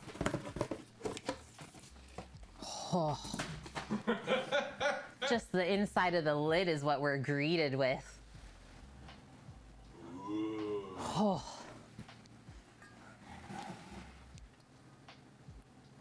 You got your Le Creuset roasting pan in cherry red today? High five, Cookie. Gotta love it. Sammy, are you implying that Le Creuset is less expensive than a car? Yes. In some instances. Yes. Nice. So this is my first piece from Le Creuset that's not cast iron, by the way. But it was needed. And like I said, it was really important to us that it had the proper size bottom. That looks gorgeous. Holy. You're making soups. Stocks. This is the nicest pot I've ever owned. I love the gradient as well. Yeah, I do love red. Like red and blue in a kitchen, to me, I love. So maybe that's like the French part as well. What a beaut. It's massive, yeah, but I needed it. Does it fit I nicely needed here? it. I would say that fits pretty nicely. Can we still see in it though when it's on the stove? Oh, what? No, that should be on. We just have to turn it on and off then. It got a little bit warm today.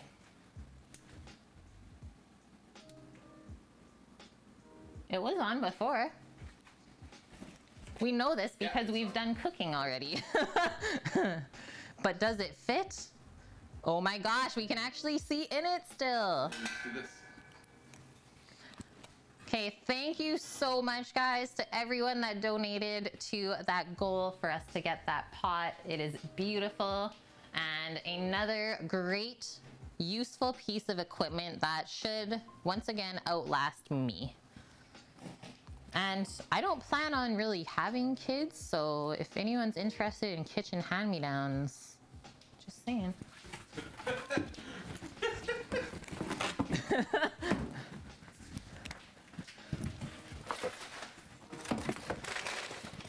I plan on having doggos. Whew. Whew, whew, whew. Yeah, dibs. Work you guys into the will. That's what I'm saying. You Spend enough time with me. have a big fan key? No, right? Cats are better. What? I am more of a dog person than a cat person, but I have nothing against cats. Okay, guys, here's our first little layer to the cake. Yes, love that. So I'm just gonna leave that on the parchment. And then because our other ones, yeah, I can tell by the color, just like 1 minute longer than that. And that's how you can tell.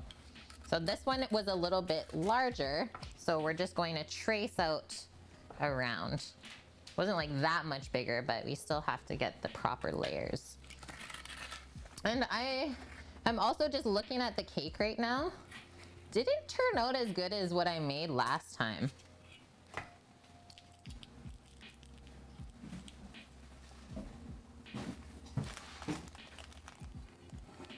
Didn't turn out quite the same.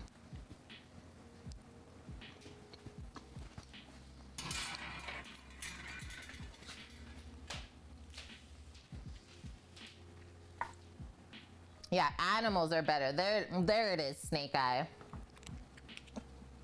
All animals are better.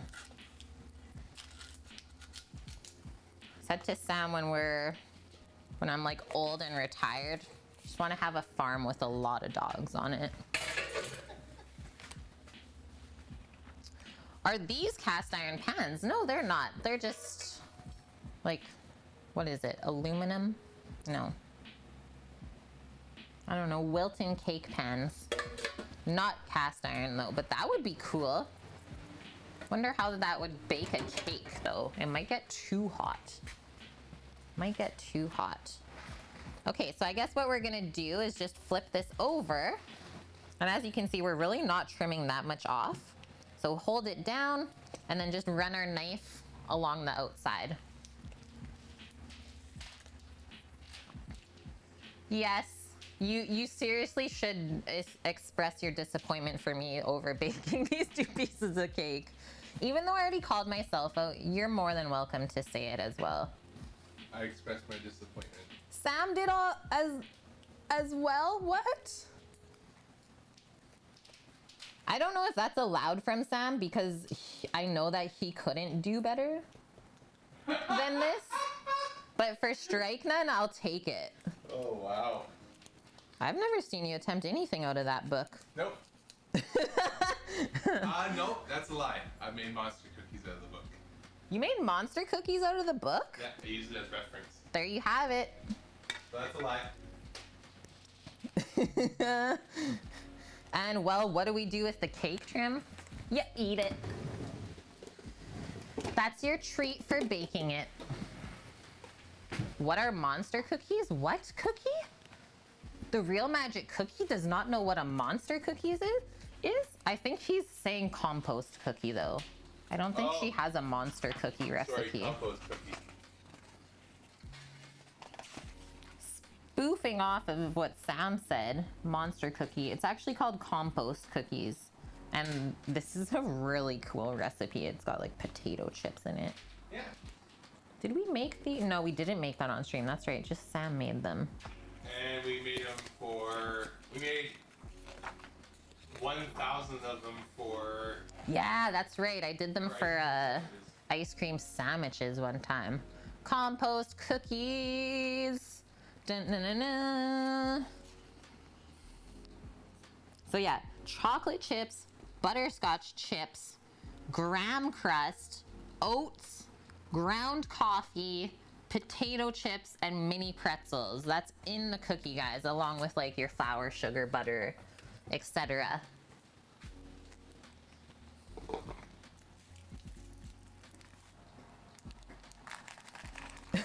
Yeah, you mean the real magic cookie doesn't know all cookies? Gotta live up to that name. Rook's screaming for sprinkles.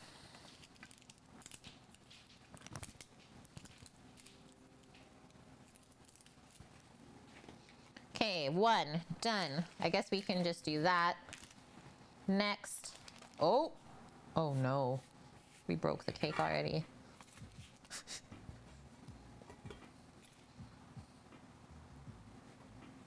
So the way that she actually does the cake, so she usually bakes it in like a sheet pan, like I typically, let's say, baked this salmon on. So she bakes it in one sheet and then cuts out 2 proper rounds, and then the bottom layer is actually like all of the trim from the outside of the circles. So she just kind of puts it together. And you'll never know that it was actually the scrap. So that's what she does.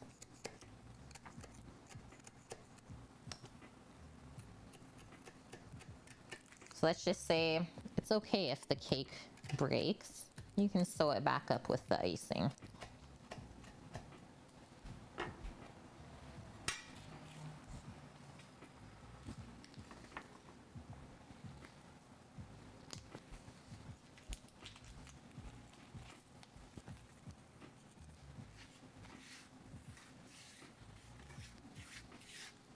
I can already tell it's not gonna have the height that it needs. Not gonna have the height. So I'm gonna say that when we were like really whipping the mixture, probably should have even gone a little bit more. Just needed more leavening, maybe more strength in our eggs. Just sew it back together with the frosting, Rook. Strike Nun's like, no, Kate. Do not do that, please. Okay, I just need a plate where we're going to put this together on.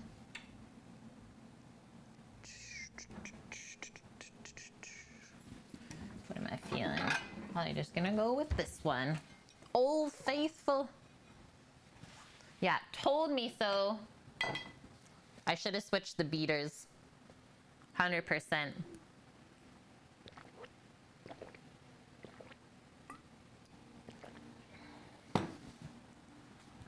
When you were a kid, your uncle told you there was such thing as a dough patch kit you could buy from the store and you believed him.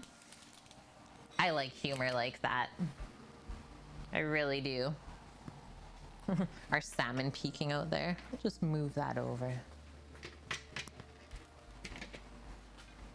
Okay, now we do our cake turner, our plate, and then we put the ugliest cake layer on the bottom, so it's definitely this one. And then we put the best looking one on top.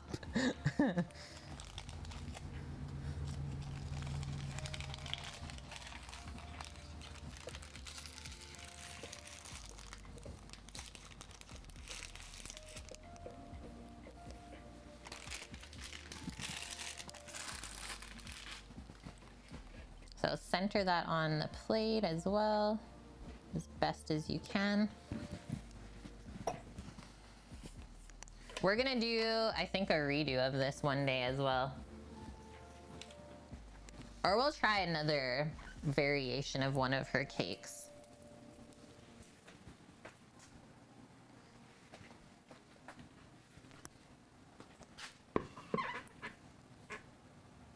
You're not sure what you would do with them, but you could at least make them. Yeah, you want to make more cakes? Sell them, that's what. Okay, so we have our vanilla buttercream frosting, and we gotta make sure we split that evenly between all 3 layers.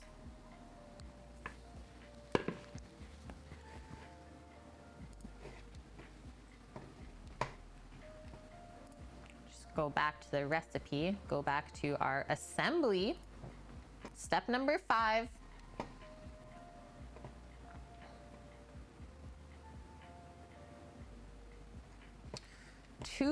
Two strips of acetate, 3 inches wide and 20 inches long.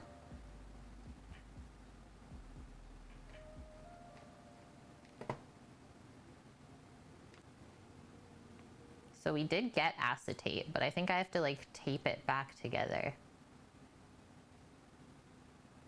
Oh no. This is why we're reading the recipe. This gets actually taken off first. And we come in with our soak.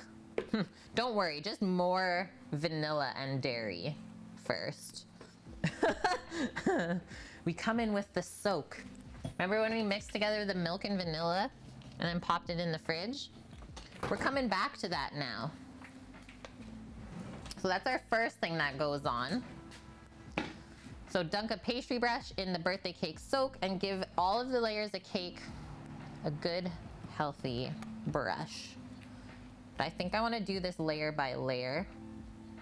I'm worried it might soften up our other layers too much and then it'll be hard to put together. But try and divvy up this amount between all 3 pieces.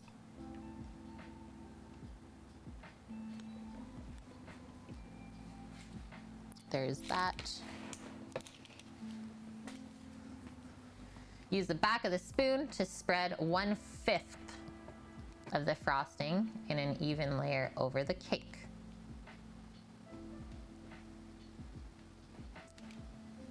Oh, and then we do a sprinkle of the crumbs in the layer. So that's where we would go with like the smaller crumbs that are not as nice for garnish and sprinkle those inside and then leave the really nice ones for on top. Yeah, soak in the cake.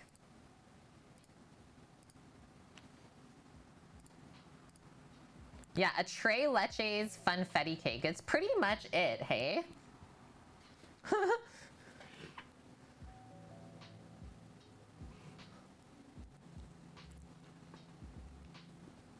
Okay, so we do a little layer, so 1/5. We do a little layer, and then we do the cake crumbs. Actually, I'm gonna come in with my offset now. Just be way quicker. And we do our crumbs, and then we do another little layer of icing to keep everything together, and then we put our next cake on that. Rainbow Oreo? What? Oh, that soak made the cake super soft. Definitely need way more icing.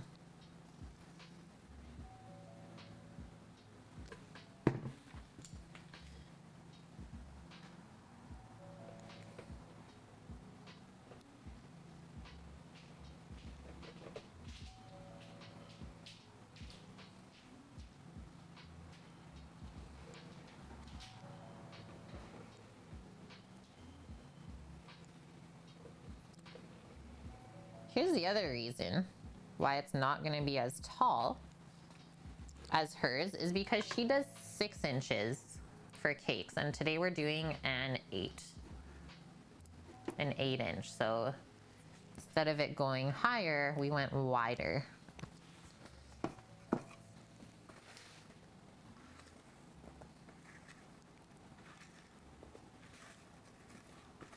Get some of our crumbs. Yum. So this is gonna add some texture to the layer.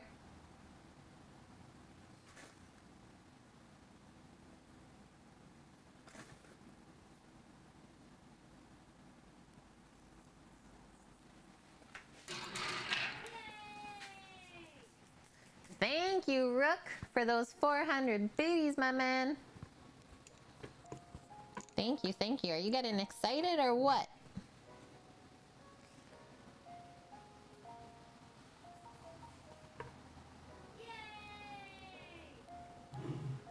And Cookie. What? The B-Day biddies? Thank you for the 1,000. Wow, guys. That's very generous. I don't know if I'll like... This is just gonna get messy and we're gonna roll with it. I knew it was gonna be a little bit hard to spread the icing on top of the crumbs. We're going with it.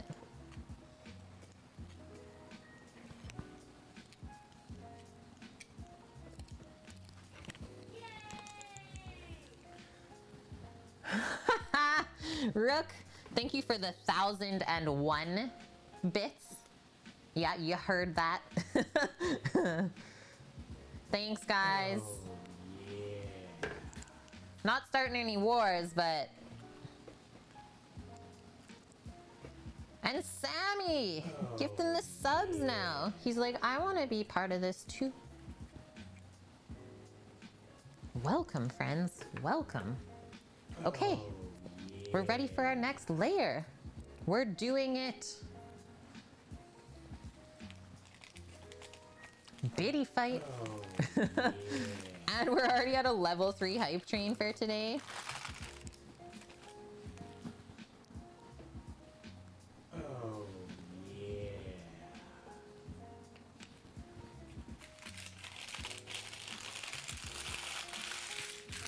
Oh, yeah. The Alpha Chad. Oh, I love you guys. Thank you, Rook, for the 500 bits. And Cerebellum with the 100. Okay. Next one. We just complete level 3. What a great Friday indeed. Thanks, guys. On to the next level. I love how it just like disappears in the cake when we put this on.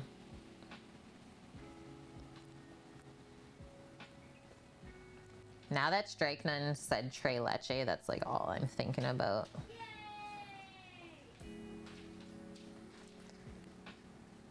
Holy smokes! Mythical! The 400 biddies as well.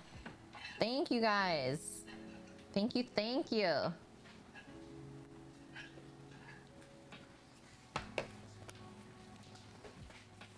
Just cleaning up my station a bit here. Oh, Okay, yeah. time for more icing. Cookie with the gifted subs too? Oh, yeah. With the 10? Oh man. Yo, it's everyone's birthday today. Yeah. Oh yeah. We're screaming. Oh, yeah. Do we scream? I'm gonna take actually a touch off for the second layer. Oh, Edan, thanks for that follow.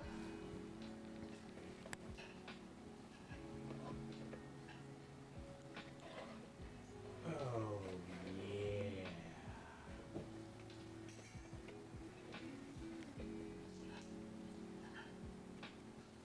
Oh, yeah. Frosting likes to get bunged up on this guy. Oh, yeah. Oh yeah. Yeah, you know it, Rook. It's never an oh no. Oh, It's just an oh yeah. Oh yeah. Oh, yeah.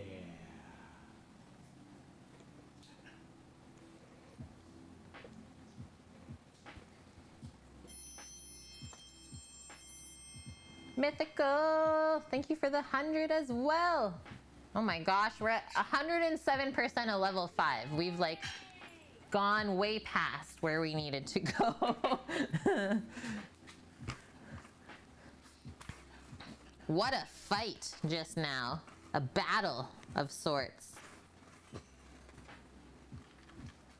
Yeah, sometimes there are oh no's. It's true. We just hope no one else sees, right, Rip? Hey, spread out those cake crumbs that we made earlier.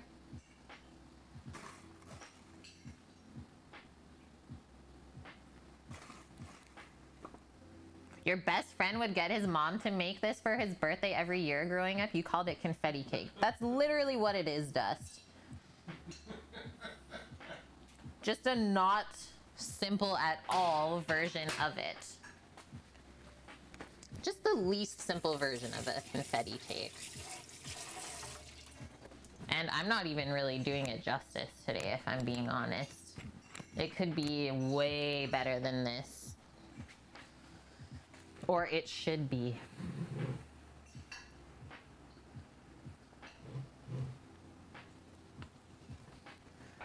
I said I am a doggo person, but all the pics on screen are cats. It's true.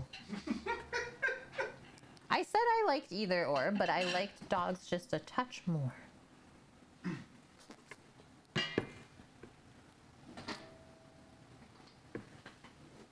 Just need to see what she says here for us. Okay, da da da da. Layer 2, the middle.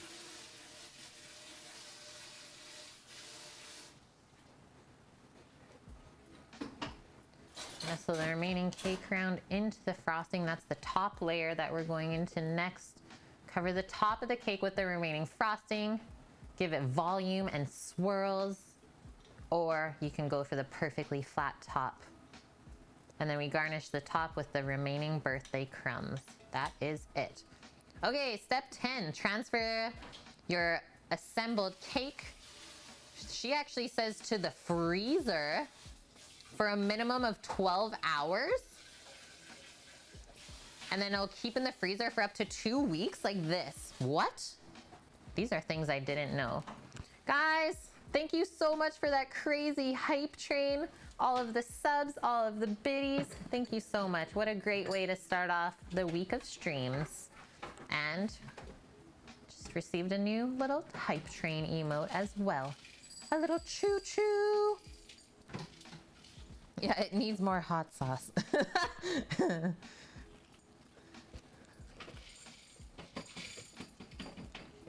Rook.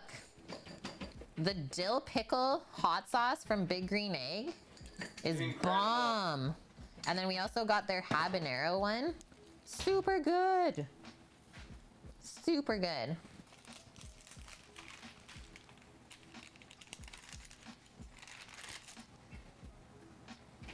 Nice. Michelangelo. By the way, Sam, Michelangelo has changed their name to Princess Cassandra. Okay. So you were aware. Okay.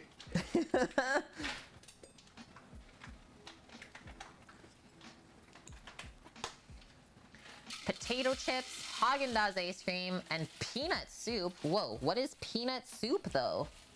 This is new to me. Okay, we're doing our last soak. Yeah, dill pickle hot sauce. What did they use? Jalapeno, Sam? I don't know. Give me 1 minute. I'm gonna guess that they use jalapeno just to keep it green. They use Serranos. Or Serrano. For that extra kick. Where's their unopened bottle? Just over here. On the shelf.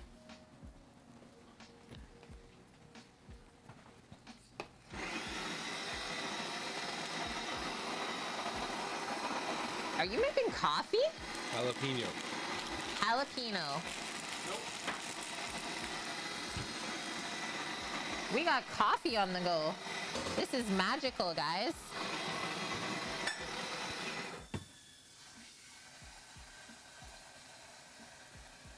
Okay, so before I completely top this. I just want to show you guys this side, how it's looking. So see how there's a little bit of like holes there? So I want to fill that. Also, this is a really sad version of the cake, but I know it's gonna taste great.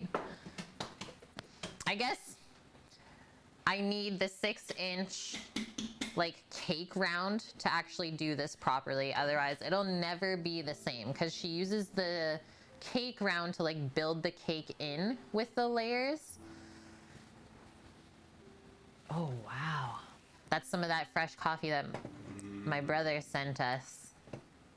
Yum. Okay, so before I put all the icing on top, let's just fill some of those edges first. Well, look at the colors of the beans. They're mixed. Yeah. Well, that's like when we used to get the fresh roasted beans in Vancouver. Yep. Yeah, really nice sauces, Rook. Did they just come out with the sauces this year, Sam? I don't know. I think it was a couple years ago now.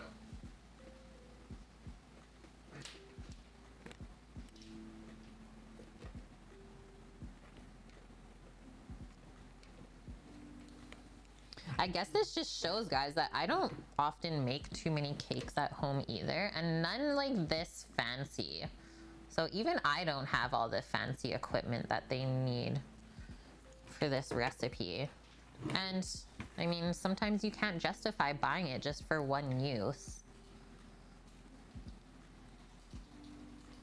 Okay, there's a big one that I had to fill.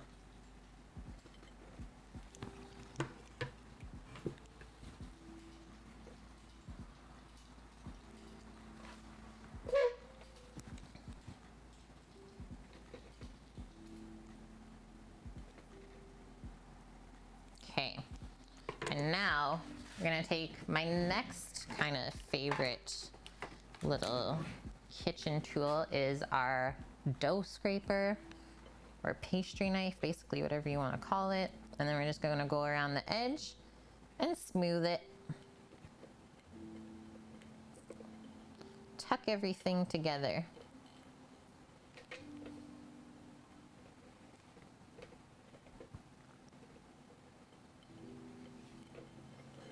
And then we can look over again and see if all our layers are filled, how we're feeling. But that definitely helped. So like I said, kind of sew up the outside there, anywhere that you see it needs it.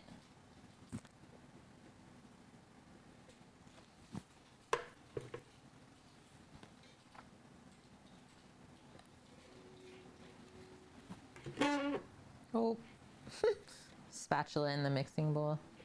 Never heard that sound on stream before. Wild animal.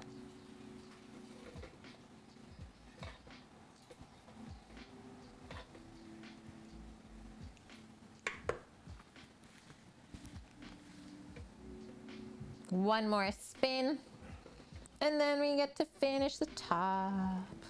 And then I'm not gonna put this in the freezer because we actually want to eat this tomorrow. So I'm just gonna put it in the fridge to set up. Tomorrow? Yeah, tomorrow, Sam. We can't cut this now. It's gonna sploot everywhere. What? Yeah.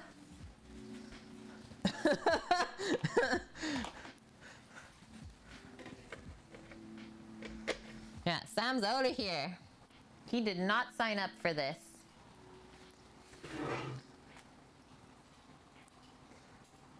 That was like the saddest tomorrow question ever. Yeah, tomorrow. You put it in What? the freezer? She says for 12 hours minimum. Oh man. Yep. What, you wanted your cake and to eat it too?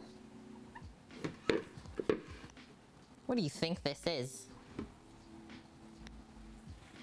Cooking show?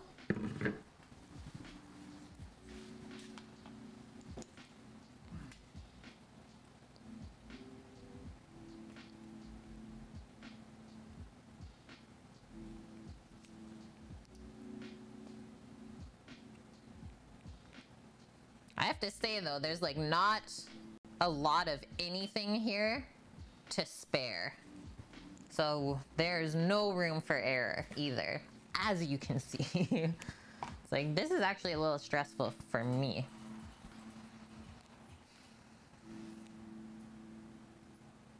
You got the Hearthstone pizza card? Dust. We were eyeing that up the other day. I told Sam I was still disappointed in him for not getting it. It's like, I'm still upset that you don't have this.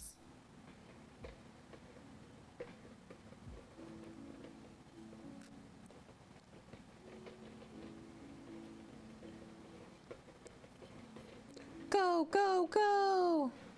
Just keep going.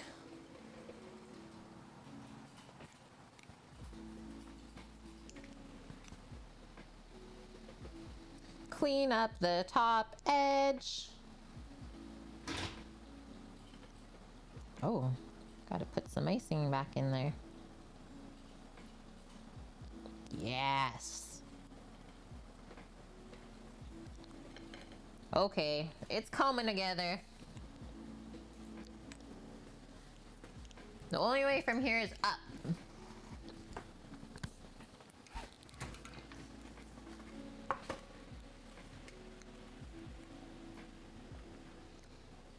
You see a cook of competition with over 1K views. You should ask their location. You should ask their location.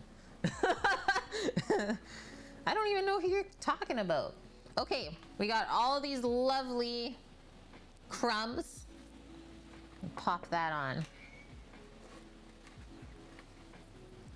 And we're just going to go along the outside. That's why I said it was important for us to have nice, like, big crumbs for garnish. Oh, Sasha Grey. Sasha Grey? That's all I'm gonna say. Who's that?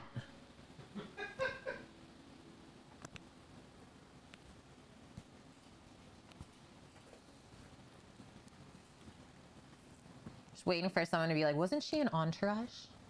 Entourage. Yeah. Was she in Entourage?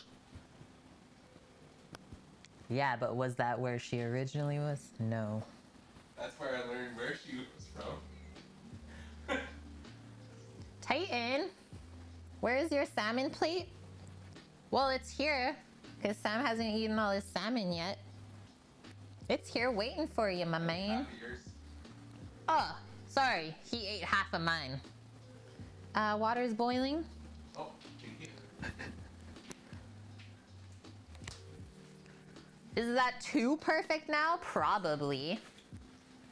Like what? That's good. Okay, so we'll put a little... Caitlin's least favorite words. It's good enough. I hate that. I hate stuff that's just good enough. It should never be that. Should I go in between the layers? Should I crumb it up even more, or we'll crumb it? Go crazy. Crazy crumb? I don't know why you're being so pristine and perfect on this. Close enough for government work? Yeah, close enough. Love it. Now we'll just put a little pile.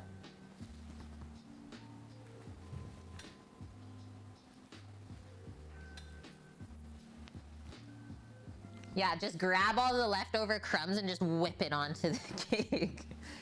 Do we need like a crazy stream? Oh, Annie informed us today that there are 25-pound boxes of sprinkles on Amazon that we can order.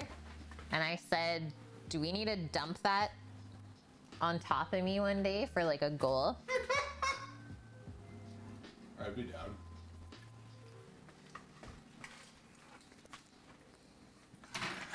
Whip it at the cake. Okay, we did it. Sam, I'd be down. But I said to use all the leftover crumb. We're saving it for tomorrow when we cut it, and I'll sprinkle more over. Do a little sprinkle over. You're off to the drive home. Have a safe drive, Scooter Beach. Take care out there, and yeah, hopefully see you tomorrow. Thanks for everything. No, no, no, Rook. Do not get the 25-pound bag of sugar-free gummy bears. I read you the reviews, right, Sam? I read some reviews last night. Oh, you found it? Man, they're good. The person on the airplane? My God. My God. That was my Okay. If there was a God, my God. Stay away. Okay, we got some layers. It's not the most beautiful, but it's gonna taste really good. And I think it's gonna look a lot better once we like cut into the layers. Because right now we can't really tell much from the outside. Gotta like get into there. So now we gotta pack it up and put it in the fridge until tomorrow. That's it. That's it, guys. You wanna see a cook-off? I'm in. You heard about those years ago, Rook? Why are we so behind?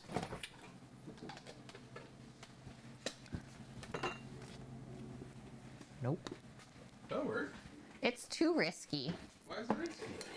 It's too risky. Because I don't want to hit the top at all. Like I said, I don't have any extras of anything. Gold leaf? Heck no.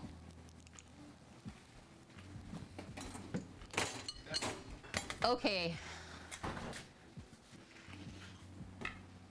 We did it, guys. We did it.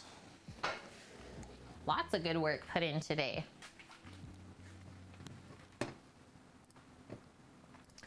Thank you. Yeah. Is gold leaf called opulence? I don't know. I don't know. Nice, Titan. 95k channel points. Watch out, Sam. Kate's gonna have some days off coming up. Wow, great meals all around. I'm gonna make another half salad after this and finish mine off.